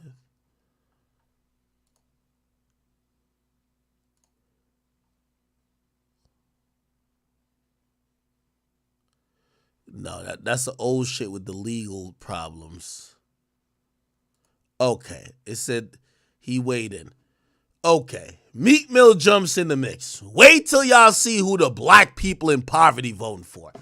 Man, I don't want to hear from y'all niggas. Y'all the niggas that got us in this problem. All these rappers, like, bro, that's why I keep telling you, man. This is the problem with politics these days. We can't listen to the dumb niggas tell us shit. Because the dumb niggas, when they finally get smart, they come back around like they were smart all along. Y'all can't come jump on this side and claim that y'all was right when y'all was wrong and y'all got us here. We want to hear y'all tell us how stupid y'all were, okay? For the last 4 years, or the last whatever. By the way, y'all been no, come on, man. We not fucking with Biden. We either sitting on our vote or we getting with Uncle Trump. I'm sorry. But anyway, Charlemagne, I'm sorry, Charlemagne. We either want to hear you tell us that you over here interviewing Biden, Kamala, singing all that political nonsense that you were for the Democratic Party for 4 years, got you nowhere, didn't never go viral, didn't help any cause you had in terms of getting shows, but finally, your shit going up now because you're now having an open mind and actually down to criticize the people who seemingly before you were just riding their dick. That's a fact. You feel what I'm saying? So I'm watching Charlemagne, I'm like, ain't no fucking way, nigga. Are you just gonna say this and not admit you was wrong? Okay, I got you. What? Okay. Then I see Meek Mill. I'm like, well, Meek Mill, like, we know we got the little hat on him. You know that little hat you put in the corner, the tinfoil hat. We know we got that on him. But I'm like, he on prison reform. What the fuck going on with him over there? You feel what I'm saying? Hey, all y'all rappers, I'm watching all of y'all, man. Y'all niggas been capping, acting like there's only one party that mattered. Again, this ain't about Trump, but y'all never were bipartisan. Y'all never actually listened to people who were Republican. And you know what the worst part? This is the worst part that I always say. Everybody knows people who tend to have more money, they start to kind of almost like identify with certain Republican, like, you know, values and whatever, because, you know, they want smaller government and less taxes. But all these motherfuckers, they would always say the opposite because they want to patronize the audience. They want to feel like one of them. Oh, no, yeah, we don't want Trump. We want a nigga who's going to make sure the police don't kill black people. Like, what happened to that? What happened to them niggas? What happened to them niggas who kept saying, yo, yeah, nah, fuck Trump. We need a president in there that the police don't kill black people. We don't hear that no more. You know what niggas is now saying? God damn it, my bills is killing me. Taxes is killing me. This is killing me. Man, let's get Uncle T in the building. What the fuck? All I'm saying, this is why you can't listen to dumb niggas talk about politics. It's over. We're done with y'all niggas. I'm sorry. Sorry, bro. I'm sorry. Sorry. So anyway, Meek and Charlemagne, I've watched y'all like, you know what I mean? Y'all not going to just jump to the next side of me watching. I'm like, nigga, I watched y'all for 4 years say that nonsense. I'm like, you can't just switch sides like this. I'm sorry. Anyway. By the way, they're all saying this now that when Uncle T wins, they're going to be like, oh, no, I told you that black people were tired of the Bidens and they were tired of the Democratic Party. No, nigga. Y'all set us up to be here. Shut up. Okay. Chat, just mark my words. All of the niggas who was, by the way, they were all getting paid off by the Democrats. Remember I told y'all. They always, like, it was crazy when they said I signed to a Republican platform. Nigga, I got a big media company in hip-hop that I run. When it came to election time last year, you know who the only people who offered me money to post shit? It was Democrats. They offered me thousands of dollars. Never a Republican. But you know what? The Republicans were demonized. Like, okay, well, if you're associated with them, that means you don't like black people or you're getting paid off. Like, oh, what? Now, so if they offered me money, I know them other niggas who was cock riding for the whole 4 years got money. So now I'm watching them trying to switch sides and I'm like, really, nigga? I just want to put that out there. As every time I see one of y'all jump off the Biden train, I just want to remind people that y'all was sucking dick for 4 straight years. We're going to have some accountability. 4 years of cock sucking, you can't just switch like this. Come on now. Somebody says, Ack, remember Complex Silence? What? Y'all remember that? Remember Complex silencing me during the time Biden and Kamala was running against Trump? Yo, anytime I would say anything that would be like, hey, maybe we should listen to the other side. Yo, chill. You wildin', bro. You tweaking. Now everybody want to listen? Just watch, chat. Just watch. I'm telling you. You're watching niggas realizing, and this is why you realize people don't have original thoughts, right? That's what I'm trying to say. People don't have original thoughts. It's easy now to jump to the other side because you're realizing the side you were on is about to lose. Don't you hate that one sports player, or no, that one fan of sports teams? He only root for the teams that go to the finals. You looking at that nigga be like, how the fuck every single year you always got the jersey on of the team in the fucking finals? This been your team? He only like the nigga who finna win. Every year, he take a stock of who's doing what and says, I think this team finna win. This my team this year. That nigga don't really got no opinion. That's a dick rider. That's a dick rider. Let's be honest. Have y'all ever, listen, before, like, put it like this. Before 5 years ago, have y'all ever seen a Chiefs fan? I never seen one.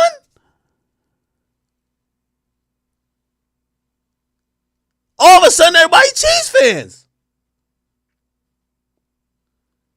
You gotta watch out for the dick riders. Every year, they take a stock. And right now, all the niggas who was riding with the Democratic Party for 4 years straight, Yo, put it like this. Go look on the Breakfast Club. How many niggas who is Democrat they brought on versus Republican? Nigga, they been on the agenda for the Democrats. Now all of a sudden they might be like, it's time to switch. Nigga, what? Wait, what happened now? Here's my thing. My thing ain't about picking teams. My thing is about having an open ear. I've been always said that. You feel me? Because honestly, if we had Barack running versus Trump, I'm all with Barack. I fuck with Barack. You feel me? Big Trump versus Joe Biden. Like, nigga, that's not even a conversation. Let's get Trump in a building. Feel me? I'm going to choose me. I don't really give a fuck.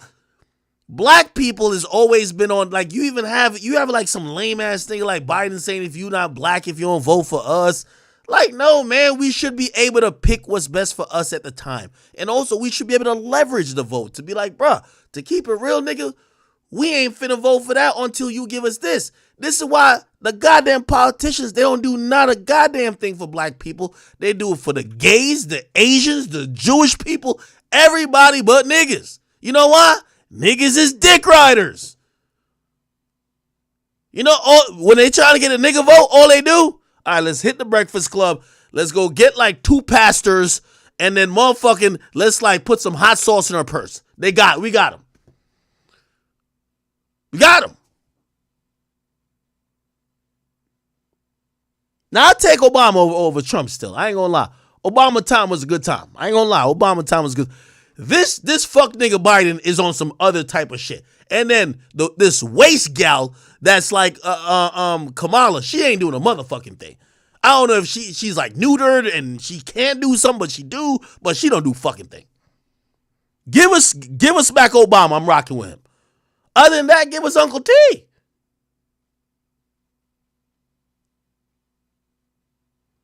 I just want a president who can bring the best times, bruh. If it's going to be over the left, I'm rocking with it. If it's over the right, I'm rocking with it. What happens a lot is they send these little, like, you know, Scud missiles in our communities, and they'll be like, okay, fuck everything else. Trump don't care about if police kill black people, but Biden do. You're like, what?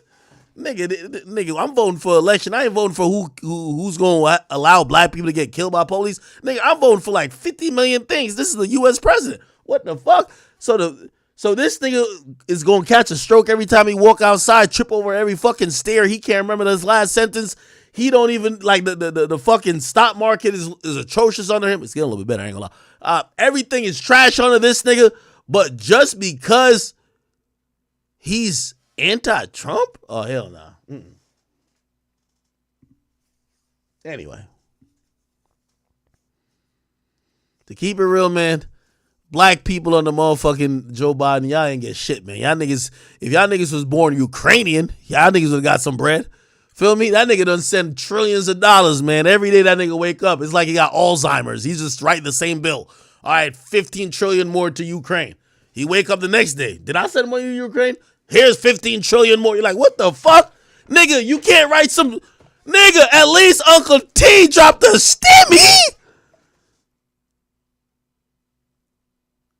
This stupid motherfucker keep sending the same amount of money to another fucking country.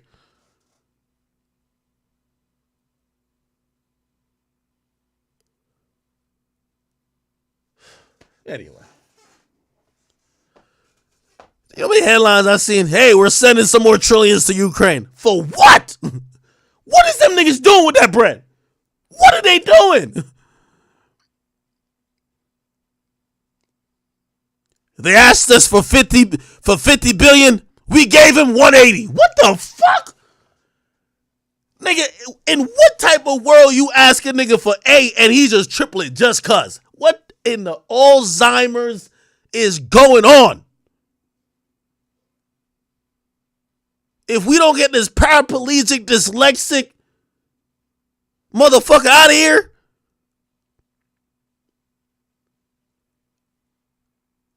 I don't know if he got autism or what he got, man. This thing is fucking stupid. Shit, my bad, chat. Just tired of the fucking bullshit, man. This is Meek Mill.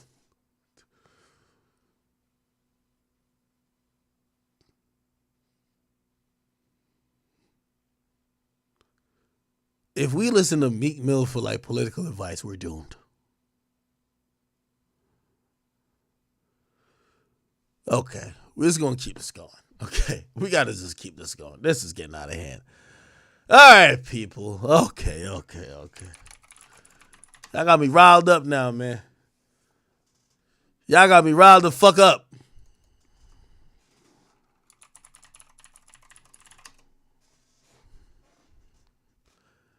The same rappers who done sucked off Joe Biden for 4 years, they think they doing something by saying, oh no, let's look at the other side finally. What? Okay, anyway, let me see what they got going on here. Zeus.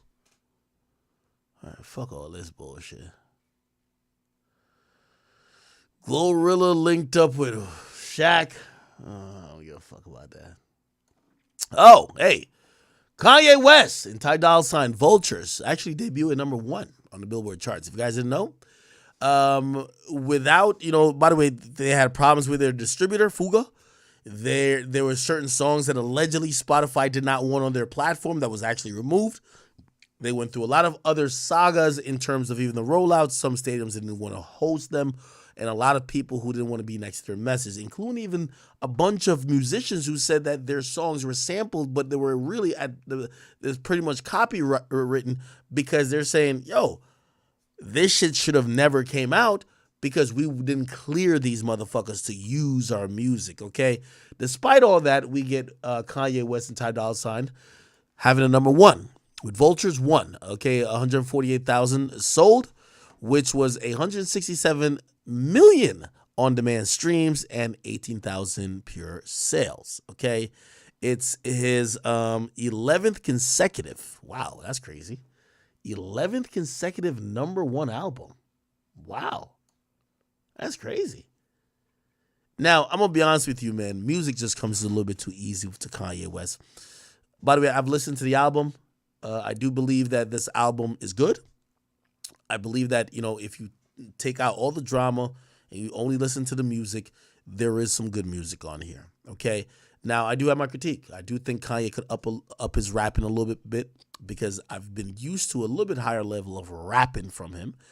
But I think the production value is amazing on here. And I think if you're used to, Kanye West's really innovative, groundbreaking type of production approach, I think you will be satisfied here. I think Ty Dolla $ign is an amazing person to have as a co-album lead. And I think the features, for the most part, I think they all did their thing. So I actually think it's a good album. I'm not going to lie to you. If we're talking about albums that's completely, fully mainstream, did Nicki's album come out this year or am I tripping? I think maybe it was December. Obviously we have 21 Savage's album that came out this year, and I think this album as well, they're going to be in that conversation if we're talking about fully mainstream albums on what will be good.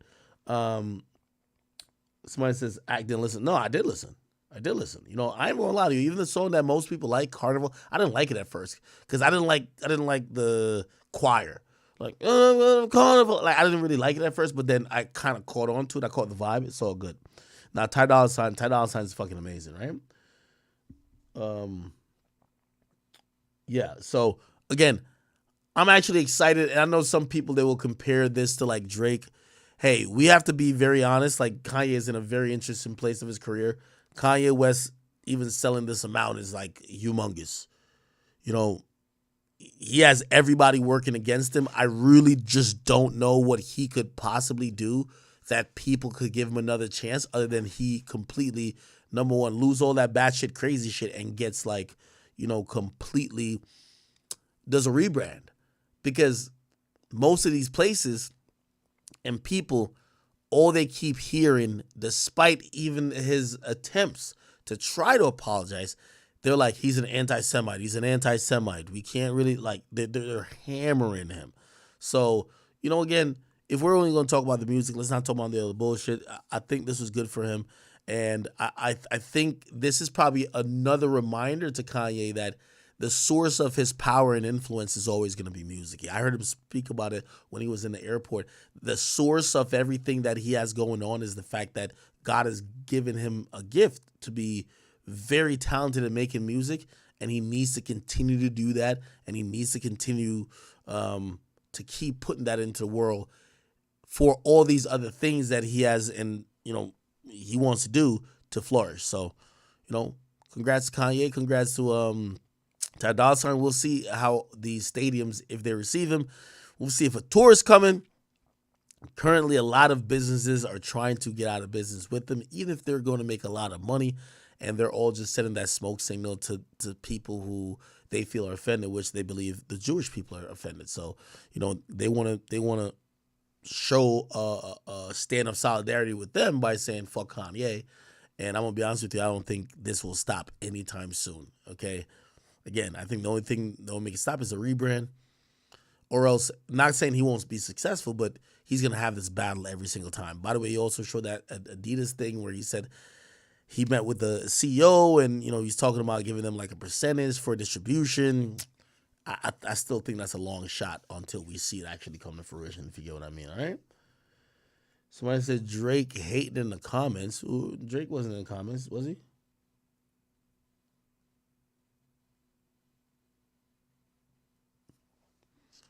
Yeah, it's going to get platinum eventually. Again, Kanye West is just, by the way, also, this album, it was a completely independent album. I'm going to try to find out the stats on it and the facts on it. But as a independent release that's not released through either, any or released or distributed through any of the top 3 conglomerates, 148 first week is huge. You get what I mean? It's not even like he dropped it through a distribution hub through one of the major labels. He dropped it first with Fuga, then he did it through like Create or something like that. So, we got to give Kanye his credit. He's doing shit ton, to try to make his agenda work, right? Okay, what else? What did we not get into yet?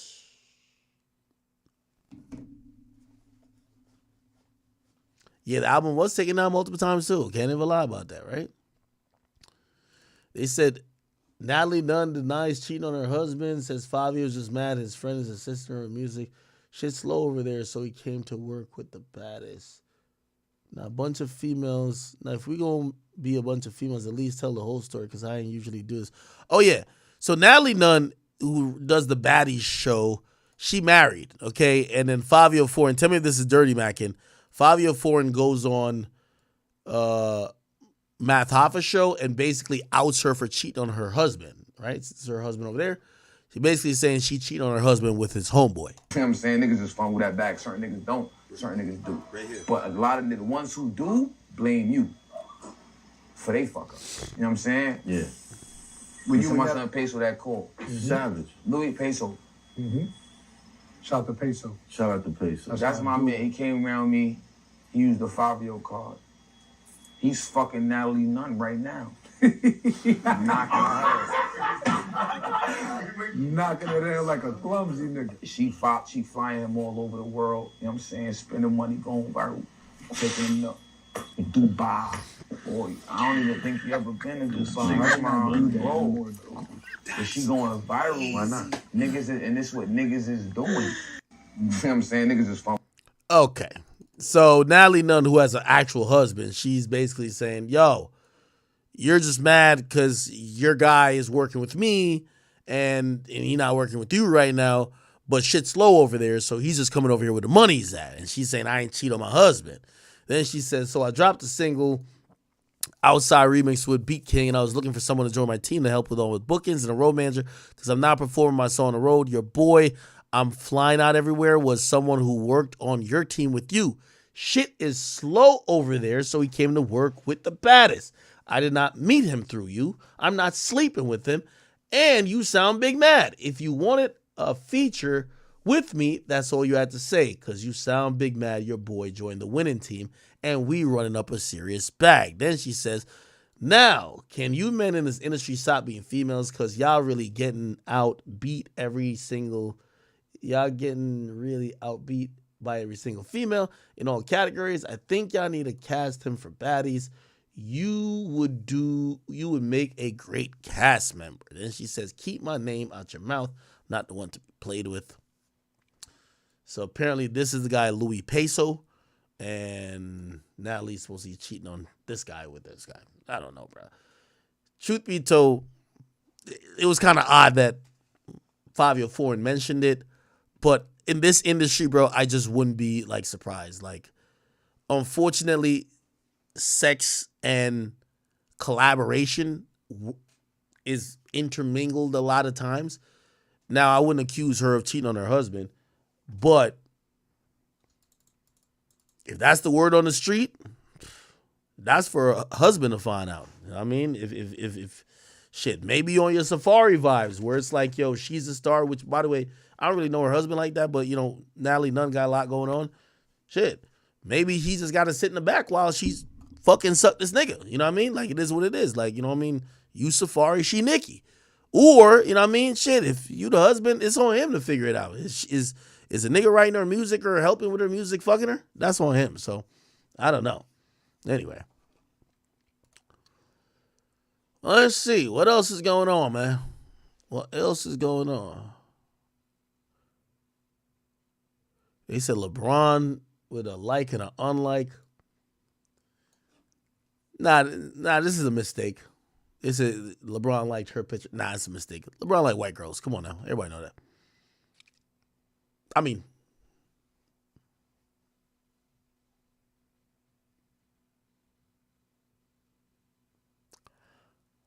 okay.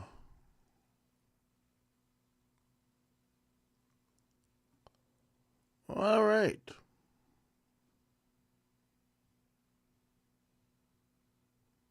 Am I missing any topics right now? The fuck is that?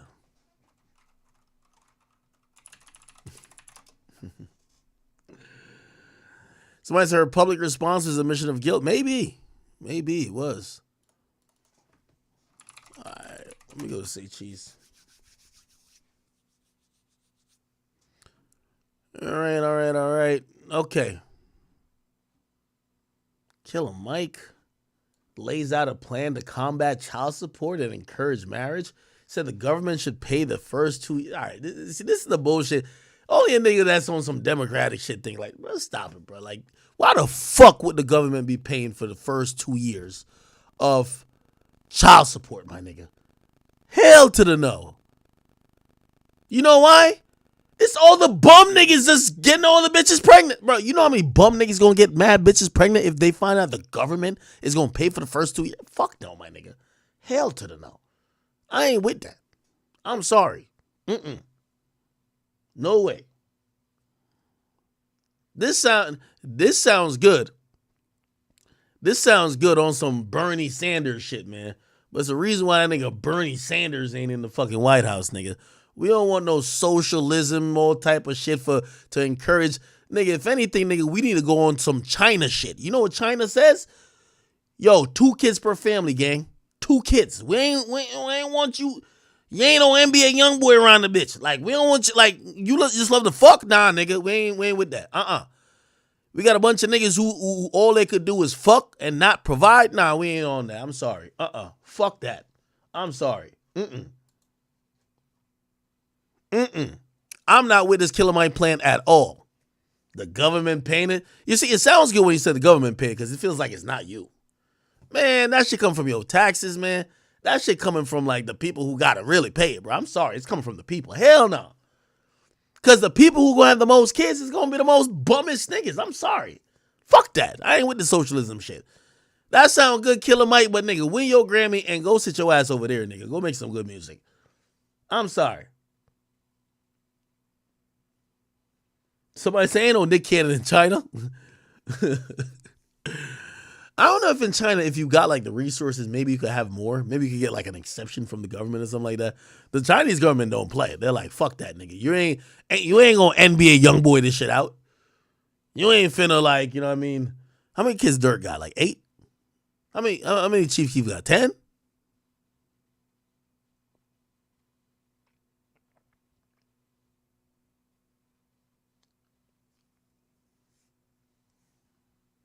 Someone said Killer Mike is Meek Dad. Nah, don't play with Killer. Killer Mike is a really he's a really smart brother. I'm not gonna lie. It's just that sometimes like the problem with a lot of people, like, you know, when they're trying to share opinions or they're trying to share things that could deal with politics, it's always something that is leaning left or is leaning towards socialism. Why?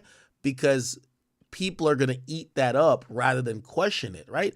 Like, of course, you know what it sounds like? Like, hey, government should pay for everything and niggas should never have to work. Like, of course that sounds amazing, right? Like, duh. Like, of course we want that. Like, if the government could just pay for everything, none of us have to work and all we do is fuck bitches.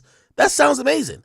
Until you realize the logistics of it. Okay, so now that the government's paying for everything, this is what the ramifications are. Like, you know, again, the majority of people who kind of like subscribe to stuff like this, they're not thinking about the ramification, right?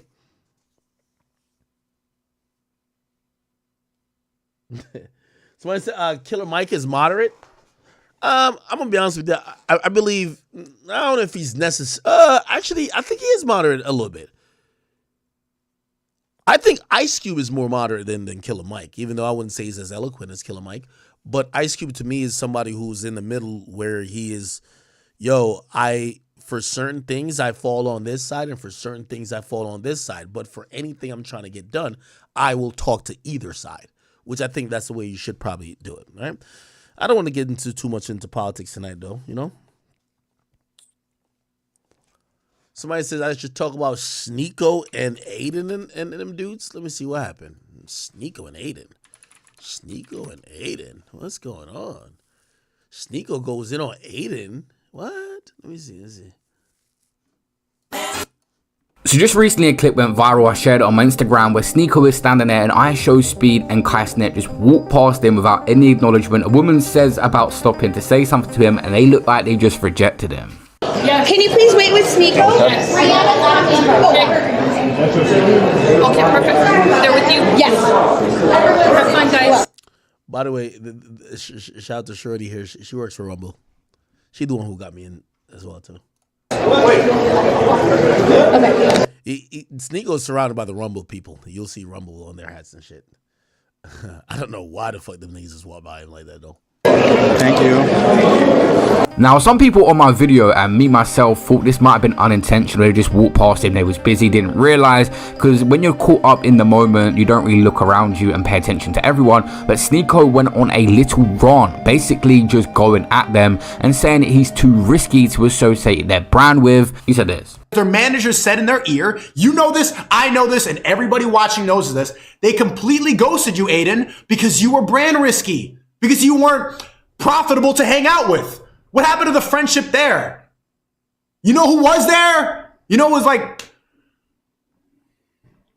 Kai, when you got accused of rape allegation, when last year, New Year's Eve, when they tried to accuse you of rape, who was there on stream defending you while everybody else was silent? Well, everybody else was like, what? I immediately defended you because I know that they try to do that to successful men. As soon as you get to the next path in life, they try to bring up some false allegations, and I defended you, Kai. I actually covered that whole Chrisean situation on the channel as well. That blew over really quickly. It was his friend at a party was accused of certain things, being an allegation. It was very serious, and Sneeko saying he defended him. A lot of people did defend Kai because it was nothing to do with him. It was his mate. But Sneeko making a point here that he had defended him in the past. Then you walk right in front of me. Aiden, same thing. When you got canceled, these people were not your friends. They only fuck with you when it's profitable for them. This whole influencer shit is like high school times 10. It's all a giant popularity contest. There's no loyalty whatsoever. They smile and do a little dance and bark, but none of them actually even like each other. They only pretend to so that they can get more money and fame. It's all fake. And so if you notice that this is not messing with whatever you're doing, take it as a sign that you're doing something right, bro. It's all a play. So obviously Aiden Ross has done streams with Sneeko in the past. They spoke about the Andrew Tate situation. They didn't see me. You know, it's about 6 inches in front of me. I think the main narrative being pushed on social media is that Chrisean, Speed, and even they try to lump me in with these other influencers. I want to reiterate right now, I am not like these other niggas, man. I am not like one of these other influencers. I'm not them. Sean Strickland doesn't seem to understand that. A lot of the people in the MMA community, they think that they're lumping me in there. Bro, the only videos that they allow of me on YouTube right now, are videos of me getting punched in the face. The random Dawa Muslim channel, they're deleting every single video off of their channel because I'm speaking positively about Islam. If I'm ever clipped in a positive way on YouTube, they take it down. It's an interesting point that Andrew Tate got cancelled on social media, but shortly after, so did Sneako because he was so outspoken. Blurred. They need to call me Sneaky-O on TikTok. Sneaky. They can't use my real name. That's how censored I am. I stream on Rumble. Who else streams on Rumble? My generation. Who else is doing it? The people that they put at the front. That's another good point from Sneako. Rumble and Kick. The people that they shove in front of Dana White. You know, hey, here's the influencers. They put me on the other side. And I'm the one streaming on Rumble every day. But they put these guys, Kai and Speed, who stream what do they stream, 6 times? They walk out the red carpet for them. I get it. They're not a brand risk. They're jumping around, they're dancing. They're not going to speak about anything that is going to cause a problem. Right? Nobody's gonna, you know what to expect when you get them. But don't call me one of these influencers when I'm not one of them. We're not in the same category. It's not a superiority thing. I have to be in the different section. People are afraid that I might ask a question that's gonna lose them a brand deal. Chrisean recently secured a huge bag getting a brand deal with Nike, and it's a fair point, but I don't think it's the whole situation. People can just fall apart and not agree or have lifestyles that matter. Some points were made by Sneako. Sneako. By the way, I like all these guys. Sneako, Kai, Speed, and even Aiden. One thing I'll just say, the only thing that breaks up his narrative is that, I'm gonna be honest with you, I think Aiden is the Sneako of the 3. The top 3, everybody knows the top 3 streamers are Kai, Speed, and Aiden. Aiden is the Sneako of those 3. He's the person they look at as a brand risk. He's the person who kind of seems to be persona non grata, if you know what that means. But still, he still collaborates with Speed and Aiden, because they're friends, right? So again, even if I'm supposed to believe what Sneako says, and I do actually agree with a lot of what he's saying, Kai is very brand friendly. Speed, even despite certain things that he's done, is still there because the kids love him and they've made him whatever. But Aiden is not that. Nigga, they look at Aiden like he's a piece of shit, bro. I'm gonna be honest with you. Yeah, you're not seeing brands run to Aiden hey, Aiden, we want you to. No, they look at him no. So again, the same way how you're looked at, Sneako, he's kind of looked at. And I know he wasn't the guy who walked past you. It was actually, Kai and Speed. And I don't know, I still kind of want to feel like they didn't do it maliciously, but it's a possibility maybe they did. Maybe they just didn't want to be on your stream, or maybe they just don't fuck with you, right?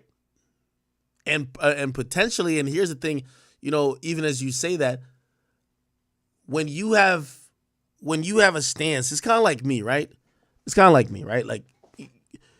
We can't play victim necessarily when we know how we're making our way, right? For example, I'm the outspoken guy in hip hop. I'm not the guy who's oh, hey, just invite me to your little listening session. A lot of these guys, they like me. A lot of these guys hate me, right? What does that mean in turn? You're not going to see me hanging out with a bunch of these guys, and a bunch of these guys you won't hear speak positively of me, right? Now, does my voice still resonate? Of course. But if you want to see Ack and all the mixy shit, I'm probably not going to be there, right? You know what I mean? There's a lot of niggas who are popular who don't like me, and I don't care for them neither. So, again, it kind of comes a part of it. You have to pick your struggle, and you got to pick your path. And I think the path you've picked before, I think the only thing for Sneako is that Sneako historically has gone from thing to thing. He was red pill at first, and then he went on to some other shit. As you're going from thing to thing and you're almost recreating yourself, the shit you did over there still matters. People still remember when you was wilding with Nick Fuentes or whoever the fuck that nigga is. You know what I mean? They still remember when you was on that arc. And that's what's coming back to bite you, right? Again, you've done a lot of things. So, you can't really be mad at it. You got to take it with a grain of salt. You got to take what comes with it, right? And again, I think I told him this in person. bro, if you really think that they really ignored you like that, bro, holler at them, holler at those boys, man. Like, they're men too. Just, you could reach out. I'm pretty sure he talked to them before. You can reach out and shit. If then you get that energy in a private reach out, I think that's when, you could address it publicly too. But I want to give those guys some graces to hope that they weren't on some fuck shit because, yeah. Anyway, what do y'all think about that?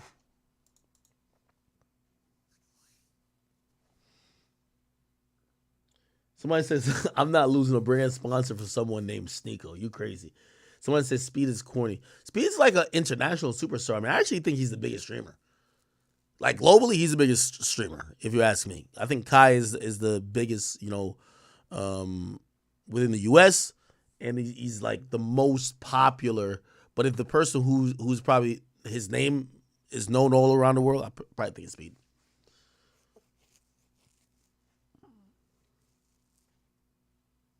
Someone says Sneeko do be racist sometimes.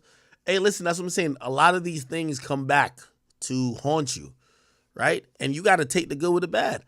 Bro, you think at times I don't be like, yo, look at this guy getting, like this guy who I think I'm in either the same league or I might be bigger than, he's getting these opportunities. But then I realized that, bro, you talk shit and clown everybody in the fucking game. You think they're going to be like, hey, like, let's have you in these like certain positions where they want to have the guy who's non-controversial and just like fun or funny? No, bruh. So you're going to just, bruh, be cool with where you're at. Like, hopefully you've built an empire in a mountain where you're at that you don't want to. They used to be saying this to me like, yo, you just be mad because you don't get invited to the table. Shit. At this point, nigga, I'll control the narrative. Whatever tables they got going on, that y'all bunny hopping over there, selling y'all souls, sucking each other dick. I made them tables look corny. I'm cool where I'm at. You feel me? I'm good. But trying to be accepted. And by the way, honestly, truth be told, I did spend a lot of time in this industry trying to be accepted. I wanted to be. You want to, because you have this thing or this thought of what success is or what being a part of the game is. Like, it took me a while to even acknowledge I was a part of the industry because I thought being a part of the industry was being a part of this boys club. And I still don't feel like I'm a part of it. But I realized, fuck that. As long as you have an impact on the industry, you are in the industry. You get what I mean? It's not a club. It's not a kumbaya. It's not everybody just like hanging out. It's, do you have an impact on it? But there was a lot of times I was like, oh, no, okay, I'm trying to. So, I guess my message to Sneeko is, bro, you've developed a thing about you and you've developed a path. And hopefully in you developing that path, that's how you honestly feel. The only way you should be upset if you said things, you did things, you agreed with things that you didn't genuinely were willing to die on that hill. If you only did it for entertainment or you were following other people or you wanted to be other people, that's where it should bother you. But if you were being yourself, man, fuck everybody, bro. You just got to do what you got going on. And respectfully speaking, you're a big streamer. You pull 20,000 people when you're live. Yeah, I get it. Kai pulls 80,000 and Speed pulls 100,000 and Aiden pulls 90,000. But it might not be in the cards for you to be the biggest streamer. You know what I mean? That's what you also have to accept. Like, what's meant for you is for you. So what you've created, maybe the max is like 20, 30K. Fuck it. Ride out. You know what I mean? Somebody said, all Sneeko's problems are self-inflicted. Yeah, well, you got to take accountability, of course. 100%. Somebody said, my question is, what makes these little niggas so popular? It's just entertainment for like this new generation that, to be honest, they want to just watch people for hours. Like, that's why I even tell y'all, like, I'll just hit a 5-hour mark now. At least if you've been on Rumble watching me, I've been live for 5 hours. Shit, yo, Speed? No, not Speed. Well, not Aiden. He's not as consistent as Kai. Yo, Kai streams for like 8 to 10 hours every day. This is probably the longest he ain't streamed because he probably just came from Super Bowl and went straight to All-Star. But once he's back, he's going to be streaming every day. You feel what I'm saying? So these guys put in a lot of work and also the newer generation of how they're consuming content. Rather, there was a time where people didn't watch podcasts, and then people were like, no shit, I got a long drive or whatever, I'm gonna put on a podcast. These days, a lot of people that I'm gonna put on a stream. The same reason why you watch me, there's a demographic that watches them just for different reasons. A lot of y'all watch me for conversation about urban shit, hip hop, cultural shit. People watch them for different reasons, but kind of this similar type of sentiment. So it is what it is, Somebody say you want to see me on a Rumble exclusive with the Taste. I mean, well, the Taste didn't invite me, but like Fresh and Fit invited me to Romania with them recently. I couldn't make it, but that was good. Yeah. Hey, if y'all, well, first of all, I know I don't stream enough, or I don't stream a lot. Do you know how much hours these guys stream for? Like, matter of fact, I think the average amount of hours, right? Like, so the average amount of hours for me a month that I stream for is probably like 60 or so. The average amount of hours that Aiden does, no, not Aiden, I keep saying Aiden, Kai does is like 3 times that. Like, he's doing 150 hours. Then you have like a nigga like XQC, he's gonna do 200 easy. Like, these people are baked into people's lives. Like, for example, like, I know a lot of y'all have a deeper connection with me, like even more than when I used to make those little short videos, those 4-minute videos, because you're watching me for 5 hours, right? If you watch me for 5 hours even 3 times a week, like, at a certain point you're like, this is my nigga, bro. Like, this is like my friend, right? These guys are streaming way more than me. Like, these guys are literally locked in. Like, Kai literally streams 150 hours a month. 3 times what I do.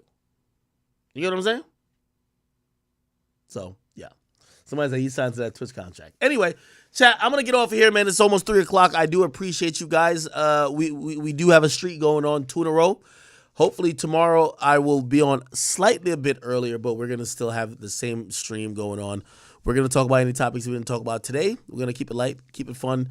I think we kind of almost caught up, but if I get to stream earlier tomorrow, I get to cover stuff in real time rather than covering stuff later on. So I do want to appreciate you guys for really coming out, watching the stream, checking everything out, listening to me tell the stories about my life and other people's lives, and also me trying to get y'all to laugh and have some type of humor in your world, okay? If you guys haven't yet, it's the only thing I'll ask. The Academy.shop. Let's go there. We still got I think they're going to be on for a couple more days. We still got Valentine's Day t-shirts and also the mystery box, which is like the dopest thing that we've ever offered, which is, if you ever want, you could get a shot glass, a chat nigga hoodie, anything that is, some really dope shit. Regardless, please go check that out. And I just want to tell y'all, thank y'all. And I hope you guys have enjoyed the stream, and I'll see y'all tomorrow. Okay? Peace out, people.